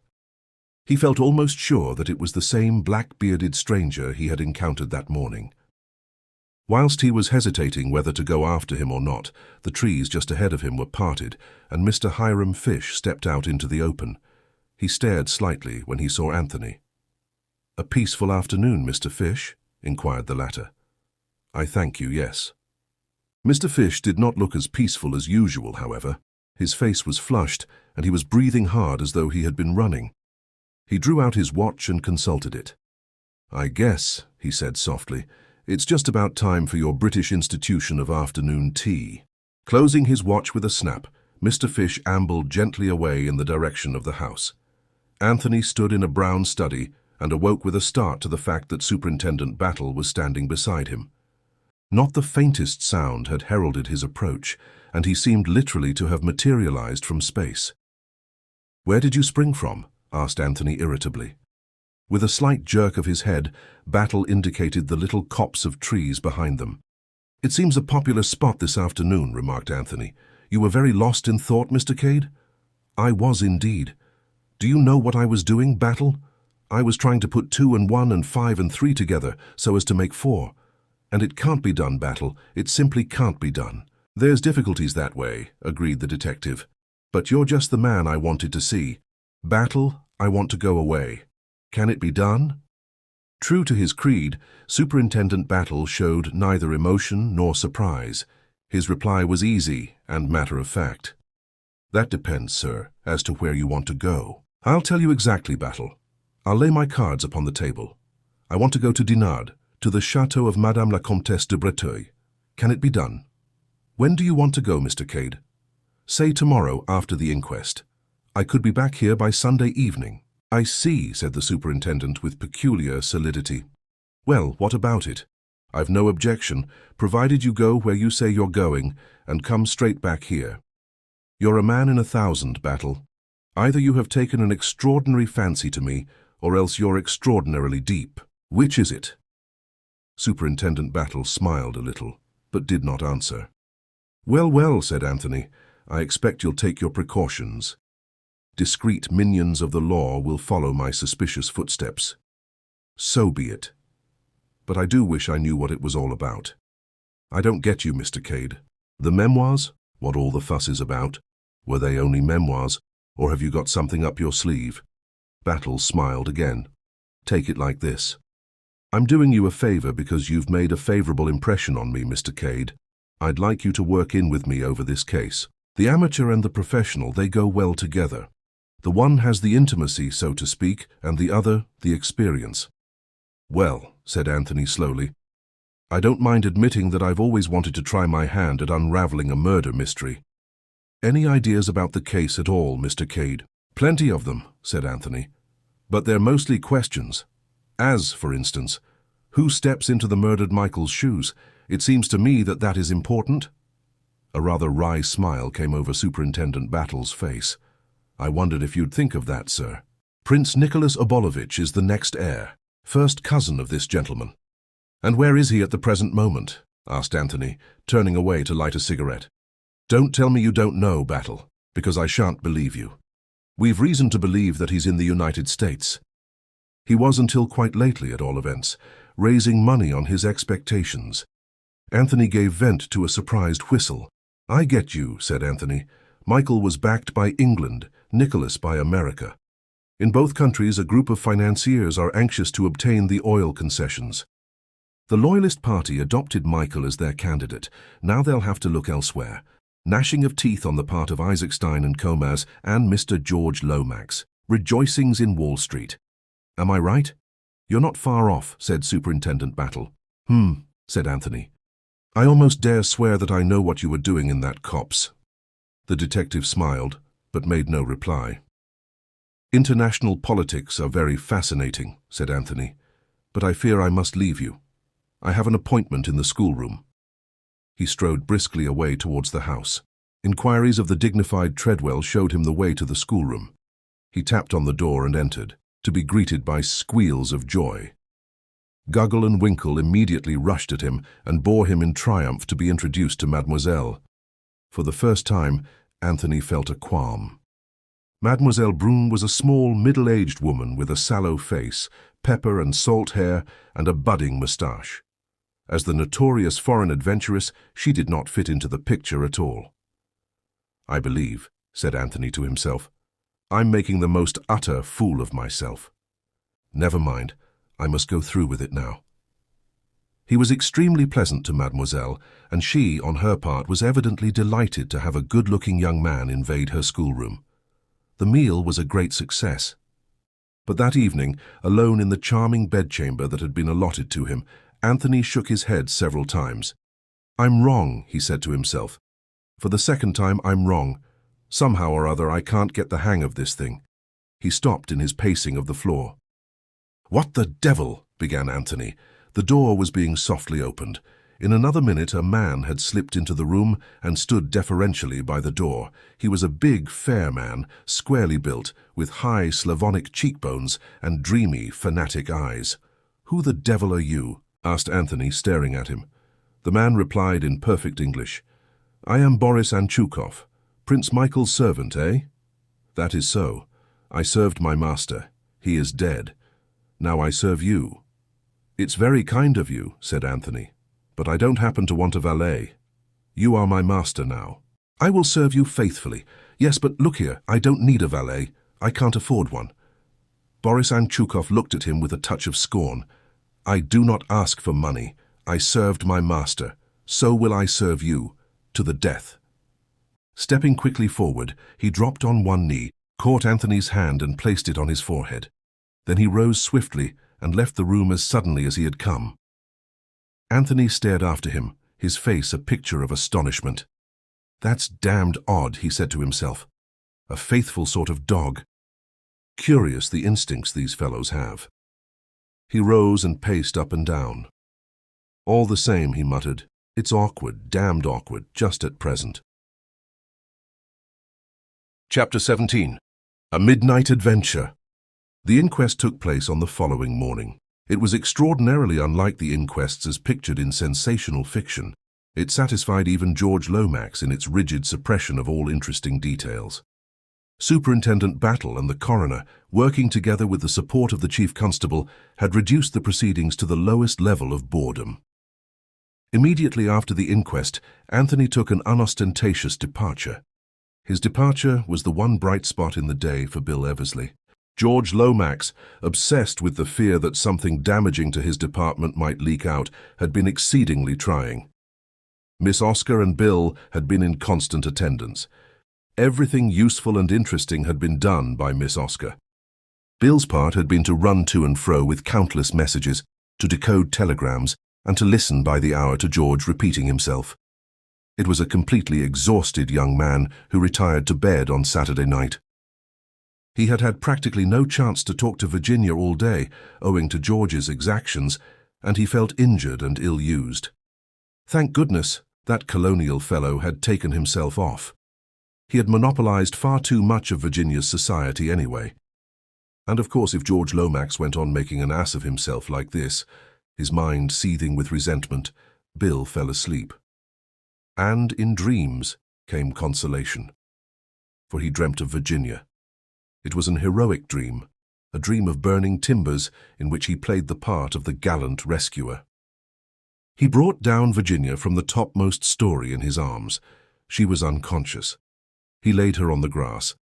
Then he went off to find a packet of sandwiches. It was most important that he should find that packet of sandwiches. George had it, but instead of giving it up to Bill, he began to dictate telegrams. They were now in the vestry of a church, and any minute Virginia might arrive to be married to him. Horror. He was wearing pajamas. He must get home at once and find his proper clothes. He rushed out to the car. The car would not start. No petrol in the tank. He was getting desperate. And then a big general bus drew up, and Virginia got out of it on the arm of the bald-headed Baron. She was deliciously cool and exquisitely dressed in grey. She came over to him and shook him by the shoulders playfully. "Bill," she said. "Oh, Bill." She shook him harder. "Bill," she said. "Wake up. Oh, do wake up." Very dazed, Bill woke up. He was in his bedroom at Chimneys, but part of the dream was with him still. Virginia was leaning over him and was repeating the same words with variations. "Wake up, Bill. Oh, do wake up. Bill." "Hello," said Bill, sitting up in bed. "What's the matter?" Virginia gave a sigh of relief. "Thank goodness. I thought you'd never wake up. I've been shaking you and shaking you. Are you properly awake now?" "I think so," said Bill doubtfully. "You great lump," said Virginia. "The trouble I've had. My arms are aching. These insults are uncalled for," said Bill with dignity. "Let me say, Virginia, that I consider your conduct most unbecoming, not at all that of a pure young widow. Don't be an idiot, Bill. Things are happening." "What kind of things?" "Queer things. In the council chamber. I thought I heard a door bang somewhere, and I came down to see, and then saw a light in the council chamber.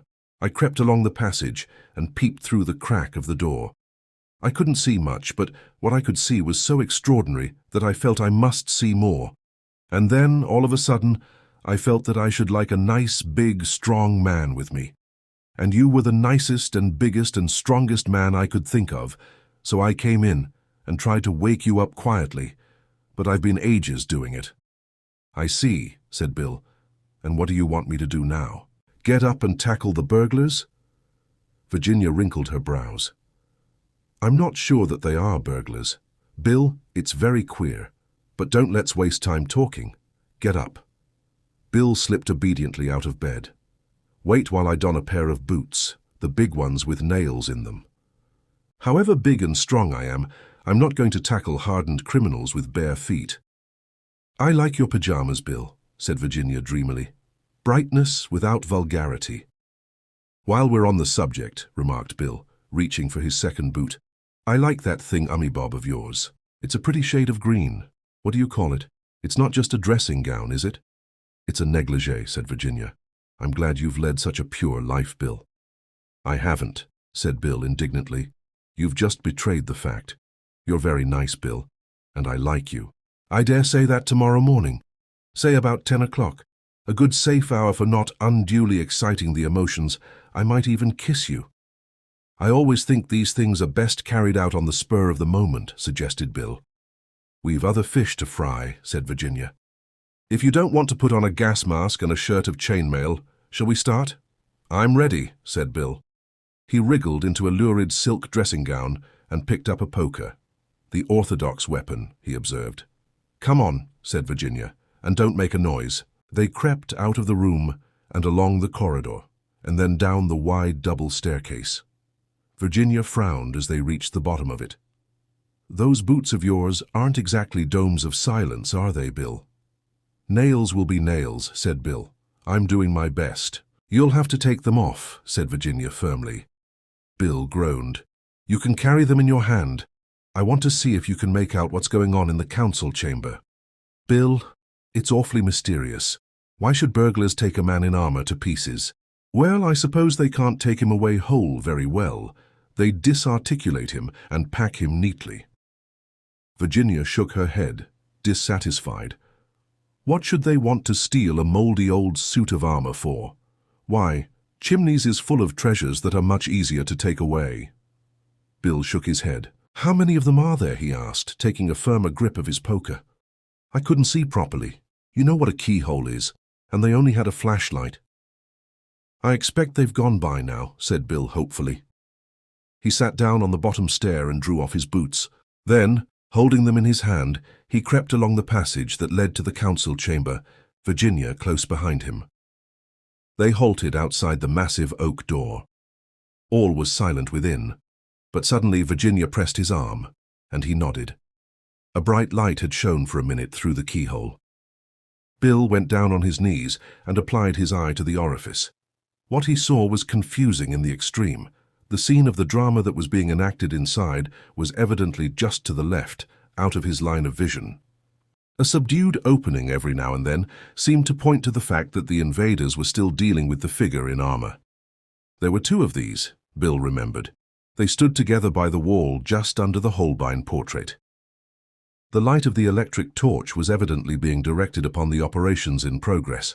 It left the rest of the room nearly in darkness. Once a figure flitted across Bill's line of vision, but there was not sufficient light to distinguish anything about it. It might have been that of a man or a woman. In a minute or two, it flitted back again, and then the subdued chinking sounded again. Presently, there came a new sound, a faint tap-tap, as of knuckles on wood. Bill sat back on his heels suddenly. "What is it?" whispered Virginia. "Nothing. It's no good going on like this. We can't see anything, and we can't guess what they're up to. I must go in and tackle them." He drew on his boots and stood up. "Now, Virginia, listen to me. We'll open the door as softly as possible. You know where the switch of the electric light is? Guess, just by the door. I don't think there are more than two of them. There may be only one. I want to get well into the room. Then, when I say go, I want you to switch on the lights. Do you understand? Perfectly. And don't scream or faint or anything. I won't let anyone hurt you." "My hero," murmured Virginia. Bill peered at her suspiciously through the darkness. He heard a faint sound, which might have been either a sob or a laugh. Then he grasped the poker firmly and rose to his feet. He felt that he was fully alive to the situation. Very softly he turned the handle of the door. It yielded and swung gently inwards. Bill felt Virginia close beside him. Together they moved noiselessly into the room. At the farther end of the room, the torch was playing upon the Holbein picture. Silhouetted against it was the figure of a man, standing on a chair and gently tapping on the paneling. His back, of course, was to them, and he merely loomed up as a monstrous shadow. What more they might have seen cannot be told, for at that moment Bill's nails squeaked upon the parquet floor. The man swung round, directing the powerful torch full upon them, and almost dazzling them with the sudden glare. Bill did not hesitate. "Go!" he roared to Virginia, and sprang for his man as she obediently pressed down the switch of the electric lights. The big chandelier should have been flooded with light, but instead, all that happened was the click of the switch. The room remained in darkness. Virginia heard Bill curse freely. The next minute, the air was filled with panting, scuffling sounds. The torch had fallen to the ground and extinguished itself in the fall. There was the sound of a desperate struggle going on in the darkness, but as to who was getting the better of it, and indeed as to who was taking part in it, Virginia had no idea. Had there been anyone else in the room besides the man who was tapping the paneling? There might have been. Their glimpse had been only a momentary one. Virginia felt paralyzed. She hardly knew what to do. She dared not try and join in the struggle. To do so might hamper and not aid Bill. Her one idea was to stay in the doorway, so that anyone trying to escape should not leave the room that way. At the same time, she disobeyed Bill's express instructions and screamed loudly and repeatedly for help. She heard doors opening upstairs and a sudden gleam of light from the hall and the big staircase. If only Bill could hold his man until help came. But at that minute, there was a final terrific upheaval. They must have crashed into one of the figures in armor, for it fell to the ground with a deafening noise. Virginia saw dimly a figure springing for the window and at the same time heard Bill cursing and disengaging himself from fragments of armor. For the first time she left her post and rushed wildly for the figure at the window, but the window was already unlatched. The intruder had no need to stop and fumble for it. He sprang out and raced away down the terrace and round the corner of the house. Virginia raced after him. She was young and athletic, and she turned the corner of the terrace not many seconds after her quarry. But there she ran headlong into the arms of a man who was emerging from a small side door. It was Mr. Hiram P. Fish. "Gee, it's a lady," he exclaimed. "Why, I beg your pardon, Mrs. Revel. I took you for one of the thugs fleeing from justice." "He's just passed this way," cried Virginia breathlessly. "Can't we catch him?" But even as she spoke, she knew it was too late. The man must have gained the park by now, and it was a dark night with no moon. She retraced her steps to the council chamber, Mr. Fish by her side, discoursing in a soothing monotone upon the habits of burglars in general, of which he seemed to have a wide experience. Lord Caterham, Bundle, and various frightened servants were standing in the doorway of the council chamber. "What the devil's the matter?" asked Bundle. "Is it burglars?" "What are you and Mr. Fish doing, Virginia? Taking a midnight stroll?" Virginia explained the events of the evening. "How frightfully exciting," commented Bundle. "You don't usually get a murder and a burglary crowded into one weekend. What's the matter with the lights in here? They're all right everywhere else." That mystery was soon explained. The bulbs had simply been removed and laid in a row against the wall. Mounted on a pair of steps, the dignified Treadwell, dignified even in undress, restored illumination to the stricken apartment. "If I am not mistaken," said Lord Caterham in his sad voice as he looked around him, "this room has recently been the centre of somewhat violent activity." There was some justice in the remark. Everything that could have been knocked over had been knocked over. The floor was littered with splintered chairs, broken china, and fragments of armor. "How many of them were there?" asked Bundle. "It seems to have been a desperate fight." "Only one, I think," said Virginia. But even as she spoke, she hesitated a little. Certainly only one person, a man, had passed out through the window. But as she had rushed after him, she had had a vague impression of a rustle somewhere close at hand. If so, the second occupant of the room could have escaped through the door. Perhaps, though, the rustle had been an effect of her own imagination. Bill appeared suddenly at the window. He was out of breath and panting hard. "Damn the fellow," he exclaimed wrathfully. "He's escaped. I've been hunting all over the place. Not a sign of him."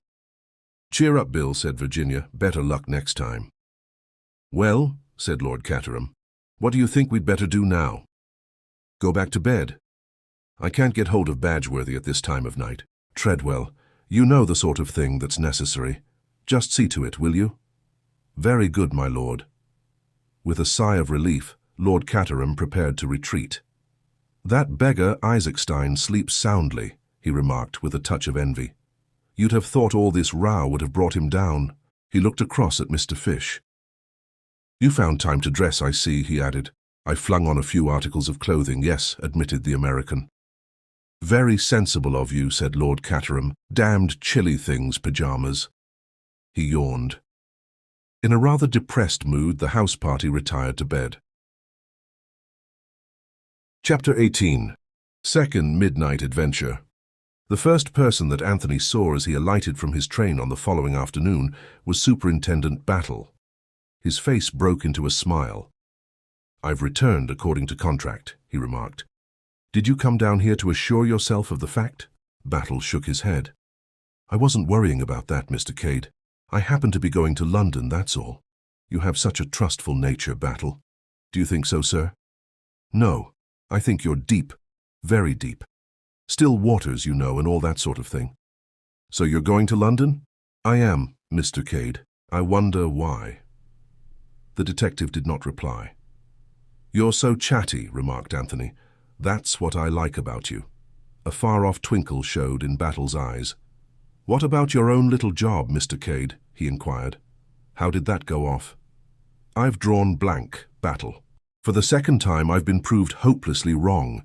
Galling, isn't it?" "What was the idea, sir, if I may ask?" "I suspected the French governess, Battle. A. upon the grounds of her being the most unlikely person, according to the canons of the best fiction. B. Because there was a light in her room on the night of the tragedy, that wasn't much to go upon. You are quite right. It was not. But I discovered that she had only been here a short time, and I also found a suspicious Frenchman spying round the place. You know all about him, I suppose. You mean the man who calls himself Monsieur Shell, staying at the Cricketers, a traveller in silk.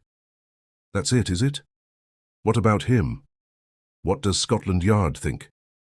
His actions have been suspicious, said Superintendent Battle expressionlessly. Very suspicious, I should say. Well, I put two and two together. French governess in the house, French stranger outside. I decided that they were in league together, and I hurried off to interview the lady with whom Mademoiselle Brun had lived for the last 10 years. I was fully prepared to find that she had never heard of any such person as Mademoiselle Brun, but I was wrong, Battle. Mademoiselle is the genuine article. Battle nodded. I must admit, said Anthony, that as soon as I spoke to her I had an uneasy conviction that I was barking up the wrong tree. She seemed so absolutely the governess. Again Battle nodded. All the same, Mr. Cade, you can't always go by that. Women especially can do a lot with makeup. I've seen quite a pretty girl with the colour of her hair altered, a sallow complexion stain, slightly reddened eyelids, and most efficacious of all, dowdy clothes, who would fail to be identified by 9 people out of 10 who had seen her in her former character. Men haven't got quite the same pull. You can do something with the eyebrows, and of course different sets of false teeth alter the whole expression. But there are always the ears. There's an extraordinary lot of character in ears, Mr. Cade. Don't look so hard at mine, Battle, complained Anthony. You make me quite nervous. I'm not talking of false beard and grease paint, continued the superintendent. That's only for books. No, there are very few men who can escape identification and put it over on you. In fact, there's only one man I know who has a positive genius for impersonation. King Victor. Ever heard of King Victor, Mr. Cade? There was something so sharp and sudden about the way the detective put the question that Anthony half-checked the words that were rising to his lips. King Victor? He said reflectively instead. Somehow I seem to have heard the name. One of the most celebrated jewel thieves in the world. Irish father, French mother. Can speak 5 languages at least. He's been serving a sentence, but his time was up a few months ago. Really? And where is he supposed to be now? Well, Mr. Cade, that's what we'd rather like to know. The plot thickens, said Anthony lightly. No chance of his turning up here, is there? But I suppose he wouldn't be interested in political memoirs, only in jewels. There's no saying, said Superintendent Battle. For all we know, he may be here already. Disguised as the second footman? Splendid. You'll recognize him by his ears and cover yourself with glory. Quite fond of your little joke, aren't you, Mr. Cade?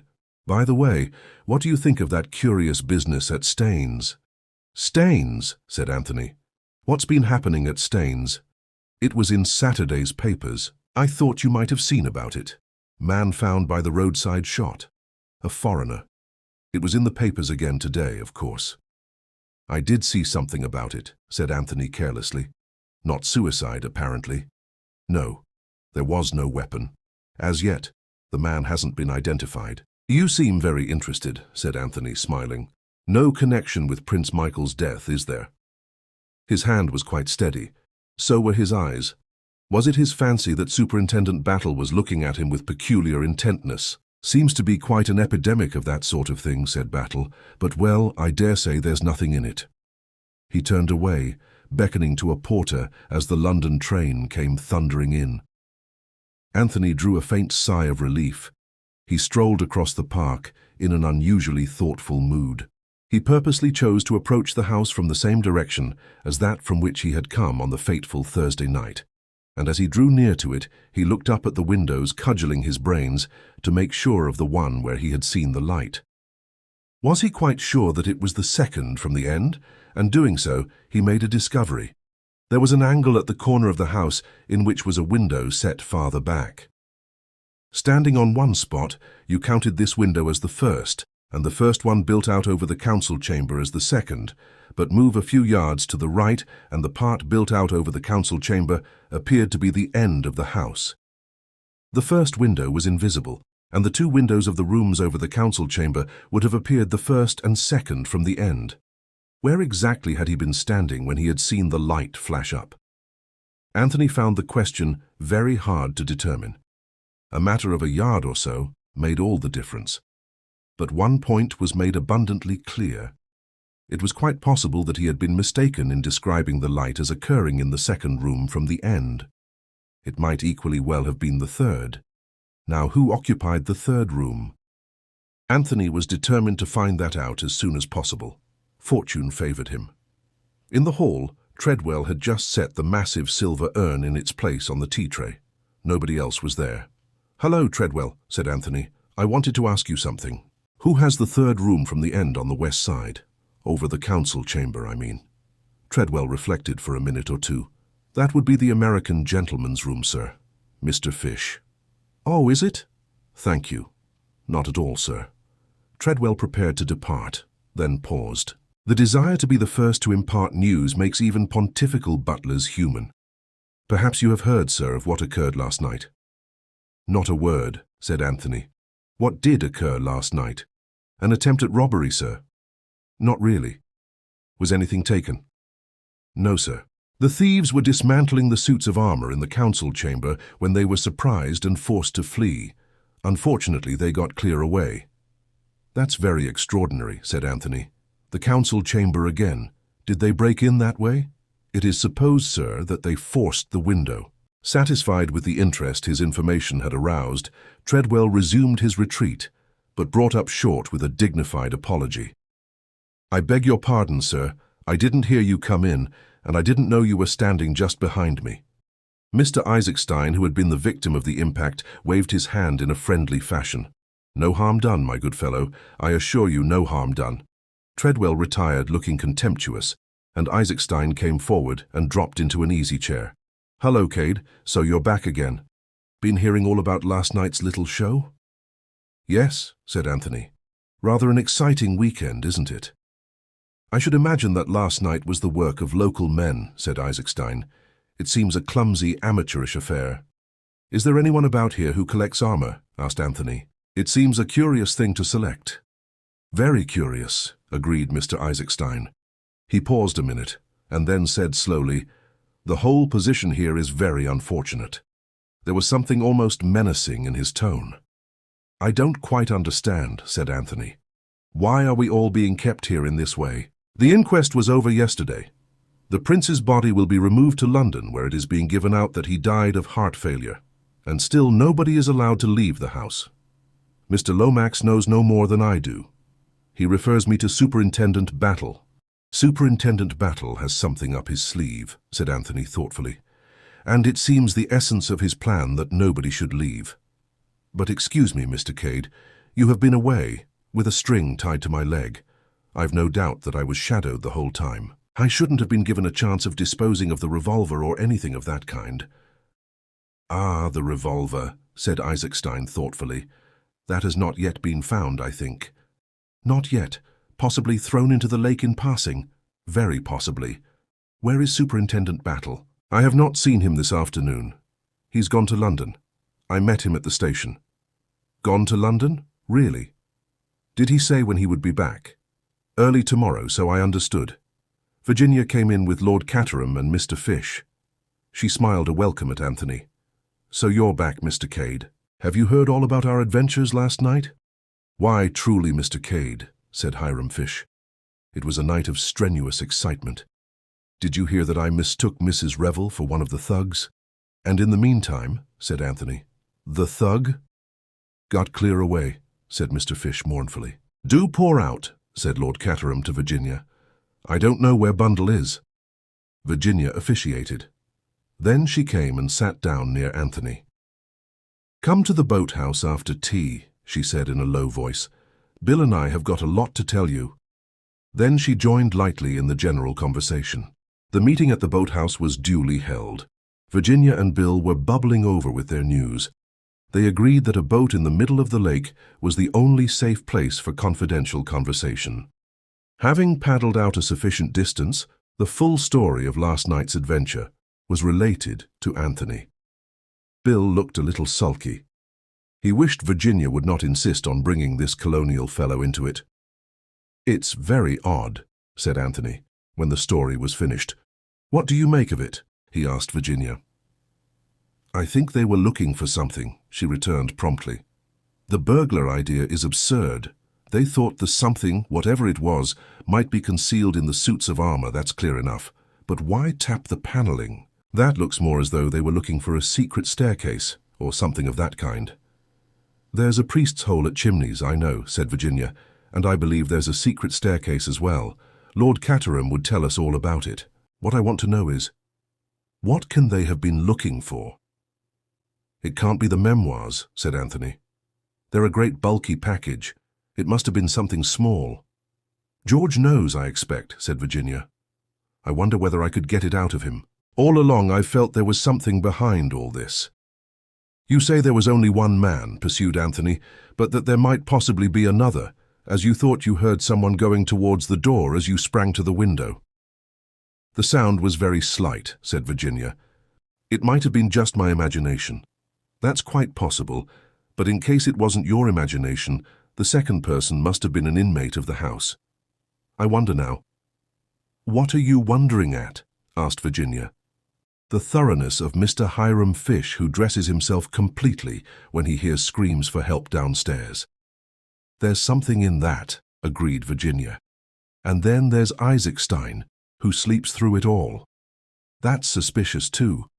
Surely he couldn't." "There's that fellow Boris," suggested Bill. "He looks an unmitigated ruffian. Michael's servant, I mean." "Chimneys is full of suspicious characters," said Virginia. "I dare say the others are just as suspicious of us. I wish Superintendent Battle hadn't gone to London. I think it's rather stupid of him. By the way, Mr. Cade, I've seen that peculiar-looking Frenchman about once or twice spying round the park." "It's a mix-up," confessed Anthony. "I've been away on a wild goose chase, made a thorough ass of myself. Look here, to me the whole question seems to resolve itself into this.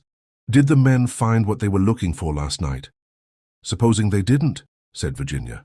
"I'm pretty sure they didn't, as a matter of fact. Just this, I believe they'll come again. They know, or they soon will know, that Battle's in London. They'll take the risk and come again tonight." "Do you really think so?" "It's a chance. Now we three will form a little syndicate. Eversley and I will conceal ourselves with due precautions in the council chamber." "What about me?" interrupted Virginia. "Don't think you're going to leave me out of it." "Listen to me, Virginia," said Bill. "This is man's work. Don't be an idiot, Bill. I'm in on this. Don't you make any mistake about it. The syndicate will keep watch tonight." It was settled thus, and the details of the plan were laid. After the party had retired to bed, first one and then another of the syndicate crept down. They were all armed with powerful electric torches, and in the pocket of Anthony's coat lay a revolver. Anthony had said that he believed another attempt to resume the search would be made. Nevertheless, he did not expect that the attempt would be made from outside. He believed that Virginia had been correct in her guess that someone had passed her in the dark the night before, and as he stood in the shadow of an old oak dresser, it was towards the door and not the window that his eyes were directed. Virginia was crouching behind a figure in armor on the opposite wall, and Bill was by the window. The minutes passed at interminable length. 1 o'clock chimed, then the half-hour, then 2, then another half-hour. Anthony felt stiff and cramped. He was coming slowly to the conclusion that he had been wrong. No attempt would be made tonight. And then he stiffened suddenly, all his senses on the alert. He had heard a footstep on the terrace outside. Silence again, then a low scratching noise at the window. Suddenly it ceased, and the window swung open. A man stepped across the sill into the room. He stood quite still for a moment, peering round as though listening. After a minute or two, seemingly satisfied, he switched on a torch he carried and turned it rapidly round the room. Apparently he saw nothing unusual. The three watchers held their breath. He went over to the same bit of panelled wall he had been examining the night before. And then a terrible knowledge smote Bill. He was going to sneeze. The wild race through the dew-laden park the night before had given him a chill. All day he had sneezed intermittently. A sneeze was due now, and nothing on earth would stop it. He adopted all the remedies he could think of. He pressed his upper lip, swallowed hard, threw back his head and looked at the ceiling. As a last resort, he held his nose and pinched it violently. It was of no avail. He sneezed, a stifled, checked, emasculated sneeze, but a startling sound in the deadly quiet of the room. The stranger sprang round, and in the same minute, Anthony acted. He flashed on his torch and jumped full for the stranger. In another minute, they were down on the floor together. "Lights!" shouted Anthony. Virginia was ready at the switch. The lights came on true and full tonight. Anthony was on top of his man. Bill leant down to give him a hand. "And now," said Anthony, "let's see who you are, my fine fellow." He rolled his victim over. It was the neat, dark-bearded stranger from the cricketers. "Very nice indeed," said an approving voice.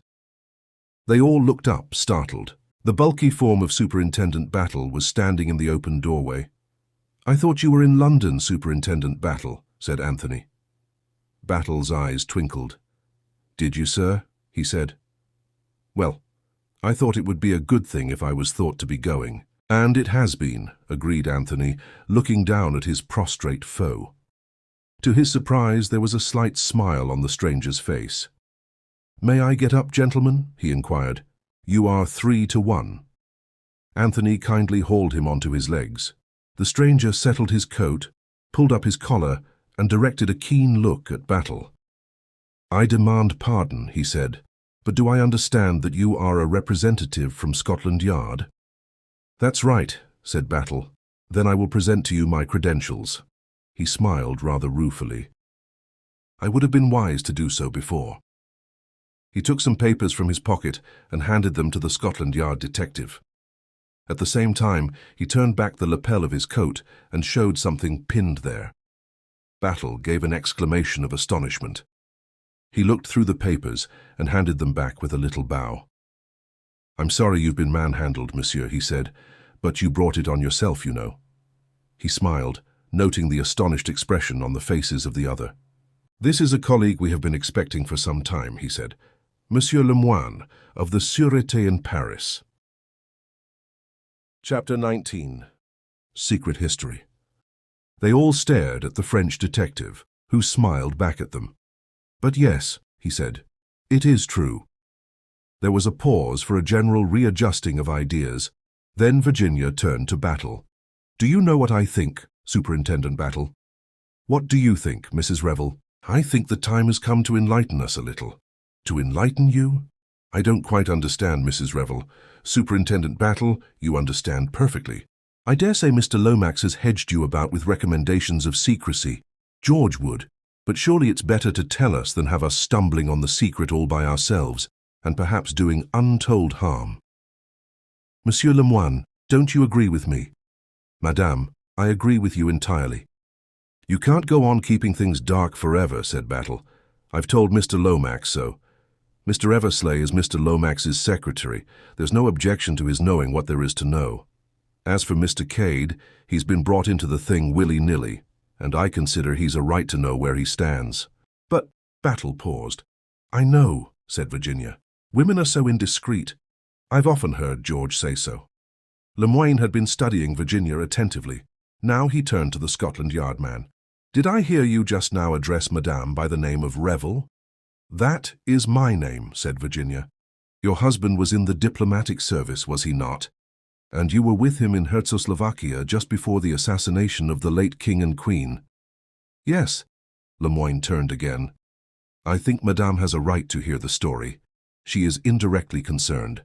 Moreover," his eyes twinkled a little, "Madame's reputation for discretion stands very high in diplomatic circles.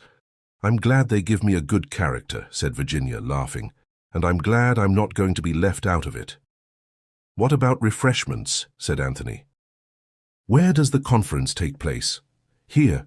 "If you please, sir," said Battle. "I've a fancy for not leaving this room until morning. You'll see why when you've heard the story." "Then I'll go and forage," said Anthony. Bill went with him, and they returned with a tray of glasses, siphons, and other necessaries of life. The augmented syndicate established itself comfortably in the corner by the window, being grouped round a long oak table. "It's understood, of course," said Battle, "that anything that's said here is said in strict confidence. There must be no leakage. I've always felt it would come out one of these days. Gentlemen like Mr. Lomax, who want everything hushed up, take bigger risks than they think." The start of this business was just over 7 years ago. There was a lot of what they call reconstruction going on, especially in the Near East. There was a good deal going on in England, strictly on the QT, with that old gentleman, Count Stilptich, pulling the strings. All the Balkan states were interested parties, and there were a lot of royal personages in England just then. I'm not going into details, but something disappeared. Disappeared in a way that seemed incredible unless you admitted two things: that the thief was a royal personage, and that at the same time it was the work of a high-class professional. Monsieur Lemoine here will tell you how that well might be. The Frenchman bowed courteously and took up the tale. "It is possible that you in England may not even have heard of our famous and fantastic King Victor. What his real name is, no one knows, but he is a man of singular courage and daring, one who speaks 5 languages and is unequalled in the art of disguise. Though his father is known to have been either English or Irish, he himself has worked chiefly in Paris. It was there, nearly 8 years ago, that he was carrying out a daring series of robberies and living under the name of Captain O'Neill." A faint exclamation escaped Virginia. Monsieur Lemoine darted a keen glance at her. "I think I understand what agitates Madame. You will see in a minute. Now we of the Sûreté had our suspicions that this Captain O'Neill was none other than King Victor, but we could not obtain the necessary proof. There was also in Paris at the time a clever young actress, Angèle Maury, of the Folies Bergère. For some time we had suspected that she was associated with the operations of King Victor, but again no proof was forthcoming. About that time, Paris was preparing for the visit of the young King Nicholas IV of Czechoslovakia. At the Sûreté we were given special instructions as to the course to be adopted to ensure the safety of His Majesty. In particular, we were warned to superintend the activities of a certain revolutionary organization which called itself the Comrades of the Red Hand. It is fairly certain now that the comrades approached Angèle Maury and offered her a huge sum if she would aid them in their plans. Her part was to infatuate the young king and decoy him to some spot agreed upon with them. Angèle Maury accepted the bribe and promised to perform her part. But the young lady was cleverer and more ambitious than her employers suspected. She succeeded in captivating the king, who fell desperately in love with her and loaded her with jewels. It was then that she conceived the idea of being not a king's mistress, but a queen. As everyone knows, she realized her ambition. She was introduced into Czechoslovakia as the Countess Varaga Popolevsky, an offshoot of the Romanovs, and became eventually Queen Varaga of Czechoslovakia. Not bad for a little Parisian actress. I have always heard that she played the part extremely well, but her triumph was not to be long-lived. The comrades of the Red Hand, furious at her betrayal, twice attempted her life. Finally, they worked up the country to such a pitch that a revolution broke out in which both the king and queen perished. Their bodies, horribly mutilated and hardly recognizable, were recovered, attesting to the fury of the populace against the low-born foreign queen. Now, in all this, it seems certain that Queen Varaga still kept in with her confederate King Victor. It is possible that the bold plan was his all along. What is known is that she continued to correspond with him in a secret code from the court of Czechoslovakia. For safety, the letters were written in English and signed with the name of an English lady then at the embassy. If any inquiry had been made and the lady in question had denied her signature, it is possible that she would not have been believed, for the letters were those of a guilty woman to her lover. "It was your name she used, Mrs. Revel." "I know," said Virginia. Her color was coming and going unevenly. "So that is the truth of the letters. I have wondered and wondered." "What a blackguardly trick," cried Bill indignantly. The letters were addressed to Captain O'Neill at his rooms in Paris, and their principal purpose may have light shed upon it by a curious fact which came to light later. After the assassination of the king and queen, many of the crown jewels, which had fallen, of course, into the hands of the mob, found their way to Paris. and it was discovered that in 9 cases out of 10, the principal stones had been replaced by paste, and mind you, there were some very famous stones among the jewels of Czechoslovakia. So as a queen, Angèle Maury still practiced her former activities. You see now where we have arrived. Nicholas IV and Queen Varaga came to England and were the guests of the late Marquis of Caterham, then Secretary of State for Foreign Affairs. Czechoslovakia is a small country, but it could not be left out. Queen Varaga was necessarily received, and there we have a royal personage and at the same time an expert thief. There is also no doubt that the substitute which was so wonderful as to deceive anyone but an expert could only have been fashioned by King Victor, and indeed the whole plan, in its daring and audacity, pointed to him as the author.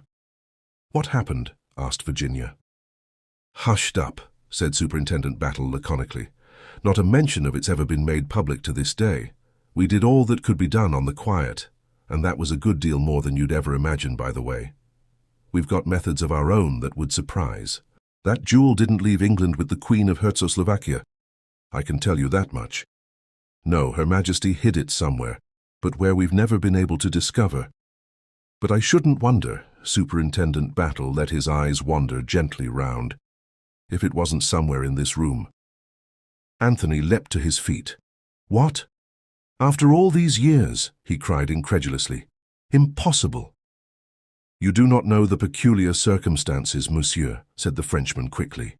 "Only a fortnight later, the revolution in Czechoslovakia broke out, and the king and queen were murdered. Also, Captain O'Neill was arrested in Paris and sentenced on a minor charge.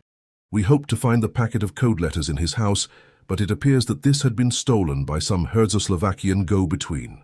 The man turned up in Czechoslovakia just before the revolution and then disappeared completely." "He probably went abroad," said Anthony thoughtfully. "To Africa, as likely as not. And you bet he hung on to that packet. It was as good as a gold mine to him. It's odd how things come about. They probably called him Dutch Pedro or something like that out there." He caught Superintendent Battle's expressionless glance bent upon him and smiled. "It's not really clairvoyance, Battle," he said, "though it sounds like it. I'll tell you presently." "There is one thing you have not explained," said Virginia. "Where does this link up with the memoirs? There must be a link, surely." "Madame is very quick," said Lemoyne approvingly. "Yes, there is a link. Count Stilptich was also staying at Chimneys at the time, so that he might have known about it." "Parfaitement." "And of course," said Battle, "if he's blurted it out in his precious memoirs, the fat will be in the fire, especially after the way the whole thing was hushed up." Anthony lit a cigarette. "There's no possibility of there being a clue in the memoirs as to where the stone was hidden?" he asked. "Very unlikely," said Battle decisively. "He was never in with the Queen, opposed the marriage tooth and nail. She's not likely to have taken him into her confidence." "I wasn't suggesting such a thing for a minute," said Anthony, "but by all accounts he was a cunning old boy. Unknown to her, he may have discovered where she hid the jewel. In that case, what would he have done, do you think?" "Sat tight," said Battle after a moment's reflection. "I agree," said the Frenchman. "It was a ticklish moment, you see. To return the stone anonymously would have presented great difficulties. Also, the knowledge of its whereabouts would give him great power, and he liked power, that strange old man. Not only did he hold the Queen in the hollow of his hand, but he had a powerful weapon to negotiate with at any time. It was not the only secret he possessed. Oh no, he collected secrets like some men collect rare pieces of china. It is said that once or twice before his death he boasted to people of the things he could make public if the fancy took him. And once at least he declared that he intended to make some startling revelations in his memoirs. Hence, the Frenchman smiled rather dryly, the general anxiety to get hold of them. Our own secret police intended to seize them, but the Count took the precaution to have them conveyed away before his death. Still, there's no real reason to believe that he knew this particular secret," said Battle. "I beg your pardon," said Anthony quietly. "There are his own words." "What?" Both detectives stared at him, as though unable to believe their ears. "When Mr. McGrath gave me that manuscript to bring to England, he told me the circumstances of his one meeting with Count Stilptich. It was in Paris. At some considerable risk to himself, Mr. McGrath rescued the Count from a band of Apaches. He was, I understand, shall we say a trifle, exhilarated. Being in that condition, he made two rather interesting remarks. One of them was to the effect that he knew where the Koh-i-Noor was, a statement to which my friend paid very little attention. He also said that the gang in question were King Victor's men. Taken together, those two remarks are very significant. "Good Lord," ejaculated Superintendent Battle. "I should say they were. Even the murder of Prince Michael wears a different aspect." "King Victor has never taken a life," the Frenchman reminded him. "Supposing he was surprised when he was searching for the jewel." "Is he in England, then?" asked Anthony sharply. "You say that he was released a few months ago. Didn't you keep track of him?" A rather rueful smile overspread the French detective's face. "We tried to, monsieur. But he is a devil, that man. He gave us the slip at once. At once. We thought, of course, that he would make straight for England. But no. He went— Where do you think?" "Where?" said Anthony. He was staring intently at the Frenchman, and absent-mindedly his fingers played with a box of matches. "To America, to the United States." "What?" There was sheer amazement in Anthony's tone. "Yes, and what do you think he called himself? What part do you think he played over there? The part of Prince Nicholas of Czechoslovakia?" The matchbox fell from Anthony's hand, but his amazement was fully equaled by that of Battle. "Impossible. Not so, my friend. You too will get the news in the morning. It has been the most colossal bluff. As you know, Prince Nicholas was rumored to have died in the Congo years ago. Our friend King Victor seizes on that. Difficult to prove a death of that kind. He resurrects Prince Nicholas and plays him to such purpose that he gets away with a tremendous haul of American dollars, all on account of the supposed oil concessions. But by a mere accident, he was unmasked and had to leave the country hurriedly. This time, he did come to England, and that is why I am here. Sooner or later he will come to Chimneys, that is, if he is not already here." "You think that?" "I think he was here the night Prince Michael died, and again last night." "It was another attempt, eh?" said Battle. "It was another attempt." "What has bothered me," continued Battle, "was wondering what had become of Monsieur Lemoine here. I'd had word from Paris that he was on his way over to work with me, and I couldn't make out why he hadn't turned up." "I must indeed apologize," said Lemoine. "You see, I arrived on the morning after the murder. It occurred to me at once that it would be as well for me to study things from an unofficial standpoint without appearing officially as your colleague. I thought that great possibilities lay that way. I was, of course, aware that I was bound to be an object of suspicion, but that in a way furthered my plan since it would not put people I was after on their guard. I can assure you that I have seen a good deal that is interesting in the last 2 days. But look here," said Bill, "what really did happen last night?" "I am afraid," said Monsieur Lemoine, "that I gave you rather violent exercise. It was you I chased then?" "Yes. I will recount things to you. I came up here to watch, convinced that the secret had to do with this room since the prince had been killed here. I stood outside on the terrace. Presently I became aware that someone was moving about in this room. I could see the flash of a torch now and again. I tried the middle window and found it unlatched. Whether the man had entered that way earlier, or whether he had left it so as a blind in case he was disturbed, I do not know. Very gently I pushed it back and slipped inside the room. Step by step I felt my way until I was in a spot where I could watch operations without likelihood of being discovered myself. The man himself I could not see clearly. His back was to me, of course, and he was silhouetted against the light of the torch so that his outline only could be seen. But his actions filled me with surprise. He took to pieces first one and then the other of those 2 suits of armor, examining each one piece by piece.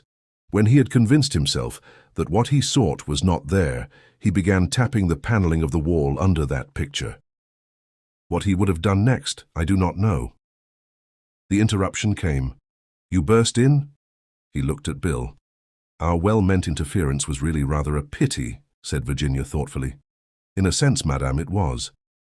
The man switched out his torch, and I, who had no wish as yet to be forced to reveal my identity, sprang for the window. I collided with the other two in the dark and fell headlong. I sprang up and out through the window. Mr. Eversley, taking me for his assailant, followed. I followed you first, said Virginia.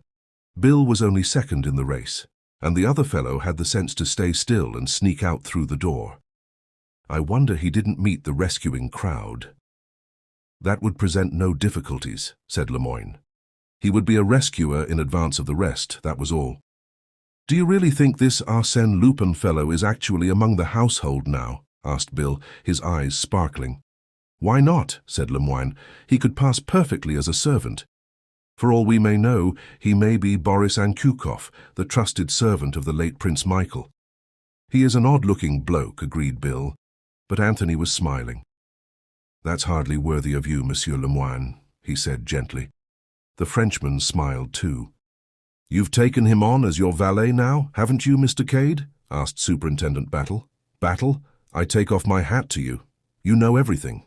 But just as a matter of detail, he's taken me on, not I him. Why was that, I wonder, Mr. Cade? I don't know, said Anthony lightly.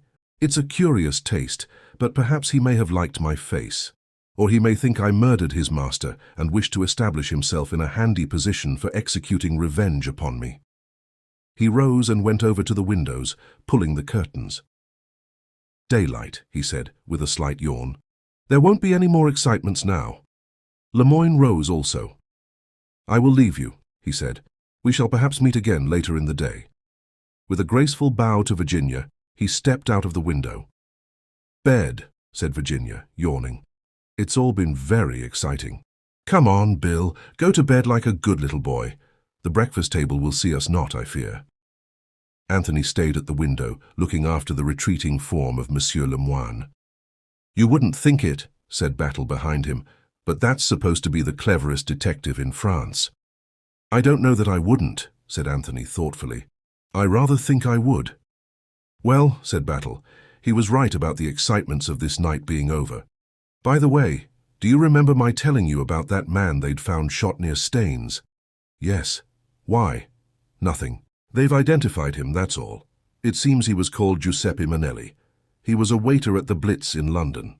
Curious, isn't it? Chapter 20. Battle and Anthony confer. Anthony said nothing. He continued to stare out of the window. Superintendent Battle looked for some time at his motionless back. Well, good night, sir, he said at last, and moved to the door. Anthony stirred. Wait a minute, Battle. The superintendent halted obediently. Anthony left the window. He drew out a cigarette from his case and lighted it. Then, between two puffs of smoke, he said, You seem very interested in this business at Staines? I wouldn't go as far as that, sir. It's unusual, that's all. Do you think the man was shot where he was found? Or do you think he was killed elsewhere, and the body brought to that particular spot afterwards? I think he was shot somewhere else, and the body brought there in a car. I think so too, said Anthony. Something in the emphasis of his tone made the detective look up sharply. Any ideas of your own, sir? Do you know who brought him there? Yes, said Anthony. I did. He was a little annoyed at the absolutely unruffled calm preserved by the other. I must say you take these shocks very well, Battle, he remarked. Never display emotion. That was a rule that was given to me once, and I've found it very useful. You live up to it, certainly, said Anthony. I can't say I've ever seen you ruffled. Well, do you want to hear the whole story? If you please, Mr. Cade. Anthony pulled up two of the chairs, both men sat down, and Anthony recounted the events of the preceding Thursday night. Battle listened immovably. There was a far-off twinkle in his eyes as Anthony finished. You know, sir, he said, you'll get into trouble one of these days. Then, for the second time, I'm not to be taken into custody. We always like to give a man plenty of rope, said Superintendent Battle. Very delicately put, said Anthony, without unduly stressing the end of the proverb. What I can't quite make out, sir, said Battle, is why you decided to come across with this now. It's rather difficult to explain, said Anthony. You see, Battle, I've come to have really a very high opinion of your abilities. When the moment comes, you're always there. Look at tonight. And it occurred to me that in withholding this knowledge of mine, I was seriously cramping your style. You deserve to have access to all the facts. I've done what I could, and up to now I've made a mess of things. Until tonight, I couldn't speak for Mrs. Revel's sake. But now that those letters have been definitely proved to have nothing whatever to do with her, any idea of her complicity becomes absurd. Perhaps I advised her badly in the first place, but it struck me that her statement of having paid this man money to suppress the letters simply as a whim might take a bit of believing. It might by a jury, agreed Battle.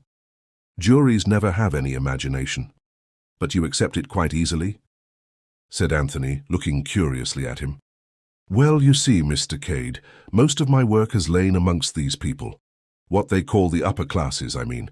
You see, the majority of people are always wondering what the neighbors will think. But tramps and aristocrats don't. They just do the first thing that comes into their heads, and they don't bother to think what anyone thinks of them. I'm not meaning just the idle rich, the people who give big parties and so on. I mean those that have had it born and bred in them for generations that nobody else's opinion counts but their own. I've always found the upper classes the same. Fearless, truthful, and sometimes extraordinarily foolish. This is a very interesting lecture, Battle. I suppose you'll be writing your reminiscences one of these days. They ought to be worth reading, too. The detective acknowledged the suggestion with a smile, but said nothing. I'd rather like to ask you one question, continued Anthony. Did you connect me at all with the Staines affair? I fancied from your manner that you did. Quite right. I had a hunch that way, but nothing definite to go upon. Your manner was very good, if I may say so, Mr. Cade. You never overdid the carelessness. I'm glad of that, said Anthony. I've a feeling that ever since I met you, you've been laying little traps for me. On the whole, I've managed to avoid falling into them, but the strain has been acute. Battle smiled grimly. That's how you get a crook in the end, sir. Keep him on the run, to and fro, turning and twisting. Sooner or later, his nerve goes, and you've got him. You're a cheerful fellow, Battle. When will you get me, I wonder? Plenty of rope, sir, quoted the superintendent. Plenty of rope. In the meantime, said Anthony, I'm still the amateur assistant. That's it, Mr. Cade. Watson to your Sherlock, in fact. Detective stories are mostly bunkum, said Battle unemotionally. But they amuse people, he added as an afterthought, and they're useful sometimes. In what way? Asked Anthony curiously. They encourage the universal idea that the police are stupid. When we get an amateur crime such as a murder, that's very useful indeed. Anthony looked at him for some minutes in silence. Battle sat quite still, blinking now and then, with no expression whatsoever on his square, placid face. Presently he rose. Not much good going to bed now, he observed. As soon as he's up, I want to have a few words with his lordship. Anyone who wants to leave the house can do so now. At the same time, I should be much obliged to his lordship if he'll extend an informal invitation to his guests to stay on. You'll accept it, sir, if you please, and Mrs. Revel also. Have you ever found the revolver? Asked Anthony suddenly. You mean the one Prince Michael was shot with? No, I haven't. Yet it must be in the house or grounds. I'll take a hint from you, Mr. Cade, and send some boys up bird's nesting. If I could get hold of the revolver, we might get forward a bit. That, and the bundle of letters. You say that a letter with the heading Chimneys was amongst them? Depend upon it, that was the last one written. The instructions for finding the diamond are written in code in that letter. What's your theory of the killing of Giuseppe? Asked Anthony. I should say he was a regular thief, and that he was got hold of either by King Victor or by the comrades of the Red Hand and employed by them. I shouldn't wonder at all if the comrades and King Victor aren't working together. The organization has plenty of money and power, but it isn't very strong in brains. Giuseppe's task was to steal the memoirs. They couldn't have known that you had the letters. It's a very odd coincidence that you should have, by the way. I know, said Anthony. It's amazing when you come to think of it. Giuseppe gets hold of the letters instead. Is at first vastly chagrined, then sees the cutting from the paper and has the brilliant idea of turning them to account on his own by blackmailing the lady. He has, of course, no idea of their real significance. The comrades find out what he is doing, believe that he is deliberately double-crossing them, and decree his death. They're very fond of executing traitors, It has a picturesque element which seems to appeal to them.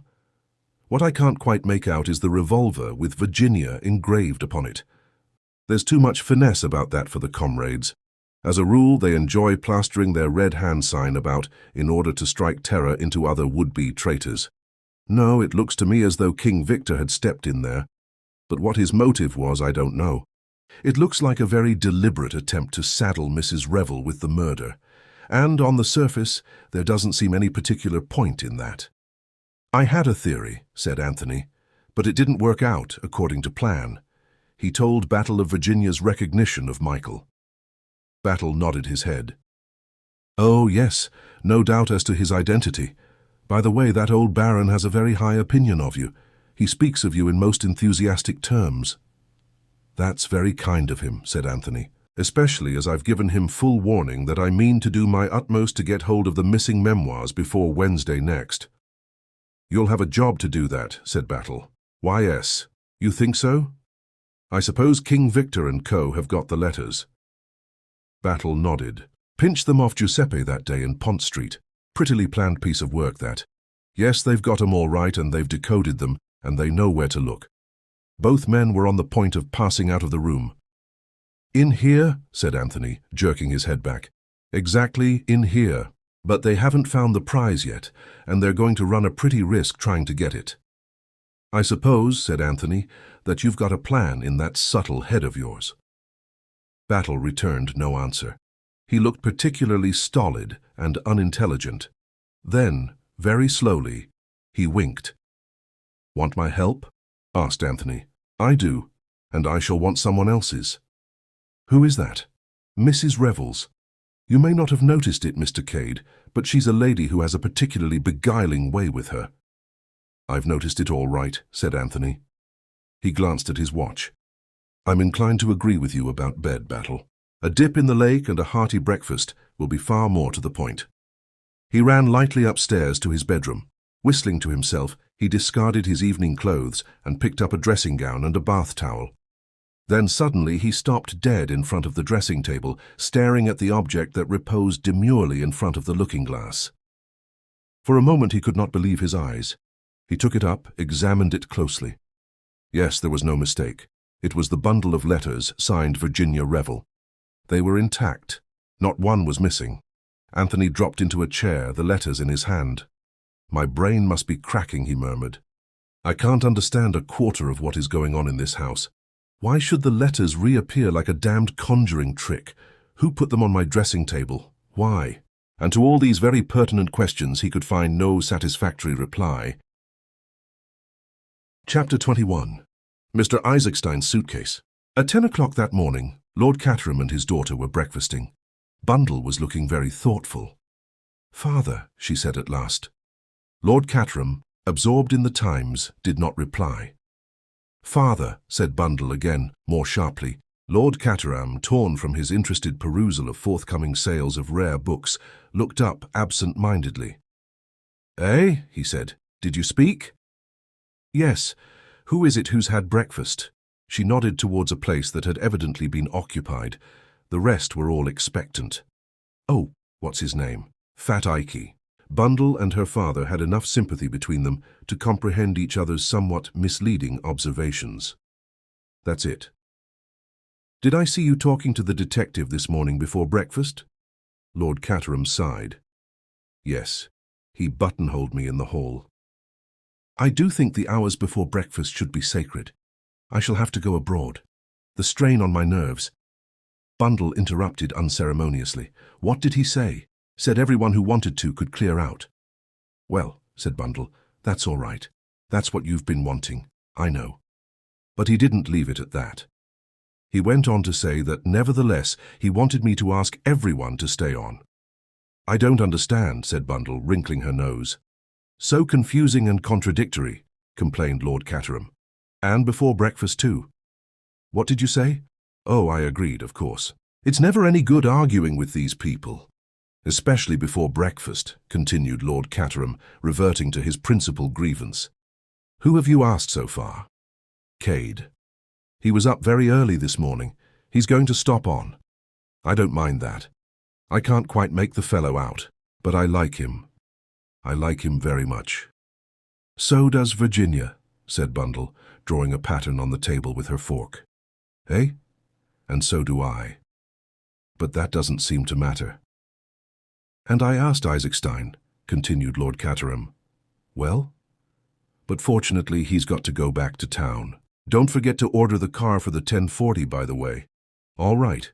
Now if I can only get rid of Fish too," continued Lord Caterham, his spirits rising. "I thought you liked talking to him about your mouldy old books." So I do. So I did, rather. But it gets monotonous when one finds that one is always doing all the talking. Fish is very interested, but he never volunteers any statements of his own. "It's better than doing all the listening," said Bundle, "like one does with George Lomax." Lord Caterham shuddered at the remembrance. "George is all very well on platforms," said Bundle. "I've clapped him myself, though of course I know all the time that he's talking balderdash. And anyway, I'm a socialist." "I know, my dear, I know," said Lord Caterham hastily. "It's all right," said Bundle. "I'm not going to bring politics into the house. That's what George does. Public speaking in private life. It ought to be abolished by Act of Parliament." "Quite so," said Lord Caterham. "What about Virginia?" asked Bundle. "Is she to be asked to stop on?" "Battle said everybody," says he firmly. "Have you asked her to be my stepma yet?"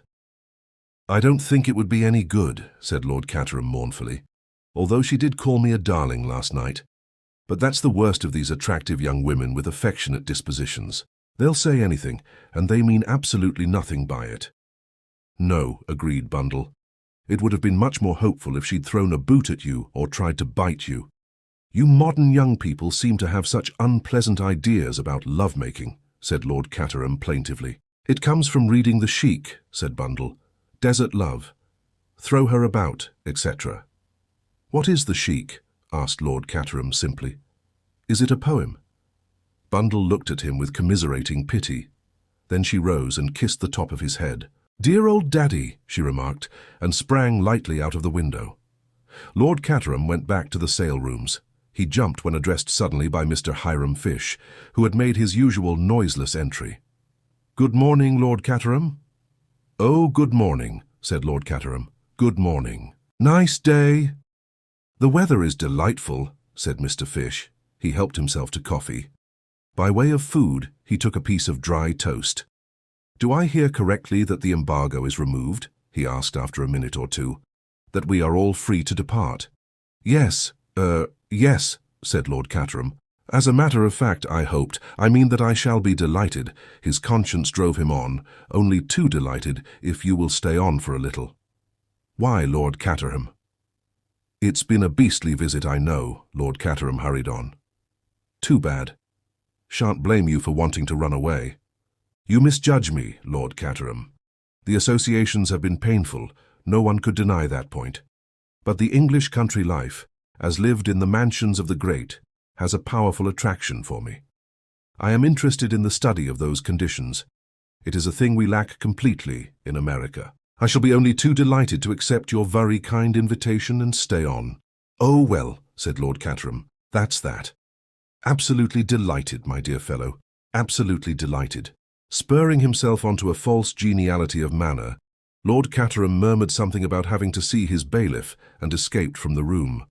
In the hall, he saw Virginia just descending the staircase. "Shall I take you into breakfast?" asked Lord Caterham tenderly. "I've had it in bed, thank you. I was frightfully sleepy this morning." She yawned. "Had a bad night, perhaps?" "Not exactly a bad night. From one point of view, decidedly a good night." "Oh, Lord Caterham." She slipped her hand inside his arm and gave it a squeeze. "I am enjoying myself." "You were a darling to ask me down. You'll stop on for a bit then, won't you? Battle is lifting the embargo, but I want you to stay particularly. So does Bundle." "Of course I'll stay. It's sweet of you to ask me." "Ah," said Lord Caterham. He sighed. "What is your secret sorrow?" asked Virginia. "Has anyone bitten you?" "That's just it," said Lord Caterham mournfully. Virginia looked puzzled. "You don't feel, by any chance, that you want to throw a boot at me?" "No, I can see you don't." "Oh, well, it's of no consequence." Lord Caterham drifted sadly away, and Virginia passed out through a side door into the garden. She stood there for a moment, breathing in the crisp October air, which was infinitely refreshing to one in her slightly jaded state. She started a little to find Superintendent Battle at her elbow. The man seemed to have an extraordinary knack of appearing out of space without the least warning. "Good morning, Mrs. Revel. Not too tired, I hope?" Virginia shook her head. "It was a most exciting night," she said. "Well worth the loss of a little sleep. The only thing is, today seems a little dull after it." "There's a nice shady place down under that cedar tree," remarked the superintendent. "Shall I take a chair down to it for you?" "If you think it's the best thing for me to do," said Virginia solemnly. "You're very quick, Mrs. Revel." "Yes, it's quite true. I do want a word with you." He picked up a long wicker chair and carried it down the lawn. Virginia followed him with a cushion under her arm. "Very dangerous place, that terrace," remarked the detective. "That is, if you want to have a private conversation." "I'm getting excited again, Superintendent Battle." "Oh, it's nothing important." He took out a big watch and glanced at it. 10:30. "I'm starting for Wyvern Abbey in 10 minutes to report to Mr. Lomax. Plenty of time. I only wanted to know if you could tell me a little more about Mr. Cade." "About Mr. Cade?" Virginia was startled. "Yes, where you first met him and how long you've known him and so forth." Battle's manner was easy and pleasant enough. He even refrained from looking at her, and the fact that he did so made her vaguely uneasy. "It's more difficult than you think," she said at last. "He did me a great service once." Battle interrupted her. "Before you go any further, Mrs. Revel, I'd just like to say something. Last night, after you and Mr. Eversley had gone to bed, Mr. Cade told me all about the letters and the man who was killed in your house." "He did?" gasped Virginia. "Yes, and very wisely, too. It clears up a lot of misunderstanding. There's only one thing he didn't tell me, how long he had known you. Now, I've a little idea of my own about that. You shall tell me if I'm right or wrong. I think that the day he came to your house in Pont Street was the first time you had ever seen him." "Ah, I see I'm right." It was so. Virginia said nothing. For the first time she felt afraid of this stolid man with the expressionless face. She understood what Anthony had meant when he said there were no flies on Superintendent Battle. "Has he ever told you anything about his life?" The detective continued. "Before he was in South Africa, I mean. Canada, or before that, the Sudan, or about his boyhood?" Virginia merely shook her head. "And yet I'd bet he's got something worth telling. You can't mistake the face of a man who's led a life of daring and adventure. He could tell you some interesting tales if he cared to. If you want to know about his past life, why don't you cable to that friend of his, Mr. McGrath?" Virginia asked. "Oh, we have. But it seems he's up country somewhere. Still, there's no doubt Mr. Cade was in Bulawayo when he said he was. But I wondered what he'd been doing before he came to South Africa. He'd only had that job with Castles about a month." He took out his watch again. "I must be off. The car will be waiting." Virginia watched him retreat to the house, but she did not move from her chair. She hoped that Anthony might appear and join her. Instead came Bill Eversley, with a prodigious yawn. "Thank God, I've got a chance to speak to you at last, Virginia," he complained. "Well, speak to me very gently, Bill, darling, or I shall burst into tears. Has someone been bullying you?" "Not exactly bullying me, getting inside my mind and turning it inside out. I feel as though I'd been jumped on by an elephant." "Not Battle?" "Yes, Battle. He's a terrible man, really." "Well, never mind Battle. I say, Virginia, I do love you so awfully." "Not this morning, Bill. I'm not strong enough. Anyway, I've always told you the best people don't propose before lunch." "Good Lord," said Bill. "I could propose to you before breakfast." Virginia shuddered. "Bill, be sensible and intelligent for a minute. I want to ask your advice. If you'd once make up your mind to it and say you'd marry me, you'd feel miles better, I'm sure. Happier, you know, and more settled down. Listen to me, Bill. Proposing to me is your idée fixe. All men propose when they're bored and can't think of anything to say. Remember my age and my widowed state, and go and make love to a pure young girl. My darling Virginia, oh, blast! Here's that French idiot bearing down on us." It was indeed Monsieur Lemoine, black-bearded and correct of demeanour as ever. "Good morning, madam." You are not fatigued, I trust. Not in the least. That is excellent. Good morning, Mr. Eversley. How would it be if we promenaded ourselves a little, the three of us, suggested the Frenchman.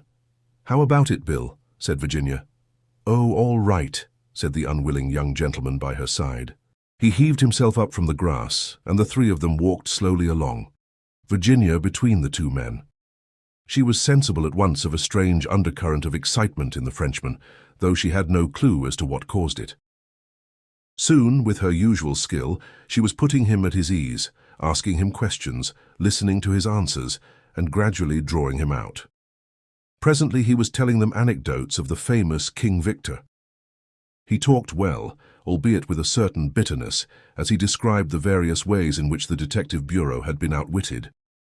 But all the time, despite the real absorption of Lemoyne in his own narrative, Virginia had a feeling that he had some other object in view. Moreover, she judged that Lemoyne, under cover of his story, was deliberately striking out his own course across the park. They were not just strolling idly. He was deliberately guiding them in a certain direction.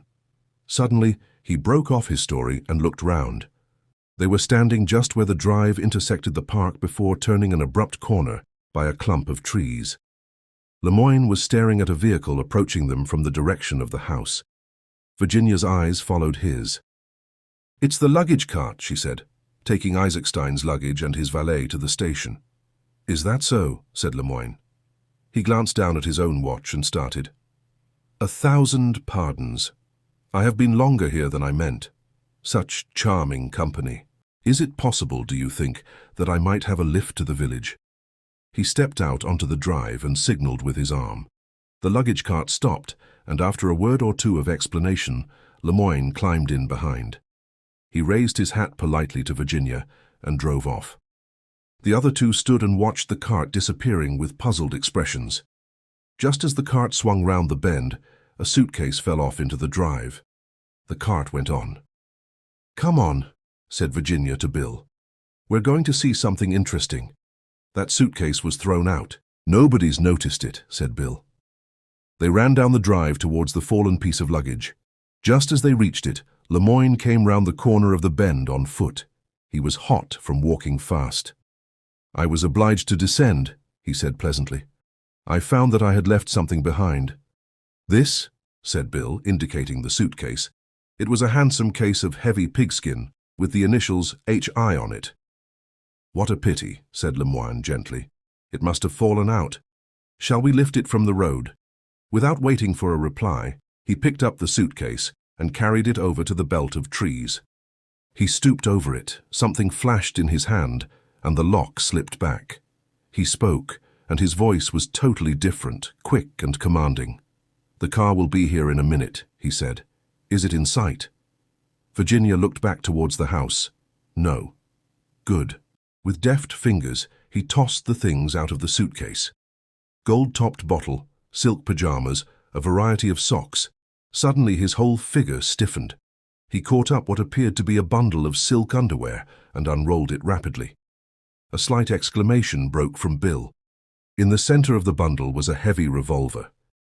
I hear the horn, said Virginia. Like lightning, Lemoyne repacked the suitcase. The revolver he wrapped in a silk handkerchief of his own and slipped into his pocket. He snapped the locks of the suitcase and turned quickly to Bill. Take it. Madame will be with you. Stop the car and explain that it fell off the luggage cart. Do not mention me. Bill stepped quickly down to the drive just as the big Lanchester limousine with Isaacstein inside it came round the corner. The chauffeur slowed down and Bill swung the suitcase up to him. Fell off the luggage cart, he explained. We happened to see it. He caught a momentary glimpse of a startled yellow face as the financier stared at him, and then the car swept on again. They went back to Lemoyne. He was standing with the revolver in his hand and a look of gloating satisfaction in his face. A long shot, he said, a very long shot, but it came off. Chapter 22. The Red Signal. Superintendent Battle was standing in the library at Wyvern Abbey. George Lomax, seated before a desk overflowing with papers, was frowning portentously. Superintendent Battle had opened proceedings by making a brief and businesslike report.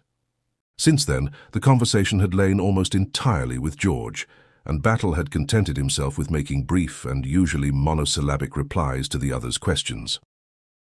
On the desk, in front of George, was the packet of letters Anthony had found on his dressing table. "I can't understand it at all," said George irritably as he picked up the packet. "They're in code, you say?" "Just so, Mr. Lomax. And where does he say he found them?" "On his dressing table." Battle repeated, word for word, Anthony Cade's account of how he had come to regain possession of the letters. "And he brought them at once to you?" "That was quite proper, quite proper. But who could have placed them in his room?" Battle shook his head. "That's the sort of thing you ought to know," complained George. "It sounds to me very fishy indeed. What do we know about this man Cade anyway? He appears in a most mysterious manner, under highly suspicious circumstances, and we know nothing whatever about him. I may say that I, personally, don't care for his manner at all. You've made inquiries about him, I suppose?" Superintendent Battle permitted himself a patient smile. "We wired at once to South Africa, and his story has been confirmed on all points. He was in Bulawayo with Mr. McGrath at the time he stated. Previous to their meeting, he was employed by Messrs. Castle, the tourist agents." "Just what I should have expected," said George. "He has the kind of cheap assurance that succeeds in a certain type of employment. But about these letters, steps must be taken at once. At once!" The great man puffed himself out and swelled importantly. Superintendent Battle opened his mouth, but George forestalled him. There must be no delay. "These letters must be decoded without any loss of time. Let me see, who is the man?" "There is a man, connected with the British Museum, knows all there is to know about ciphers, ran the department for us during the war. Where is Miss Oscar? She will know." "Name something like Professor Winwood," said Battle. "Exactly. I remember perfectly now. He must be wired too, immediately. I have done so, Mr. Lomax, an hour ago. He will arrive by the 12:10. "Oh, very good, very good. Thank heaven, something is off my mind. I shall have to be in town today. You can get along without me, I suppose?" "I think so, sir." "Well, do your best, Battle, do your best. I am terribly rushed just at present."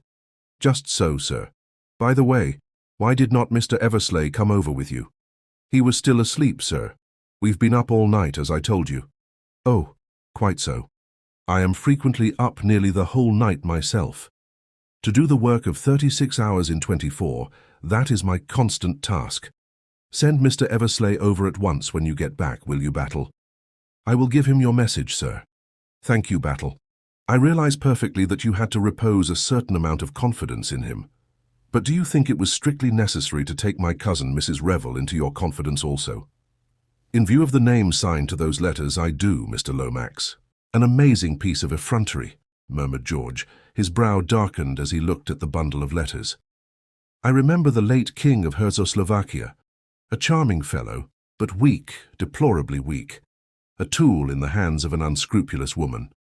Have you any theory as to how these letters came to be restored to Mr. Cade?" "It's my opinion," said Battle, "that if people can't get a thing one way, they try another." "I don't quite follow you," said George. "This crook, this King Victor, he's well aware by now that the council chamber is watched.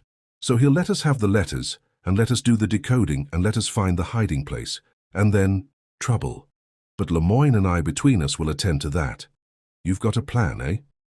"I wouldn't go so far as to say I've got a plan, but I've got an idea. It's a very useful thing sometimes, an idea." Thereupon Superintendent Battle took his departure. He had no intention of taking George any further into his confidence. On the way back, he passed Anthony on the road and stopped. "Going to give me a lift back to the house?" asked Anthony. "That's good. Where have you been, Mr. Cade? Down to the station to inquire about trains?" Battle raised his eyebrows. "Thinking of leaving us again?" he inquired. "Not just at present," laughed Anthony. "By the way, what's upset Isaacstein? He arrived in the car just as I left, and he looked as though something had given him a nasty jolt." "Mr. Isaacstein?" "Yes. I can't say, I'm sure. I fancy it would take a good deal to jolt him." "So do I," agreed Anthony. "He's quite one of the strong, silent yellow men of finance." Suddenly Battle leant forward and touched the chauffeur on the shoulder. "Stop, will you? and wait for me here." He jumped out of the car, much to Anthony's surprise. But in a minute or two the latter perceived Monsieur Lemoine advancing to meet the English detective, and gathered that it was a signal from him which had attracted Battle's attention. There was a rapid colloquy between them, and then the superintendent returned to the car and jumped in again, bidding the chauffeur drive on. His expression had completely changed. "They've found the revolver," he said suddenly and curtly. "What?" Anthony gazed at him in great surprise. "Where?" "In Isaacstein's suitcase." "Oh, impossible." "Nothing's impossible," said Battle. "I ought to have remembered that." He sat perfectly still, tapping his knee with his hand. "Who found it?" Battle jerked his head over his shoulder. "Lemoine. Clever chap. They think no end of him at the Sûreté. But doesn't this upset all your ideas?" "No," said Superintendent Battle very slowly. "I can't say it does. It was a bit of a surprise, I admit, at first. But it fits in very well with one idea of mine." "Which is?" But the superintendent branched off onto a totally different subject. "I wonder if you'd mind finding Mr. Eversley for me, sir. There's a message for him from Mr. Lomax. He's to go over to the Abbey at once." "All right," said Anthony. The car had just drawn up at the great door. "He's probably in bed still." "I think not," said the detective. "If you'll look, you'll see him walking under the trees with Mrs. Revel." "Wonderful eyes you have, haven't you, Battle?" said Anthony, as he departed on his errand. He delivered the message to Bill, who was duly disgusted. "Damn it all," grumbled Bill to himself as he strode off to the house. "Why can't codders sometimes leave me alone? And why can't these blasted colonials stay in their colonies? What do they want to come over here for and pick out all the best girls? I'm fed to the teeth with everything." "Have you heard about the revolver?" asked Virginia breathlessly as Bill left them. "Battle told me." "Rather staggering, isn't it? Isaacstein was in a frightful state yesterday to get away, but I thought it was just nerves. He's about the one person I'd have pitched upon as being above suspicion. Can you see any motive for his wanting Prince Michael out of the way?" "It certainly doesn't fit in," agreed Virginia thoughtfully. "Nothing fits in anywhere," said Anthony discontentedly. "I rather fancied myself as an amateur detective to begin with, and so far all I've done is to clear the character of the French governess at vast trouble and some little expense." "Is that what you went to France for?" inquired Virginia. "Yes, I went to Dinard and had an interview with the Comtesse de Breteuil, awfully pleased with my own cleverness, and fully expecting to be told that no such person as Mademoiselle Brun had ever been heard of. Instead of which I was given to understand that the lady in question had been the mainstay of the household for the last 7 years. So unless the Comtesse is also a crook, that ingenious theory of mine falls to the ground." Virginia shook her head. "Madame de Breteuil is quite above suspicion." "I know her quite well, and I fancy I must have come across Mademoiselle at the chateau. I certainly know her face quite well, in that vague way one does know governesses and companions and people one sits opposite to in trains. It's awful, but I never really look at them properly, do you?" "Only if they're exceptionally beautiful," admitted Anthony. "Well, in this case—" She broke off. "What's the matter?" Anthony was staring at a figure which detached itself from the clump of trees and stood there rigidly at attention. It was the Herzo-Slovakian, Boris. "Excuse me," said Anthony to Virginia. "I must just speak to my dog a minute." He went across to where Boris was standing. "What's the matter? What do you want?" "Master," said Boris, bowing. "Yes, that's all very well, but you mustn't keep following me about like this. It looks odd." Without a word, Boris produced a soiled scrap of paper, evidently torn from a letter, and handed it to Anthony. "What's this?" said Anthony. There was an address scrawled on the paper, nothing else. "He dropped it," said Boris. "I bring it to the master." "Who dropped it?" "The foreign gentleman." "But why bring it to me?" Boris looked at him reproachfully. "Well, anyway, go away now," said Anthony. "I'm busy." Boris saluted, turned sharply on his heel, and marched away.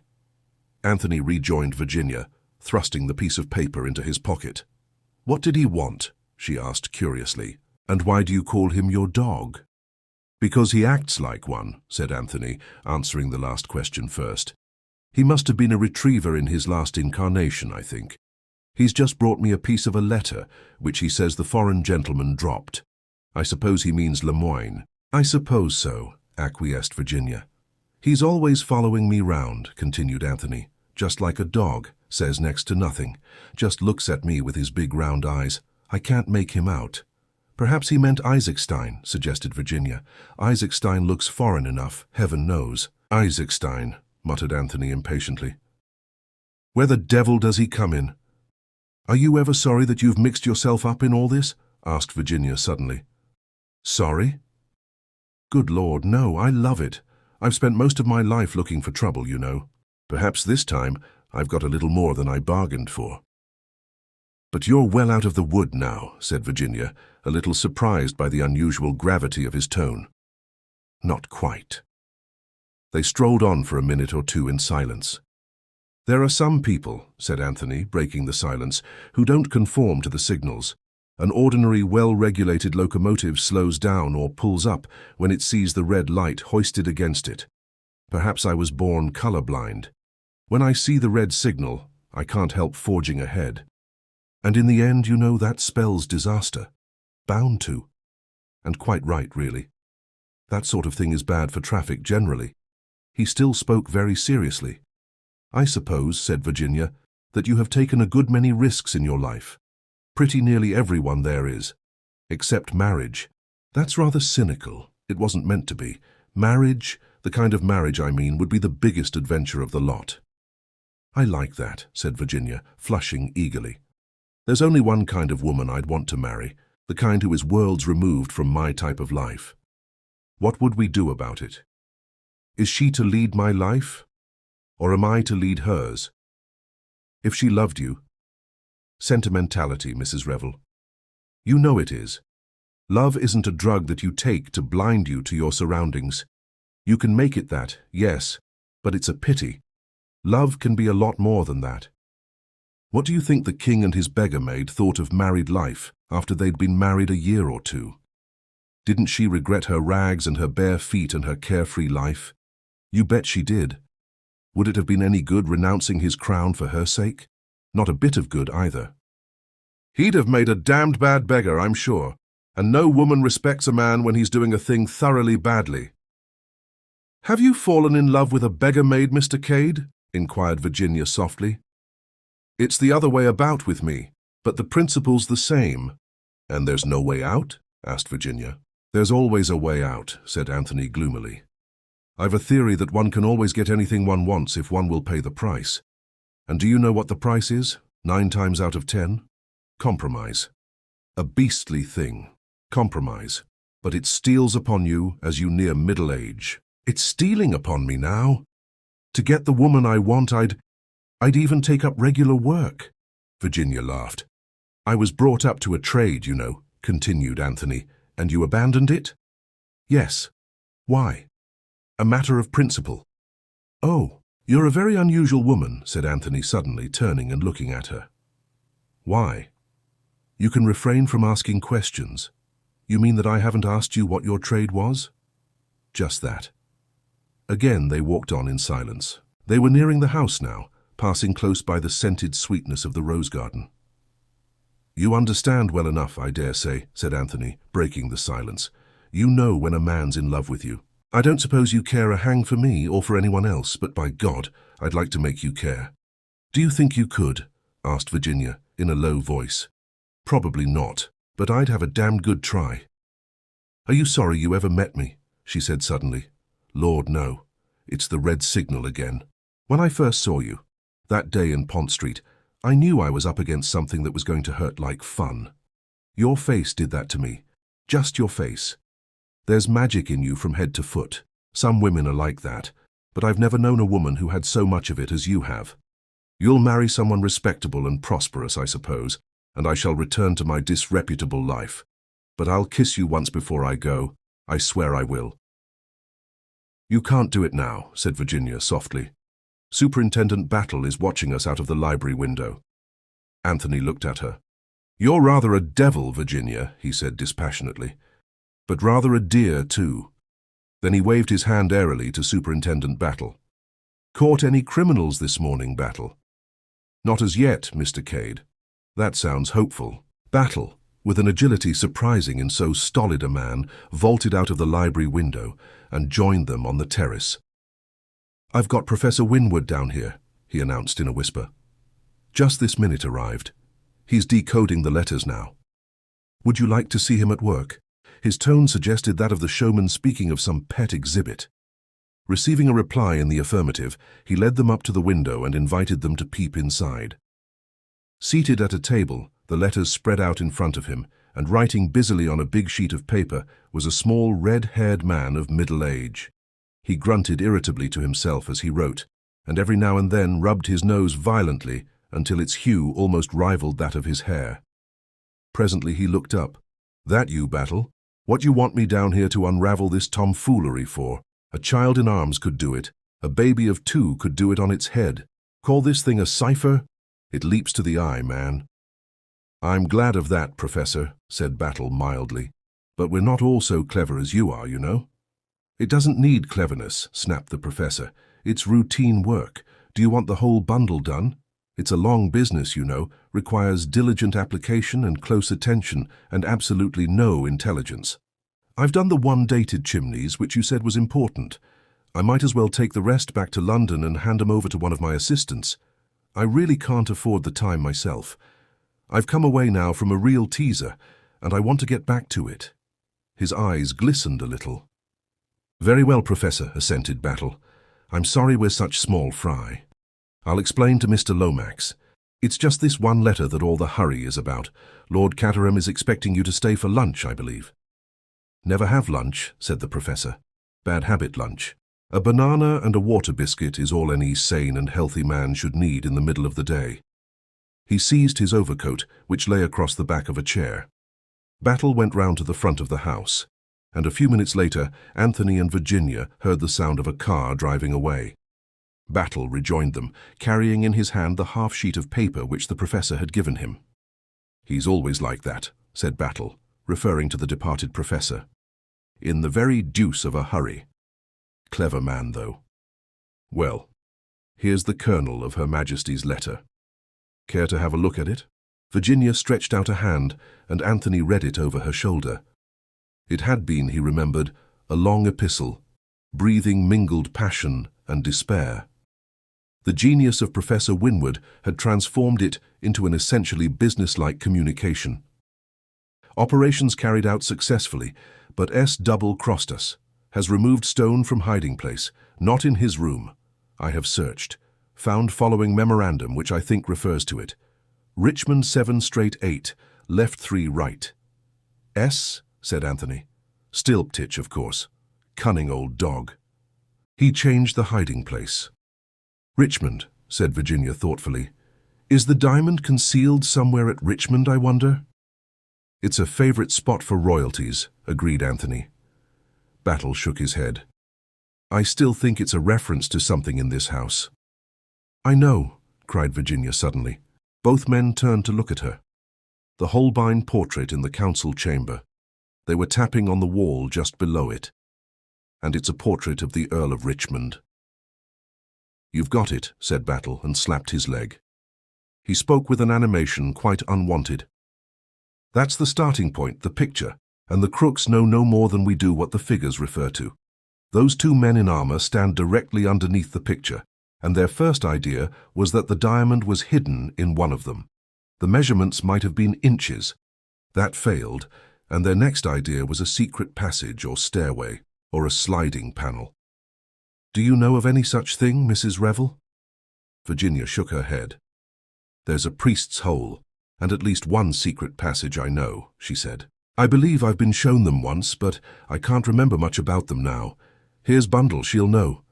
Bundle was coming quickly along the terrace towards them. "I'm taking the Panhard up to town after lunch," she remarked. "Anyone want a lift? Wouldn't you like to come, Mr. Cade? We'll be back by dinner time." "No, thanks," said Anthony. "I'm quite happy and busy down here." "The man fears me," said Bundle. "Either my driving or my fatal fascination." "Which is it?" "The latter," said Anthony. "Every time." "Bundle, dear," said Virginia, Is there any secret passage leading out of the council chamber? Rather. But it's only a mouldy one, supposed to lead from Chimneys to Wyvern Abbey. So it did in the old days, but it's all blocked up now. You can only get along it for about 100 yards from this end. The one upstairs in the White Gallery is ever so much more amusing, and the priest's hole isn't half bad. We're not regarding them from an artistic standpoint, explained Virginia. It's business. How do you get into the council chamber 1? Hinged panel. I'll show you after lunch if you like. Thank you, said Superintendent Battle. Shall we say at 2:30? Bundle looked at him with lifted eyebrows. Crook stuff? She inquired. Treadwell appeared on the terrace. Luncheon is served, my lady, he announced. Chapter 23. Encounter in the Rose Garden. At 2:30 a little party met together in the council chamber. Bundle, Virginia, Superintendent Battle, Monsieur Lemoine, and Anthony Cade. No good waiting until we can get hold of Mr. Lomax, said Battle. This is the kind of business one wants to get on with quickly. If you've got any idea that Prince Michael was murdered by someone who got in this way, you're wrong, said Bundle. It can't be done. The other end's blocked completely. There is no question of that, milady, said Lemoine quickly. It is quite a different search that we make. Looking for something, are you? Asked Bundle quickly. Not the historic whatnot by any chance. Lemoine looked puzzled. Explain yourself, Bundle, said Virginia encouragingly. You can when you try. The thingammy bob, said Bundle. The historic diamond of purple princes that was pinched in the dark ages before I grew to years of discretion. Who told you this, Lady Eileen? Asked Battle. I've always known. One of the footmen told me when I was 12 years old. A footman, said Battle. Lord, I'd like Mr. Lomax to have heard that. Is it one of George's closely guarded secrets? Asked Bundle. How perfectly screaming. I never really thought it was true. George always was an ass. He must know that servants always know everything. She went across to the Holbein portrait, touched a spring concealed somewhere at the side of it, and immediately, with a creaking noise, a section of the panelling swung inward, revealing a dark opening. Entrez, messieurs et mesdames, said Bundle dramatically. Walk up, dearies. Best show of the season, and only a tanner. Both Lemoine and Battle were provided with torches. They entered the dark aperture first, the others close on their heels. Air's nice and fresh, remarked Battle. Must be ventilated somehow. He walked on ahead. The floor was of rough, uneven stone, but the walls were bricked. As Bundle had said, the passage extended for a bare 100 yards. Then it came to an abrupt end with a fallen heap of masonry. Battle satisfied himself that there was no way of egress beyond, and then spoke over his shoulder. We'll go back, if you please. I wanted just to spy out the land, so to speak. In a few minutes they were back again at the panelled entrance. We'll start from here, said Battle. 7 straight, 8 left, 3 right. Take the first as paces. He paced 7 steps carefully, and bending down examined the ground. About right, I should fancy. At one time or another, there's been a chalk mark made here. Now then, 8 left. That's not paces. The passage is only wide enough to go Indian file anyway. Say it in bricks, suggested Anthony. Quite right, Mr. Cade. 8 bricks from the bottom or the top on the left-hand side. Try from the bottom first, it's easier.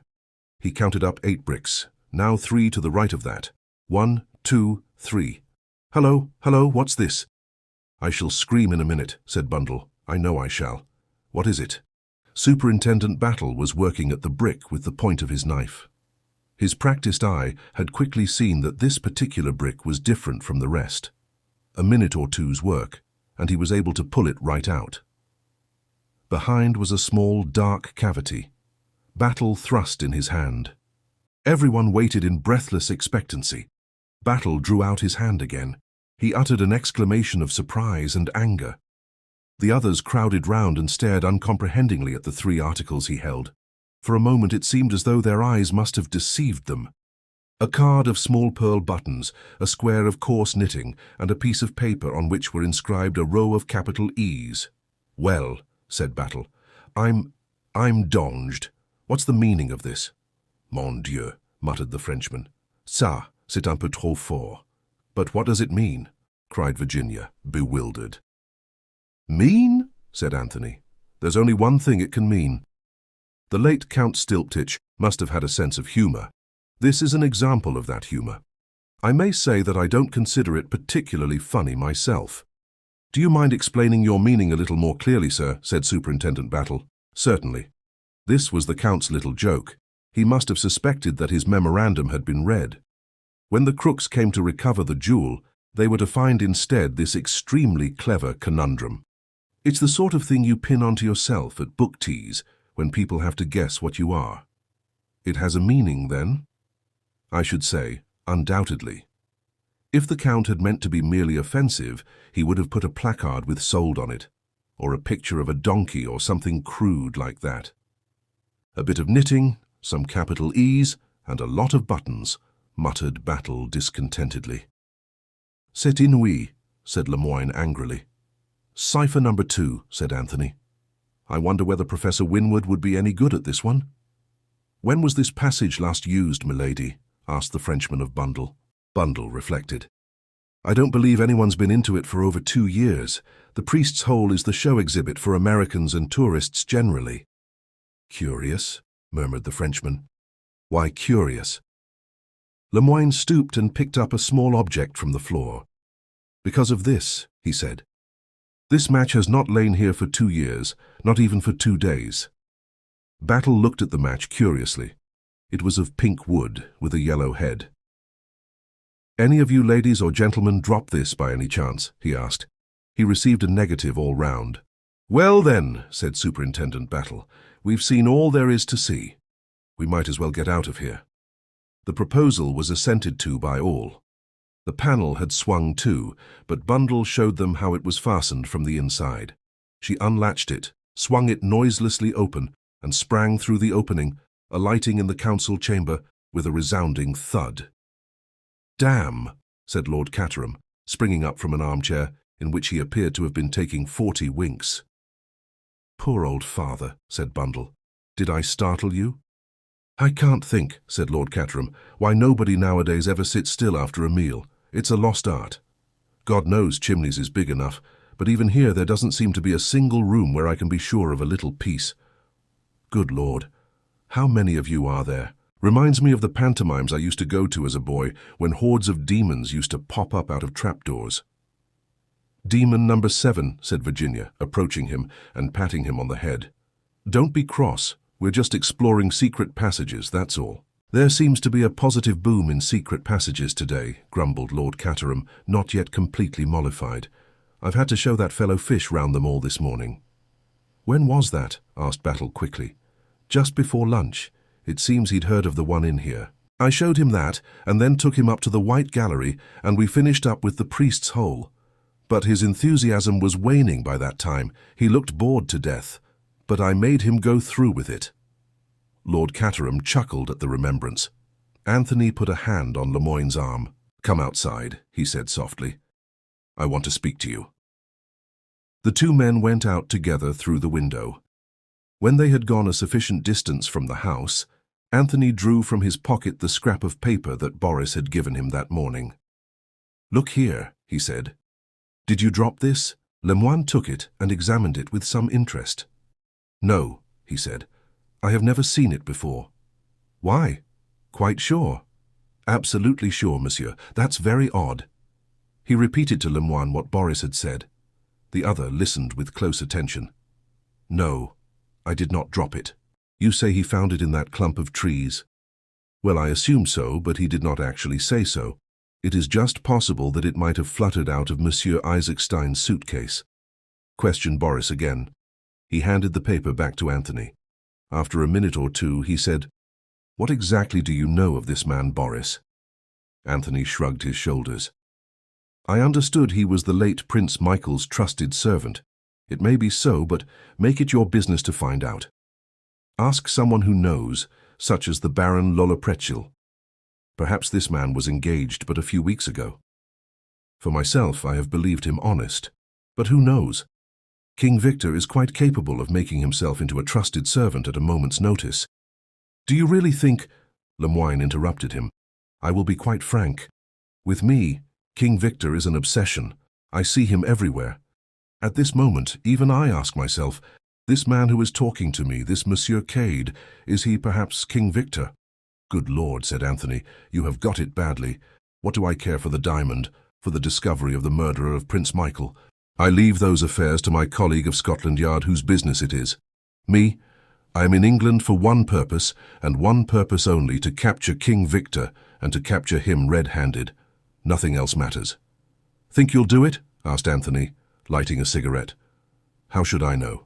Said Lemoyne with sudden despondency. Said Anthony. They had regained the terrace. Superintendent Battle was standing near the French window in a wooden attitude. Look at poor old Battle, said Anthony. Let's go and cheer him up. He paused a minute and said, You know, you're an odd fish in some ways, Monsieur Lemoyne. In what ways, Monsieur Cade? Well, said Anthony, in your place, I should have been inclined to note down that address that I showed you. It may be of no importance, quite conceivably. On the other hand, it might be very important indeed. Lemoyne looked at him for a minute or two steadily. Then, with a slight smile, he drew back the cuff of his left coat sleeve. Pencilled on the white shirt cuff beneath were the words Hurstmere, Langley Road, Dover. I apologize, said Anthony, and I retire worsted.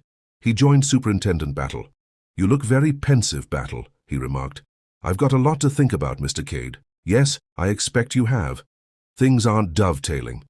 They're not dovetailing at all. Very trying, sympathized Anthony. Never mind, Battle. If the worst comes to the worst, you can always arrest me. You've got my guilty footprints to fall back upon, remember? But the superintendent did not smile. Got any enemies here that you know of, Mr. Cade? He asked. I've an idea that the third footman doesn't like me, replied Anthony lightly. He does his best to forget to hand me the choicest vegetables. Why? I've been getting anonymous letters, said Superintendent Battle. Or rather, an anonymous letter, I should say. About me?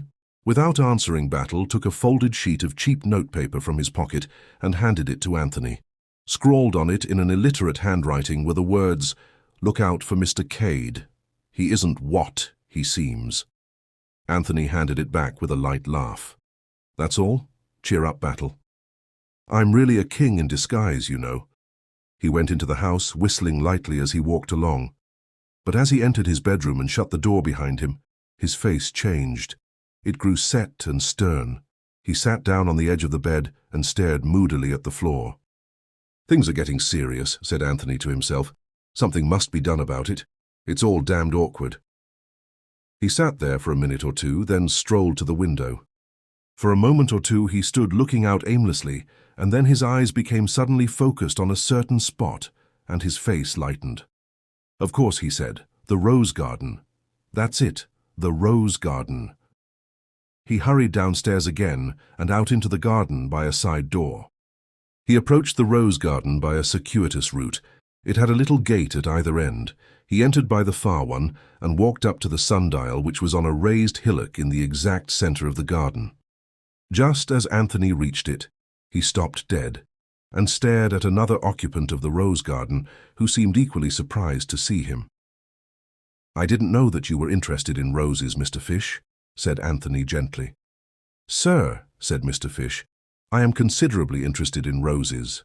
They looked at each other warily, as antagonists seek to measure their opponent's strength. So am I, said Anthony. Is that so?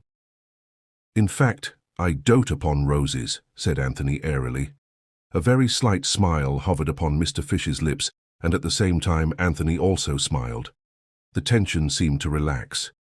Look at this beauty now, said Mr. Fish, stooping to point out a particularly fine bloom. Madame Abel Châtenay, I presume it to be. Yes, I am right. This white rose before the war was known as Frau Karl Drusky. They have, I believe, renamed it. Oversensitive, perhaps, but truly patriotic. The La France is always popular. Do you care for red roses at all, Mr. Cade? A bright scarlet rose now. Mr. Fish's slow, drawling voice was interrupted. Bundle was leaning out of a first-floor window. Care for a spin to town, Mr. Fish? I'm just off. Thank you, Lady Eileen, but I am very happy here. Sure you won't change your mind, Mr. Cade? Anthony laughed and shook his head. Bundle disappeared. Sleep is more in my line, said Anthony with a wide yawn. "A good after-luncheon nap." He took out a cigarette. "You haven't got a match, have you?"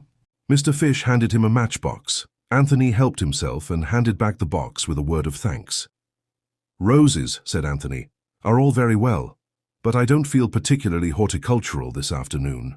With a disarming smile, he nodded cheerfully. A thundering noise sounded from just outside the house.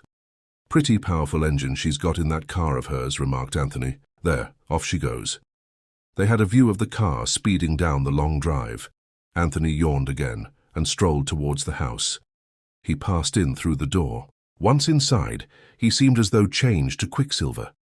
He raced across the hall, out through one of the windows on the farther side, and across the park. Bundle, he knew, had to make a big detour by the lodge gates and through the village. He ran desperately. It was a race against time. He reached the park wall just as he heard the car outside. He swung himself up and dropped into the road. "Hi!" cried Anthony. In her astonishment, Bundle swerved half across the road.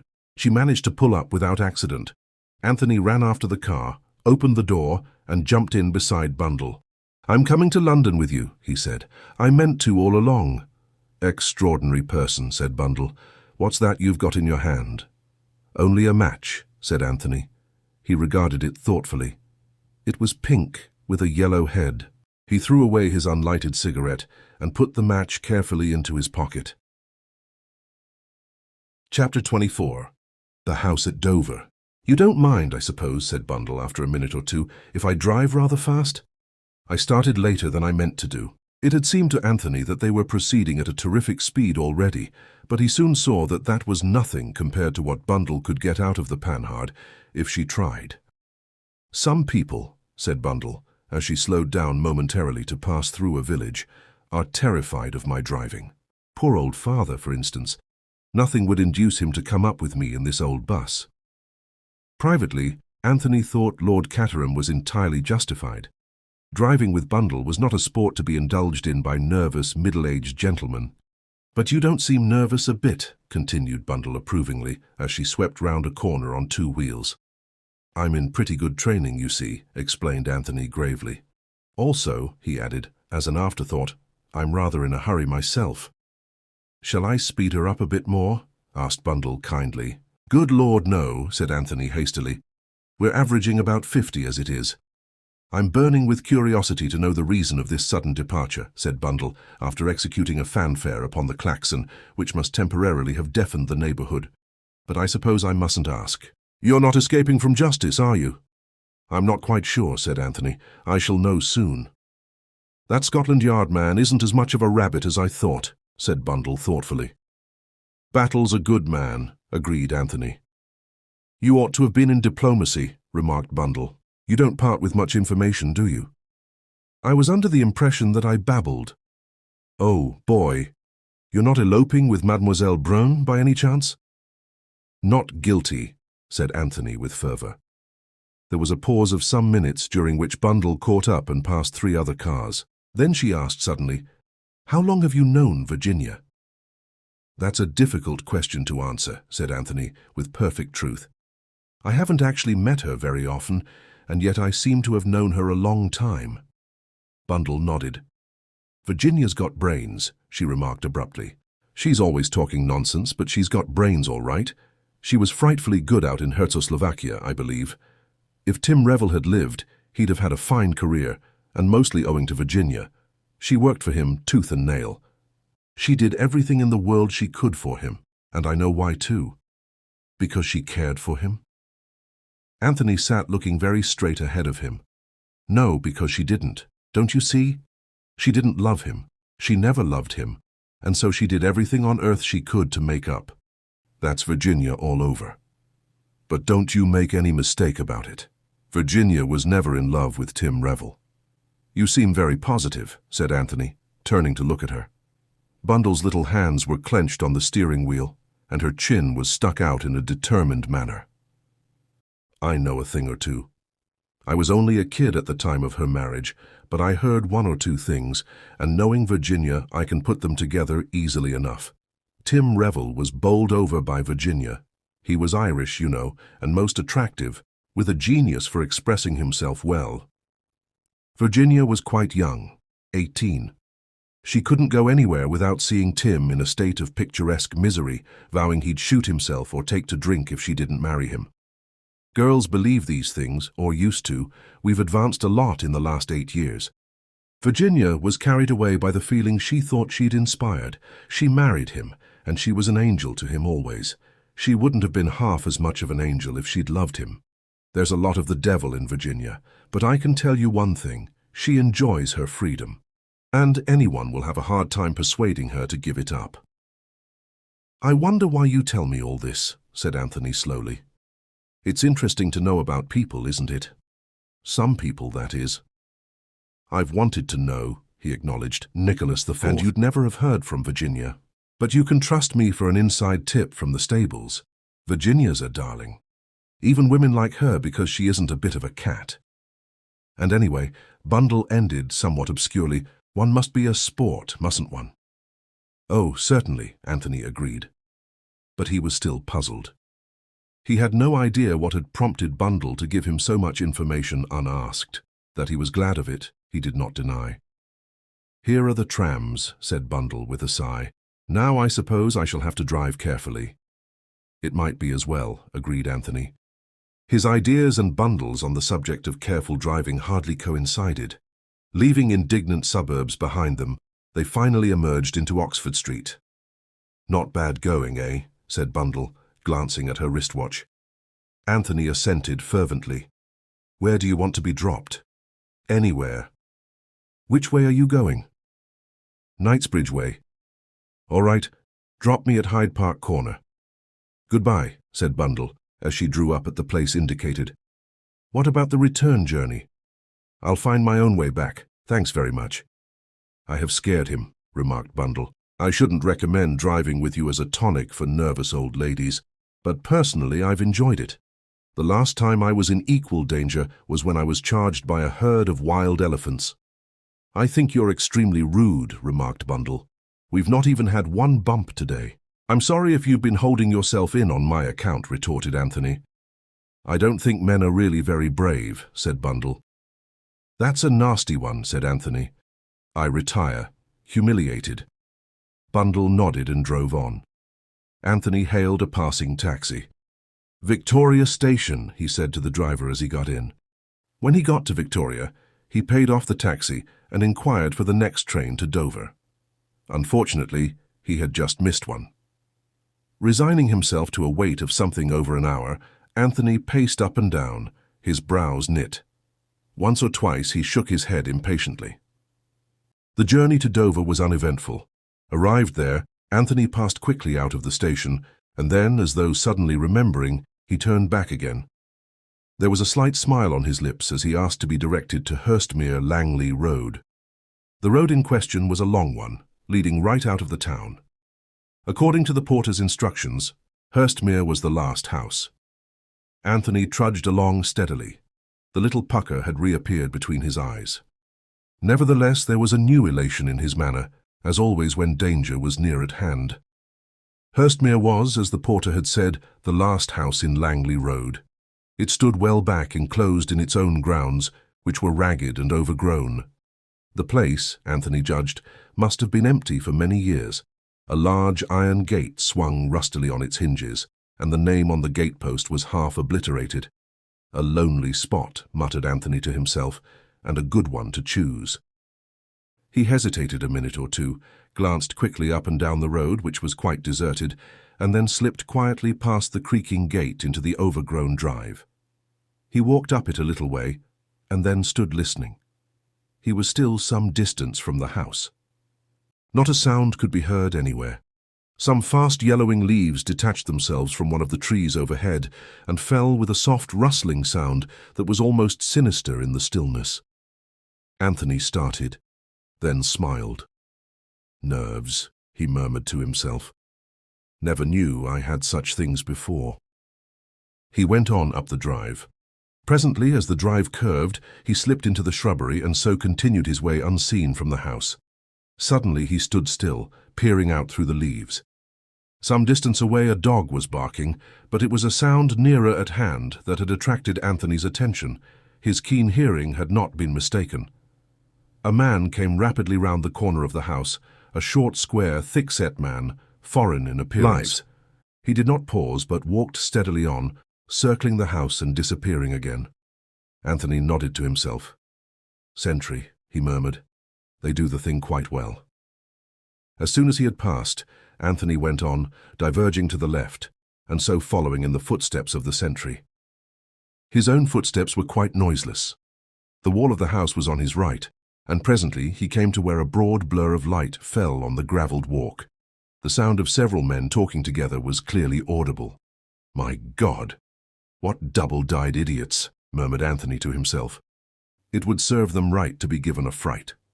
He stole up to the window, stooping a little so that he should not be seen.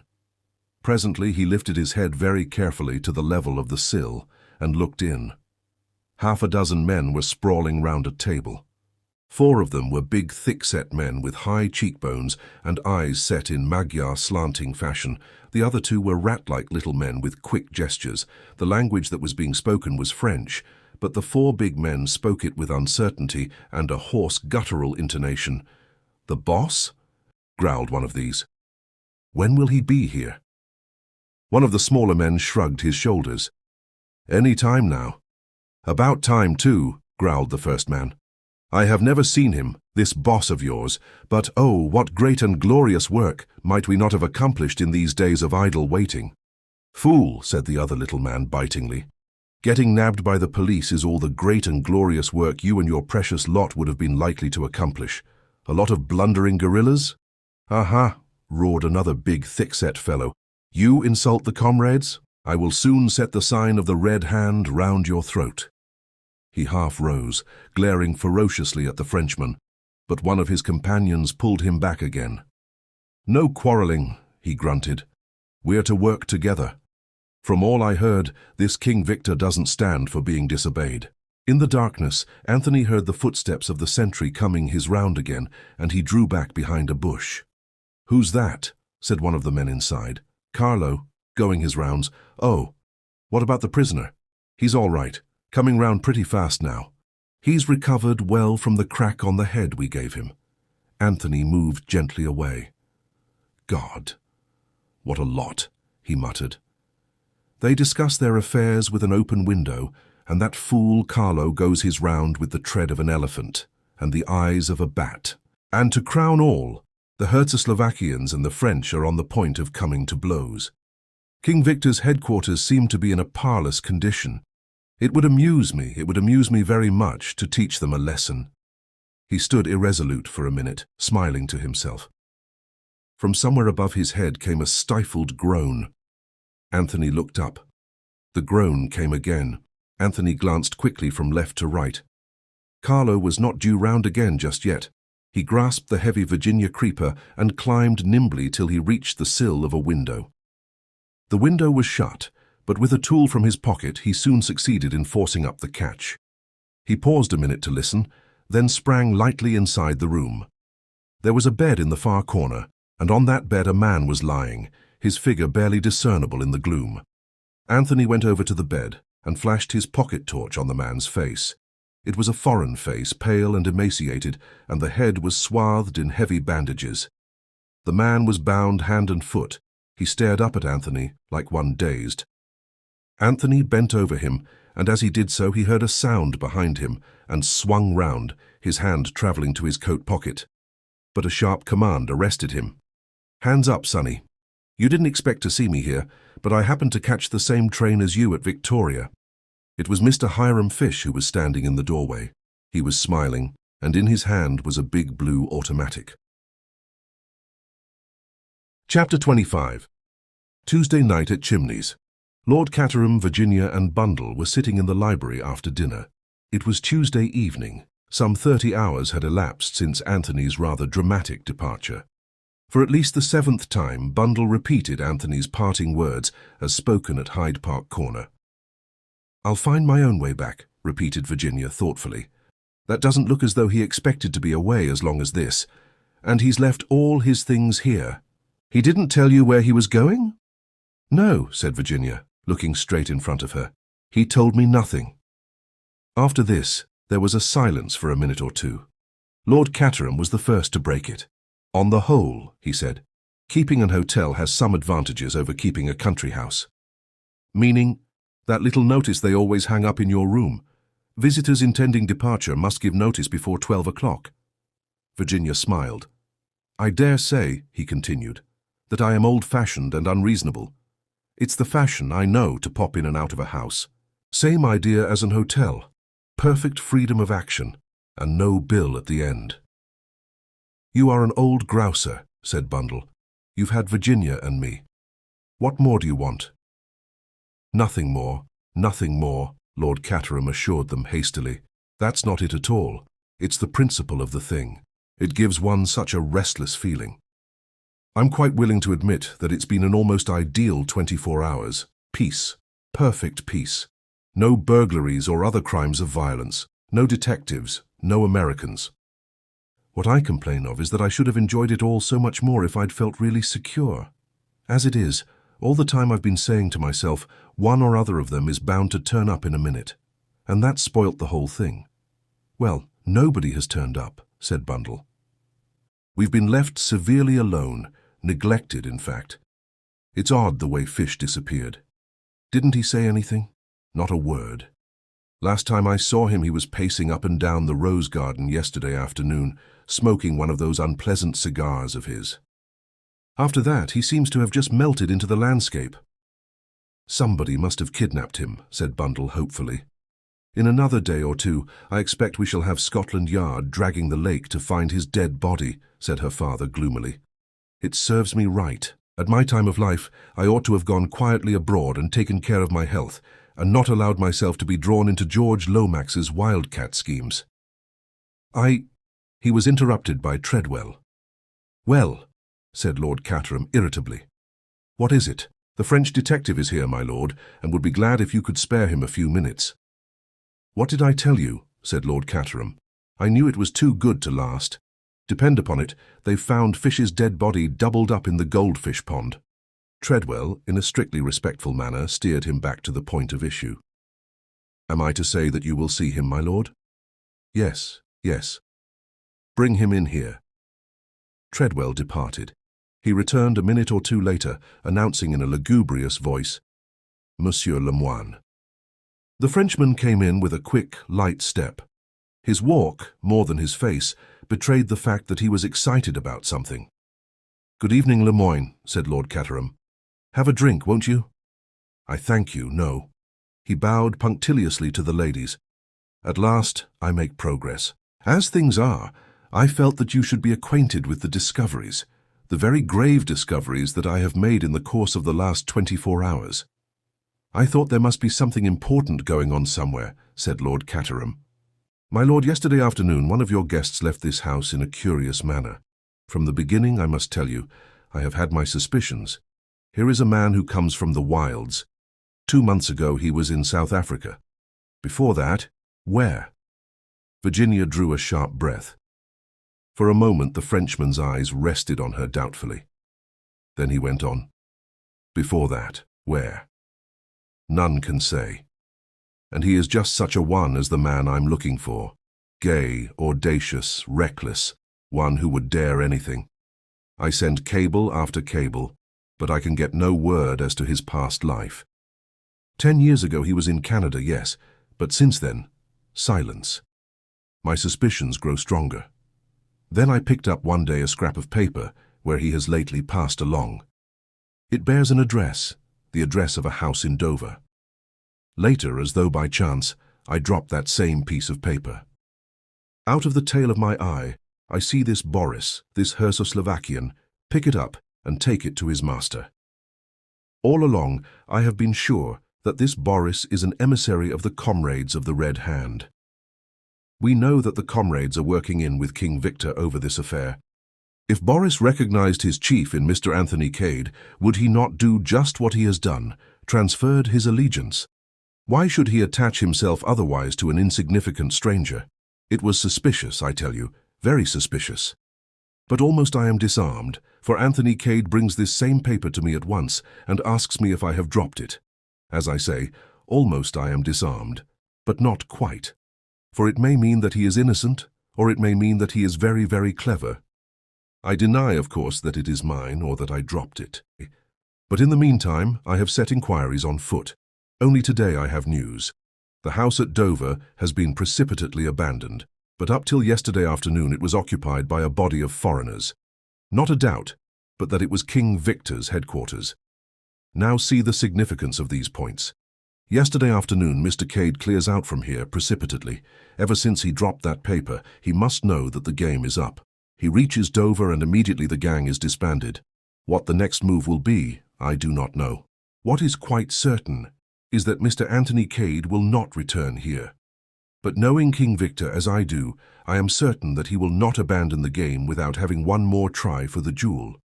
And that is when I shall get him. Virginia stood up suddenly.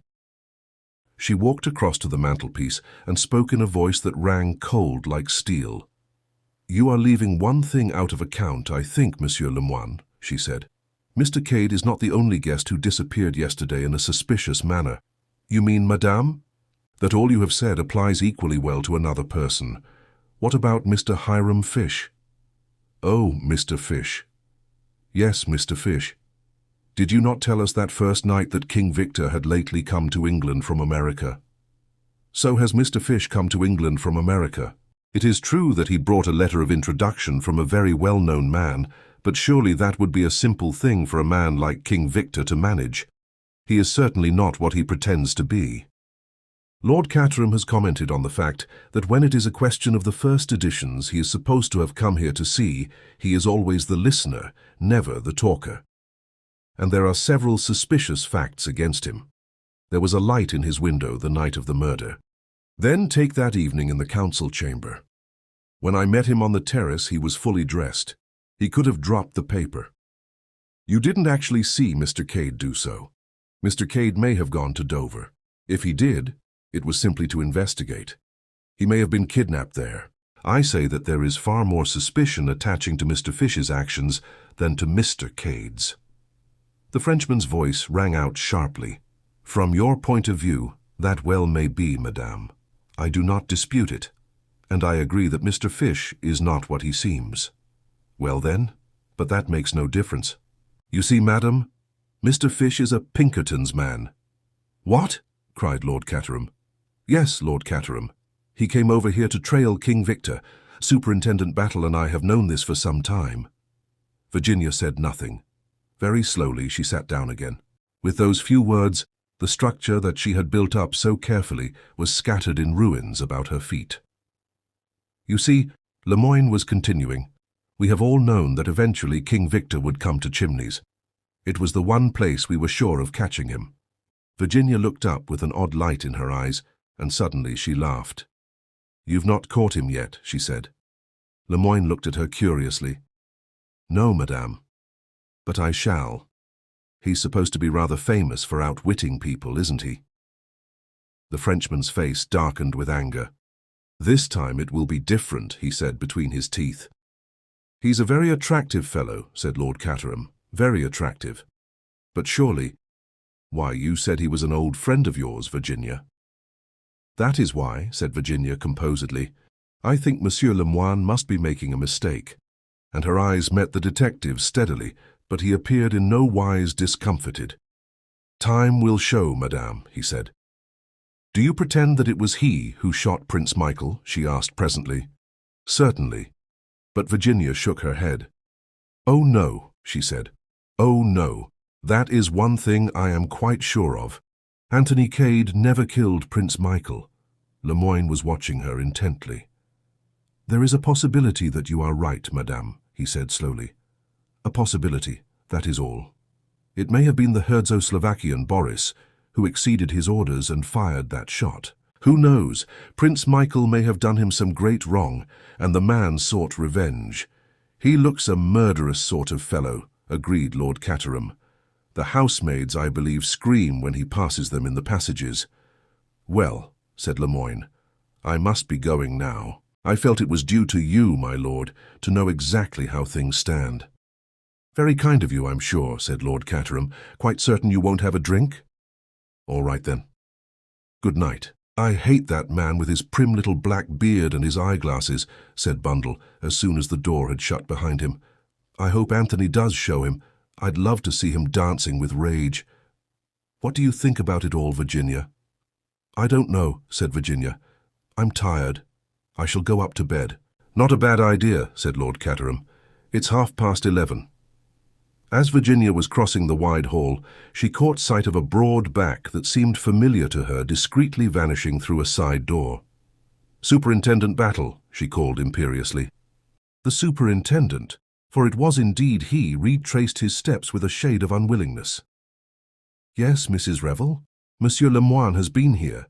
He says, tell me, is it true, really true, that Mr. Fish is an American detective? Superintendent Battle nodded. That's right. You have known it all along. Again, Superintendent Battle nodded. Virginia turned away towards the staircase. I see, she said. Thank you. Until that minute, she had refused to believe. And now, sitting down before her dressing table in her own room, she faced the question squarely. Every word that Anthony had said came back to her fraught with a new significance. Was this the trade that he had spoken of? The trade that he had given up? But then, an unusual sound disturbed the even tenor of her meditations. She lifted her head with a start. Her little gold clock showed the hour to be after 1. Nearly 2 hours she had sat here thinking. Again the sound was repeated, a sharp tap on the window pane. Virginia went to the window and opened it. Below on the pathway was a tall figure, which even as she looked stooped for another handful of gravel. For a moment Virginia's heart beat faster. Then she recognized the massive strength and square-cut outline of the Herzoslovakian, Boris. Yes, she said in a low tone. What is it? At the moment it did not strike her as strange that Boris should be throwing gravel at her window at this hour of the night. What is it? She repeated impatiently. I come from the master, said Boris in a low tone which nevertheless carried perfectly. He has sent for you. He made the statement in a perfectly matter-of-fact tone. Sent for me? Yes, I am to bring you to him. There is a note. I will throw it up to you. Virginia stood back a little, and a slip of paper, weighted with a stone, fell accurately at her feet. She unfolded it and read, My dear, Anthony had written, I'm in a tight place, but I mean to win through. Will you trust me and come to me? For quite 2 minutes, Virginia stood there, immovable, reading those few words over again and again. She raised her head, looking round the well-appointed luxury of the bedroom, as though she saw it with new eyes. Then she leaned out of the window again. What am I to do? She asked. The detectives are the other side of the house, outside the council chamber. Come down and out through this side door. I will be there. I have a car waiting outside in the road. Virginia nodded. Quickly she changed her dress for one of fawn tricot and pulled on a little fawn leather hat. Then, smiling a little, she wrote a short note, addressed it to Bundle, and pinned it to the pincushion. She stole quietly downstairs and undid the bolts of the side door. Just a moment she paused. Then, with a little gallant toss of the head, the same toss of the head with which her ancestors had gone into action in the Crusades, she passed through. Chapter 26. The 13th of October. At 10 o'clock on the morning of Wednesday, the 13th of October, Anthony Cade walked into Harridge's hotel and asked for Baron Lollopregal, who was occupying a suite there. After suitable and imposing delay, Anthony was taken to the suite in question. The Baron was standing on the hearthrug in a correct and stiff fashion. Little Captain Andrassy, equally correct as to demeanor, but with a slightly hostile attitude, was also present. The usual bows, clicking of heels, and other formal greetings of etiquette took place. Anthony was, by now, thoroughly conversant with the routine. You will forgive this early call, I trust, Baron, he said cheerfully, laying down his hat and stick on the table. As a matter of fact, I have a little business proposition to make to you. Ha! Is that so? Said the Baron. Captain Andrassy, who had never overcome his initial distrust of Anthony, looked suspicious. Business, said Anthony, is based on the well-known principle of supply and demand. You want something, the other man has it. The only thing left to settle is the price." The Baron looked at him attentively, but said nothing. "Between a Herzo-Slovakian nobleman and an English gentleman, the terms should be easily arranged," said Anthony rapidly. He blushed a little as he said it. Such words do not rise easily to an Englishman's lips, but he had observed on previous occasions the enormous effect of such phraseology upon the Baron's mentality. True enough, the charm worked. "That is so," said the Baron approvingly, nodding his head. "That is entirely so." Even Captain Andrassy appeared to unbend a little, and nodded his head also. "Very good," said Anthony. "I won't beat about the bush any more." "What is that, you say?" interrupted the Baron. "To beat about the bush? I do not comprehend. A mere figure of speech, Baron. To speak in plain English, you want the goods. We have them. The ship is all very well, but it lacks a figurehead. By the ship, I mean the loyalist party of Herzo-Slovakia. At the present minute, you lack the principal plank of your political program. You are minus a prince. Now supposing, only supposing, that I could supply you with a prince." The Baron stared. "I do not comprehend you in the least," he declared. "Sir," said Captain Andrassy, twirling his moustache fiercely, "you are insulting." "Not at all," said Anthony. "I'm trying to be helpful. Supply and demand, you understand. It's all perfectly fair and square. No princes supplied unless genuine. See trademark. If we come to terms, you'll find it's quite all right. I'm offering you the real genuine article, out of the bottom drawer." "Not in the least," the Baron declared again. "Do I comprehend you?" "It doesn't really matter," said Anthony kindly. "I just want you to get used to the idea. To put it vulgarly, I've got something up my sleeve." Chapter 27. The 13th of October, continued. The clock in the council chamber struck 9. "Well," said Lord Caterham with a deep sigh, "here they all are, just like little Bo Peep's flock, back again and wagging their tails behind them." He looked sadly round the room. "Organ grinder complete with monkey," he murmured, fixing the Baron with his eye. "Nosy Parker of Throgmorton Street." "I think you're rather unkind to the Baron," protested Bundle, to whom these confidences were being poured out. "He told me that he considered you the perfect example of English hospitality amongst the haute noblesse." "I dare say," said Lord Caterham. "He's always saying things like that. It makes him most fatiguing to talk to. But I can tell you I'm not nearly as much of the hospitable English gentleman as I was. As soon as I can, I shall let Chimneys to an enterprising American and go and live in an hotel. There, if anyone worries you, you can just ask for your bill and go." "Cheer up," said Bundle. "We seem to have lost Mr. Fish for good." "I always found him rather amusing," said Lord Caterham, who was in a contradictory temper. "It's that precious young man of yours who has let me in for this. Why should I have this board meeting called in my house? Why doesn't he rent the Larches or Elmhurst, or some nice villa residence like that at Streatham, and hold his company meetings there?" "Wrong atmosphere," said Bundle. "No one is going to play any tricks on us, I hope," said her father nervously. "I don't trust that French fellow, Lemoyne. The French police are up to all sorts of dodges. Put India rubber bands round your arm, and then reconstruct the crime and make you jump, and it's registered on a thermometer. I know that when they call out who killed Prince Michael, I shall register 122 or something perfectly frightful, and they'll haul me off to jail at once." The door opened and Treadwell announced, "Mr. George Lomax, Mr. Eversley." "Enter Codders, followed by faithful dog," murmured Bundle. Bill made a beeline for her, whilst George greeted Lord Caterham in the genial manner he assumed for public occasions. "My dear Caterham," said George, shaking him by the hand, "I got your message and came over, of course. Very good of you, my dear fellow, very good of you. Delighted to see you."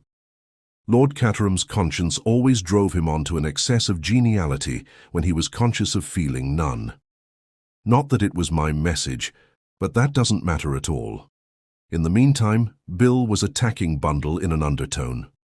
"I say, what's it all about? What's this I hear about Virginia bolting off in the middle of the night? She's not been kidnapped, has she?" "Oh no," said Bundle. "She left a note pinned to the pincushion in the orthodox fashion. She's not gone off with anyone, has she? Not with that colonial Johnny. I never liked the fellow, and from all I hear, there seems to be an idea floating around that he himself is the super crook. But I don't quite see how that can be. Why not? Well, this King Victor was a French fellow, and Cade's English enough. You don't happen to have heard that King Victor was an accomplished linguist and moreover was half Irish? Oh, Lord. Then that's why he's made himself scarce, is it? I don't know about his making himself scarce. He disappeared the day before yesterday, as you know. But this morning we got a wire from him, saying he would be down here at 9 p.m. tonight and suggesting that Codders should be asked over. All these other people have turned up as well, asked by Mr. Cade. It is a gathering, said Bill, looking round. One French detective by window, one English ditto by fireplace. Strong foreign element. The stars and stripes don't seem to be represented. Bundle shook her head. Mr. Fish has disappeared into the blue. Virginia's not here either. But everyone else is assembled, and I have a feeling in my bones, Bill, that we are drawing very near to the moment when somebody says James, the footman, and everything is revealed. We're only waiting now for Anthony Cade to arrive. He'll never show up, said Bill. Then why call this company meeting, as Father calls it? Ah, there's some deep idea behind that, depend upon it. Wants us all here while he's somewhere else. You know the sort of thing. You don't think he'll come, then? No fear. Run his head into the lion's mouth? Why, the room's bristling with detectives and high officials. You don't know much about King Victor if you think that would deter him. By all accounts, it's the kind of situation he loves above all, and he always manages to come out on top. Mr. Eversley shook his head doubtfully. That would take some doing, with the dice loaded against him. He'll never. The door opened again, and Treadwell announced, Mr. Cade. Anthony came straight across to his host. Lord Caterham, he said, I'm giving you a frightful lot of trouble, and I'm awfully sorry about it. But I really do think that tonight will see the clearing up of the mystery. Lord Caterham looked mollified. He had always had a secret liking for Anthony. No trouble at all, he said heartily. It's very kind of you, said Anthony. We're all here, I see. Then I can get on with the good work. I don't understand, said George Lomax weightily. I don't understand in the least. This is all very irregular. Mr. Cade has no standing whatever. The position is a very difficult and delicate one. I am strongly of the opinion. George's flood of eloquence was arrested. Moving unobtrusively to the great man's side, Superintendent Battle whispered a few words in his ear. George looked perplexed and baffled. Very well, if you say so, he remarked grudgingly. Then added in a louder tone, I'm sure we are all willing to listen to what Mr. Cade has to say. Anthony ignored the palpable condescension of the other's tone. It's just a little idea of mine, that's all, he said cheerfully. Probably all of you know that we got hold of a certain message in cipher the other day. There was a reference to Richmond and some numbers. He paused. Well, we had a shot at solving it. And we failed. Now in the late Count Stilptich's memoirs, which I happen to have read, there is a reference to a certain dinner, a flower dinner which everyone attended wearing a badge representing a flower. The Count himself wore the exact duplicate of that curious device we found in the cavity in the secret passage. It represented a rose. If you remember, it was all rows of things, buttons, letter E's, and finally rows of knitting. Now, gentlemen, what is there in this house that is arranged in rows? Books, isn't that so? Add to that in the catalogue of Lord Caterham's library there is a book called The Life of the Earl of Richmond, and I think you will get a very fair idea of the hiding place. Starting at the volume in question, and using the numbers to denote shelves and books, I think you will find that the object of our search is concealed in a dummy book or in a cavity behind a particular book. Anthony looked round modestly, obviously waiting for applause. Upon my word, that's very ingenious, said Lord Caterham. Quite ingenious, admitted George condescendingly. But it remains to be seen. Anthony laughed. The proof of the pudding's in the eating, eh? Well, I'll soon settle that for you. He sprang to his feet. I'll go to the library. He got no further. Monsieur Lemoine moved forward from the window. Just one moment, Mr. Cade. You permit, Lord Caterham? He went to the writing table and hurriedly scribbled a few lines. He sealed them up in an envelope and then rang the bell. Treadwell appeared in answer to it. Lemoine handed him the note. See that that is delivered at once, if you please. Very good, sir, said Treadwell. With his usual dignified tread, he withdrew.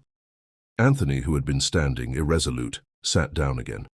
"What's the big idea, Lemoyne?" he asked gently. There was a sudden sense of strain in the atmosphere. "If the jewel is where you say it is, well, it has been there for over 7 years. A quarter of an hour more does not matter." "Go on," said Anthony. "That wasn't all you wanted to say?" "No, it was not. At this juncture, it is unwise to permit any one person to leave the room, especially if that person has rather questionable antecedents." Anthony raised his eyebrows and lighted a cigarette. "I suppose a vagabond life is not very respectable," he mused. "2 months ago, Mr. Cade, you were in South Africa. That is admitted. Where were you before that?" Anthony leaned back in his chair, idly blowing smoke rings. "Canada. Wild Northwest." "Are you sure you were not in prison? A French prison?" Automatically, Superintendent Battle moved a step nearer the door, as if to cut off a retreat that way, but Anthony showed no signs of doing anything dramatic. Instead, he stared at the French detective and then burst out laughing. "My poor Lemoyne, it is a monomania with you. You do indeed see King Victor everywhere. So you fancy that I am that interesting gentleman? Do you deny it?" Anthony brushed a fleck of ash from his coat sleeve. "I never deny anything that amuses me," he said lightly, "but the accusation is really too ridiculous." "Ah, you think so?" The Frenchman leant forward. His face was twitching painfully, and yet he seemed perplexed and baffled, as though something in Anthony's manner puzzled him. "What if I tell you, monsieur, that this time, I am out to get King Victor, and nothing shall stop me?" "Very laudable," was Anthony's comment. "You've been out to get him before, though, haven't you, Lemoyne? And he's got the better of you. Aren't you afraid that that may happen again? He's a slippery fellow by all accounts." The conversation had developed into a duel between the detective and Anthony. Everyone else in the room was conscious of the tension. It was a fight to a finish between the Frenchman, painfully in earnest, and the man who smoked so calmly and whose words seemed to show that he had not a care in the world. "If I were you, Lemoyne," continued Anthony, "I should be very, very careful. Watch your step and all that sort of thing." "This time," said Lemoyne grimly, "there will be no mistake." "You seem very sure about it all," said Anthony. "But there's such a thing as evidence, you know." Lemoyne smiled, and something in his smile seemed to attract Anthony's attention. He sat up and stubbed out his cigarette. "You saw that note I wrote just now?" said the French detective. "It was to my people at the inn. Yesterday I received from France the fingerprints and the Bertillon measurements of King Victor, the so-called Captain O'Neill. I have asked for them to be sent up to me here. In a few minutes we shall know whether you are the man." Anthony stared steadily at him. Then a little smile crept over his face. "You're really rather clever, Lemoyne. I never thought of that. The documents will arrive. You will induce me to dip my fingers in the ink, or something equally unpleasant. You will measure my ears and look for my distinguishing marks." "And if they agree—" "Well," said Lemoyne, "if they agree, eh?" Anthony leaned forward in his chair. "Well, if they do agree," he said very gently. "What then?" "What then?" The detective seemed taken aback. "But I shall have proved then that you are King Victor." Chapter 28. King Victor. "I suspected her from the first," explained Anthony. "There was a light in her room on the night of the murder. Afterwards I wavered. I made inquiries about her in Brittany and came back satisfied that she was what she represented herself to be. I was a fool. Because the Comtesse de Breteuil had employed a Mademoiselle Brun and spoke highly of her, it never occurred to me that the real Mademoiselle Brun might have been kidnapped on her way to her new post, and that it might be a substitute taking her place. Instead, I shifted my suspicions to Mr. Fish. It was not until he had followed me to Dover and we had had a mutual explanation that I began to see clearly. Once I knew that he was a Pinkerton's man, trailing King Victor, my suspicions swung back again to their original object. The thing that worried me most was that Mrs. Revell had definitely recognized the woman. Then I remembered that it was only after I had mentioned her being Madame de Breteuil's governess. And all she had said was that that accounted for the fact that the woman's face was familiar to her. Superintendent Battle will tell you that a deliberate plot was formed to keep Mrs. Revel from coming to Chimneys, nothing more nor less than a dead body, in fact. And though the murder was the work of the comrades of the Red Hand, punishing supposed treachery on the part of the victim, the staging of it, and the absence of the comrades' sign manual pointed to some abler intelligence directing operations. From the first, I suspected some connection with Czechoslovakia. Mrs. Revel was the only member of the house party who had been to the country. I suspected at first that someone was impersonating Prince Michael, but that proved to be a totally erroneous idea. When I realized the possibility of Mademoiselle Bruns being an impostor, and added to that the fact that her face was familiar to Mrs. Revel, I began to see daylight.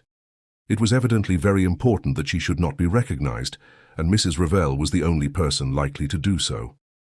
"But who was she?" said Lord Caterham. "Someone Mrs. Revel had known in Czechoslovakia." "I think the Baron might be able to tell us," said Anthony. "Aye." The Baron stared at him, then down at the motionless figure. "Look well," said Anthony. "Don't be put off by the makeup. She was an actress once, remember?" The Baron stared again. Suddenly he started. "God in heaven," he breathed, "it is not possible." "What is not possible?" asked George. "Who is the lady? You recognize her, Baron?" No, it is not possible." The Baron continued to mutter. "She was killed. They were both killed. On the steps of the palace. Her body was recovered." "Mutilated and unrecognizable," Anthony reminded him. "She managed to put up a bluff.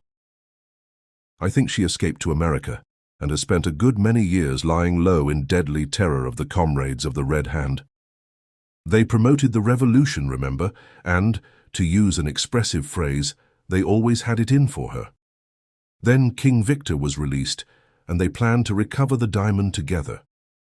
She was searching for it that night when she came suddenly upon Prince Michael, and he recognized her. There was never much fear of her meeting him in the ordinary way of things. Royal guests don't come in contact with governesses, and she could always retire with a convenient migraine, as she did the day the Baron was here. However, she met Prince Michael face to face when she least expected it. Exposure and disgrace stared her in the face. She shot him. It was she who placed the revolver in Isaacstein's suitcase so as to confuse the trail, and she who returned the letters.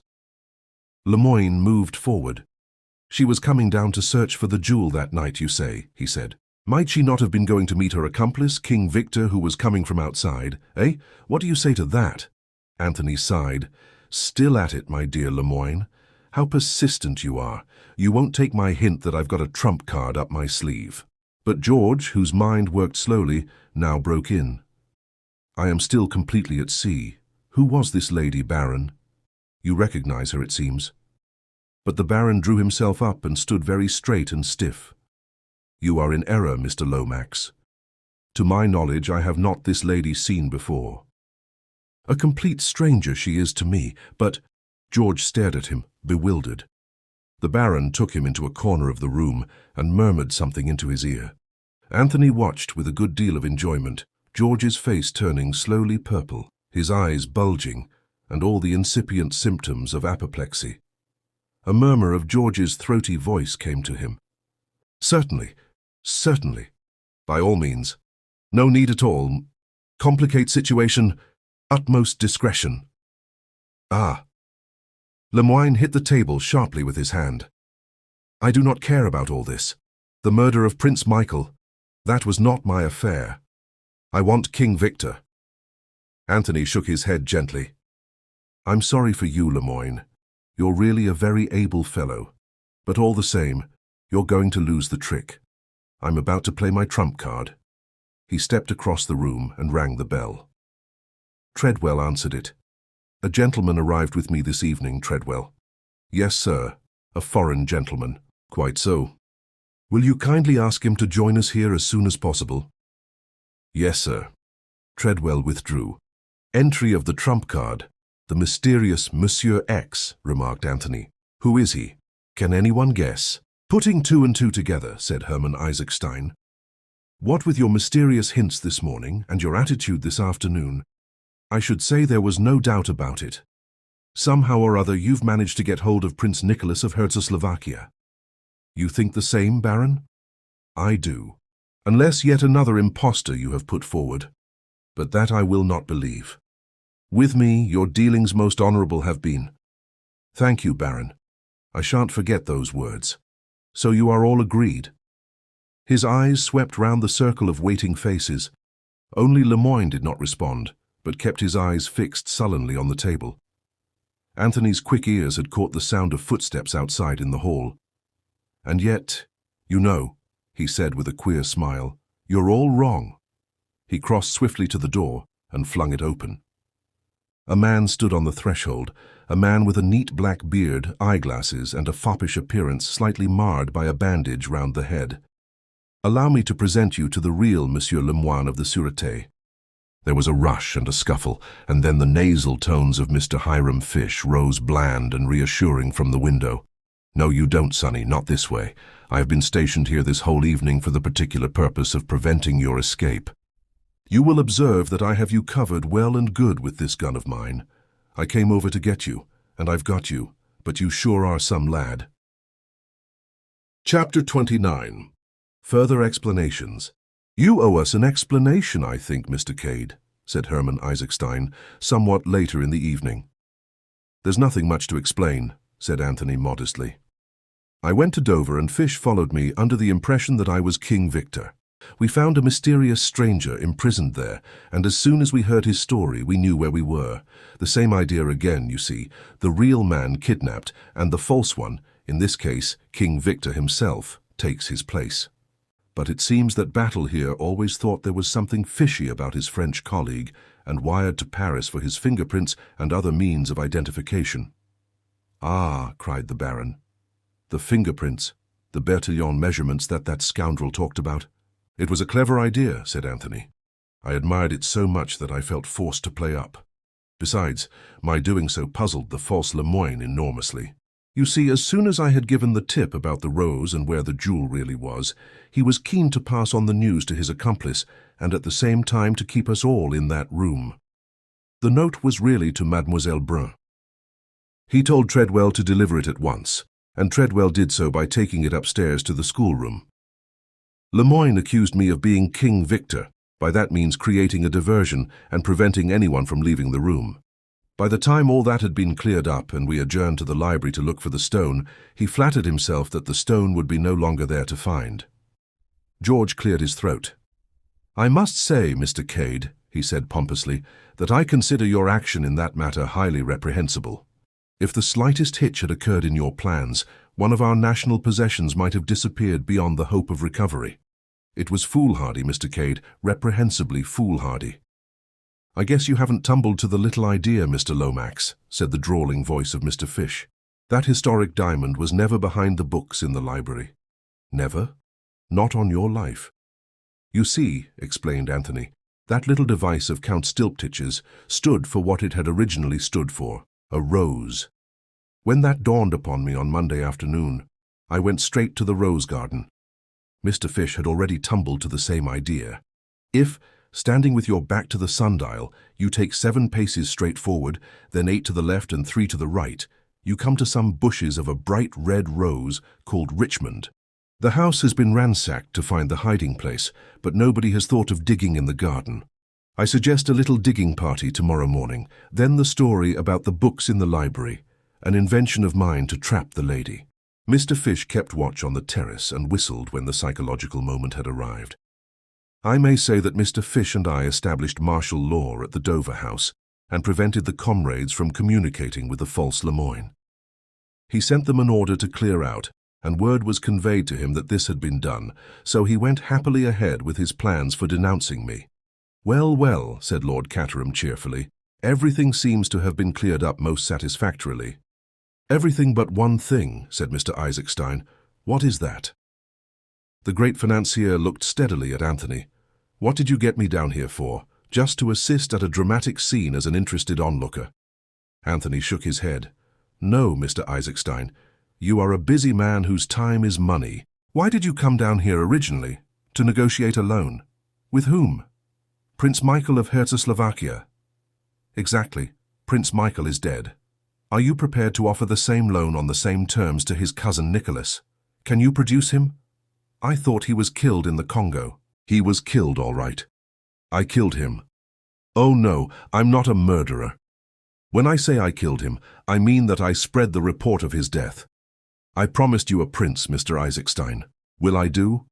You? Yes, I'm the man. Nicholas Sergius Alexander Ferdinand Obolovich. Rather long for the kind of life I proposed to live, so I emerged from the Congo as plain Anthony Cade. Little Captain Andrassy sprang up. But this is incredible. Incredible, he spluttered. Have a care, sir, what you say. I can give you plenty of proofs, said Anthony quietly. I think I shall be able to convince the Baron here. The Baron lifted his hand. Your proofs I will examine, yes, but of them for me there is no need. Your word alone sufficient for me is. Besides, your English mother you much resemble. All along have I said, this young man on one side or the other most highly born is. You have always trusted my word, Baron, said Anthony. I can assure you that in the days to come I shall not forget. Then he looked over at Superintendent Battle, whose face had remained perfectly expressionless. You can understand, said Anthony with a smile, that my position has been extremely precarious. Of all those in the house, I might be supposed to have the best reason for wishing Michael Obolovich out of the way, since I was the next heir to the throne. I've been extraordinarily afraid of Battle all along. I always felt that he suspected me, but that he was held up by lack of motive. I never believed for a minute that you'd shot him, sir, said Superintendent Battle. We've got a feeling in such matters, but I knew that you were afraid of something, and you puzzled me. If I'd known sooner who you really were, I dare say I'd have yielded to the evidence and arrested you. I'm glad I managed to keep one guilty secret from you. You wormed everything else out of me all right. You're a damned good man at your job, Battle. I shall always think of Scotland Yard with respect. Most amazing, muttered George. Most amazing story I ever heard. I can really hardly believe it. You are quite sure, Baron, that— My dear Mr. Lomax, said Anthony, with a slight hardness in his tone, I have no intention of asking the British Foreign Office to support my claim without bringing forward the most convincing documentary evidence. I suggest that we adjourn now, and that you, the Baron, Mr. Isaacstein, and myself discuss the terms of the proposed loan. The Baron rose to his feet and clicked his heels together. It will be the proudest moment of my life, sir, he said solemnly, when I see you King of Czechoslovakia. Oh, by the way, Baron, said Anthony carelessly, slipping his hand through the other's arm, I forgot to tell you. There's a string tied to this. I'm married, you know. The Baron retreated a step or two. Dismay overspread his countenance. Something wrong I knew there would be, he boomed. Merciful God in heaven, he has married a black woman in Africa. Come, it's not so bad as all that, said Anthony, laughing. She's white enough, white all through, bless her. Good. A respectable morganatic affair it can be then. Not a bit of it. She's to play queen to my king. It's no use shaking your head. She's fully qualified for the post. She's the daughter of an English peer who dates back to the time of the Conqueror. It's very fashionable just now for royalties to marry into the aristocracy, and she knows something of Czechoslovakia. My God, cried George Lomax, startled out of his usual careful speech. Not Virginia Revel? Yes, said Anthony. Virginia Revel. My dear fellow, cried Lord Caterham. I mean, sir, I congratulate you, I do indeed. A delightful creature. Thank you, Lord Caterham, said Anthony. She's all you say and more. But Mr. Isaacstein was regarding him curiously. You'll excuse my asking, Your Highness, but when did this marriage take place? Anthony smiled back at him. As a matter of fact, he said, I married her this morning. Chapter 30. Anthony signs on for a new job. If you will go on, gentlemen. I will follow you in a minute, said Anthony. He waited whilst the others filed out, and then turned to where Superintendent Battle was standing, apparently absorbed in examining the panelling. Well, Battle, want to ask me something, don't you? Well, I do, sir, though I don't know how you knew I did. But I always marked you out as being specially quick in the uptake. I take it that the lady who is dead was the late Queen Viraga. Quite right, Battle. It'll be hushed up, I hope. You can understand what I feel about family skeletons. Trust Mr. Lomax for that, sir. No one will ever know. That is, a lot of people will know, but it won't get about. Was that what you wanted to ask me about? No, sir. That was only in passing. I was curious to know just what made you drop your own name, if I'm not taking too much of a liberty. Not a bit. I'll tell you. I killed myself from the purest motives, Battle. My mother was English. I'd been educated in England, and I was far more interested in England than in Czechoslovakia. And I felt an absolute fool knocking about the world with a comic opera title tacked on to me. You see, when I was very young, I had democratic ideas, believed in the purity of ideals and the equality of all men. I especially disbelieved in kings and princes. And since then? Asked Battle shrewdly. Asked Battle. Oh, since then I've travelled and seen the world. There's damn little equality going about. Mind you, I still believe in democracy, but you've got to force it on people with a strong hand, ram it down their throats. Men don't want to be brothers. They may someday, but they don't now. My final belief in the brotherhood of man died the day I arrived in London last week, when I observed the people standing in a tube train resolutely refuse to move up and make room for those who entered. You won't turn people into angels by appealing to their better natures just yet a while, but by judicious force you can coerce them into behaving more or less decently to one another to go on with. I still believe in the brotherhood of man, but it's not coming yet a while. Say another 10,000 years or so. It's no good being impatient. Evolution is a slow process. I'm very interested in these views of yours, sir, said Battle with a twinkle, and if you'll allow me to say so, I'm sure you'll make a very fine king out there. Thank you, Battle, said Anthony with a sigh. You don't seem very happy about it, sir. Oh, I don't know. I dare say it will be rather fun, but it's tying oneself down to regular work. I've always avoided that before. But you consider it your duty, I suppose, sir? Good Lord, no. What an idea. It's a woman. It's always a woman, Battle. I'd do more than be a king for her sake. Quite so, sir. I've arranged it so that the Baron and Isaacstein can't kick. The one wants a king and the other wants oil. They'll both get what they want, and I've got— Oh, Lord, Battle, have you ever been in love? I'm much attached to Mrs. Battle, sir. Much attached to Mrs. Oh, you don't know what I'm talking about. It's entirely different. Excuse me, sir, that man of yours is waiting outside the window. Boris? So he is. He's a wonderful fellow. It's a mercy that pistol went off in the struggle and killed the lady. Otherwise Boris would have wrung her neck as sure as fate, and then you would have wanted to hang him.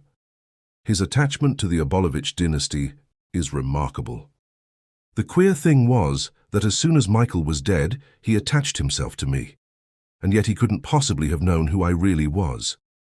Instinct, said Battle. Like a dog. Very awkward instinct, I thought it at the time. I was afraid it might give the show away to you. I suppose I'd better see what he wants. He went out through the window. Superintendent Battle, left alone, looked after him for a minute, then apparently addressed the panelling. He'll do, said Superintendent Battle. Outside, Boris explained himself. Master, said he, and led the way along the terrace. Anthony followed him, wondering what was forward. Presently Boris stopped and pointed with his forefinger. It was moonlight, and in front of them was a stone seat on which sat two figures. He is a dog, said Anthony to himself. And what's more, a pointer. He strode forward. Boris melted into the shadows. The two figures rose to meet him. One of them was Virginia, the other. Hello, Joe, said a well-remembered voice. This is a great girl of yours. Jimmy McGrath, by all that's wonderful, cried Anthony. How in the name of fortune did you get here? That trip of mine into the interior went phut. Then some Dagos came monkeying round, wanted to buy that manuscript off me. Next thing I as near as nothing got a knife in the back one night. That made me think that I'd handed you out a bigger job than I knew. I thought you might need help, and I came along after you by the very next boat. Wasn't it splendid of him? Said Virginia. She squeezed Jimmy's arm. Why didn't you ever tell me how frightfully nice he was? You are, Jimmy. You're a perfect dear. You two seem to be getting along all right, said Anthony. Sure thing, said Jimmy. I was snooping round for news of you when I connected with this dame. She wasn't at all what I thought she'd be. Some swell, haughty society lady that'd scare the life out of me. He told me all about the letters, said Virginia, and I feel almost ashamed not to have been in real trouble over them when he was such a knight-errant. If I'd known what you were like, said Jimmy gallantly, I'd not have given him the letters. I'd have brought them to you myself. Say, young man, is the fun really over? Is there nothing for me to do?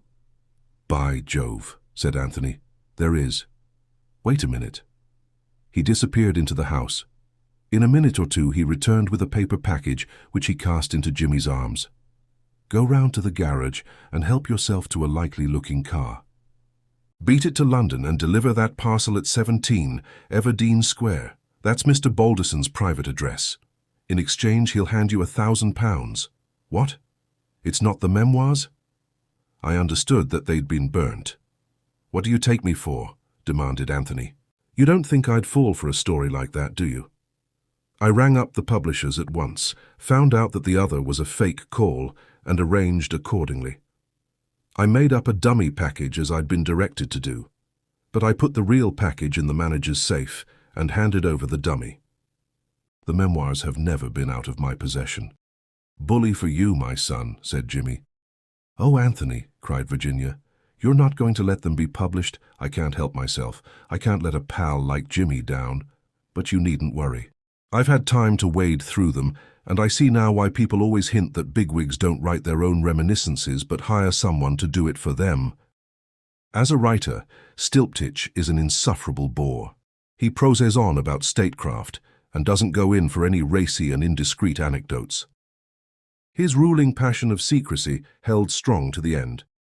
There's not a word in the memoirs from beginning to end to flutter the susceptibilities of the most difficult politician. I rang up Balderson today and arranged with him that I'd deliver the manuscript tonight before midnight. But Jimmy can do his own dirty work now, that's he's here. I'm off, said Jimmy. I like the idea of that £1,000, especially when I'd made up my mind I was down and out. Half a second, said Anthony. I've got a confession to make to you, Virginia. Something that everyone else knows, but that I haven't yet told you. I don't mind how many strange women you've loved so long as you don't tell me about them. Women, said Anthony, with a virtuous air. Women indeed. You ask James here what kind of women I was going about with last time he saw me. Frumps, said Jimmy solemnly. Utter frumps. Not one a day under 45. Thank you, Jimmy, said Anthony. You're a true friend. No, it's much worse than that. I've deceived you as to my real name. Is it very dreadful? Said Virginia with interest. It isn't something silly like Pobbles, is it? Fancy being called Mrs. Pobbles. You are always thinking the worst of me. I admit that I did once think you were King Victor, but only for about a minute and a half. By the way, Jimmy, I've got a job for you. Gold prospecting in the rocky fastnesses of Czechoslovakia. Is there gold there? Asked Jimmy eagerly. Sure to be, said Anthony. It's a wonderful country. So you're taking my advice and going there? Yes, said Anthony. Your advice was worth more than you knew. Now for the confession. I wasn't changed at nurse or anything romantic like that, but nevertheless, I am really Prince Nicholas Obolovich of Czechoslovakia. Oh, Anthony, cried Virginia, how perfectly screaming. And I have married you. What are we going to do about it? We'll go to Czechoslovakia and pretend to be kings and queens. Jimmy McGrath once said that the average life of a king or queen out there is under 4 years. I hope you don't mind. Mind? Cried Virginia. I shall love it. Isn't she great? Murmured Jimmy. Then, discreetly, he faded into the night. A few minutes later, the sound of a car was heard. Nothing like letting a man do his own dirty work, said Anthony with satisfaction. Besides, I didn't know how else to get rid of him. Since we were married, I've not had 1 minute alone with you. We'll have a lot of fun, said Virginia, teaching the brigands not to be brigands, and the assassins not to assassinate, and generally improving the moral tone of the country. I like to hear these pure ideals, said Anthony. It makes me feel my sacrifice has not been in vain. Rot, said Virginia calmly. You'll enjoy being a king. It's in your blood, you know. You were brought up to the trade of royalty, and you've got a natural aptitude for it, just like plumbers have a natural bent for plumbing. I never think they have, said Anthony, but damn it all, don't let's waste time talking about plumbers. Do you know that at this very minute I'm supposed to be deep in conference with Isaacstein and old Lollipop? They want to talk about oil. Oil, my God. They can just await my kingly pleasure. Virginia, do you remember my telling you once that I'd have a damned good try to make you care for me? I remember, said Virginia softly, but Superintendent Battle was looking out of the window. Well, he isn't now, said Anthony. He caught her suddenly to him, kissing her eyelids, her lips, the green gold of her hair. I do love you so, Virginia, he whispered. I do love you so. Do you love me? He looked down at her, sure of the answer. Her head rested against his shoulder, and very low, in a sweet, shaken voice, she answered, Not a bit. You little devil, cried Anthony, kissing her again. Now I know for certain that I shall love you until I die. Chapter 31. Sundry Details. Scene, Chimneys, 11 a.m., Thursday morning. Johnson, the police constable, with his coat off, digging. Something in the nature of a funeral feeling seems to be in the air. The friends and relations stand round the grave that Johnson is digging. George Lomax has the air of the principal beneficiary under the will of the deceased. Superintendent Battle, with his immovable face, seems pleased that the funeral arrangements have gone so nicely. As the undertaker, it reflects credit upon him. Lord Caterham has that solemn and shocked look which Englishmen assume when a religious ceremony is in progress. Mr. Fish does not fit into the picture so well. He is not sufficiently grave. Johnson bends to his task. Suddenly he straightens up. A little stir of excitement passes round. That'll do, Sonny, says Mr. Fish. We shall do nicely now. One perceives at once that he is really the family physician. Johnson retires. Mr. Fish, with due solemnity, stoops over the excavation. The surgeon is about to operate. He brings out a small canvas package. With much ceremony, he hands it to Superintendent Battle.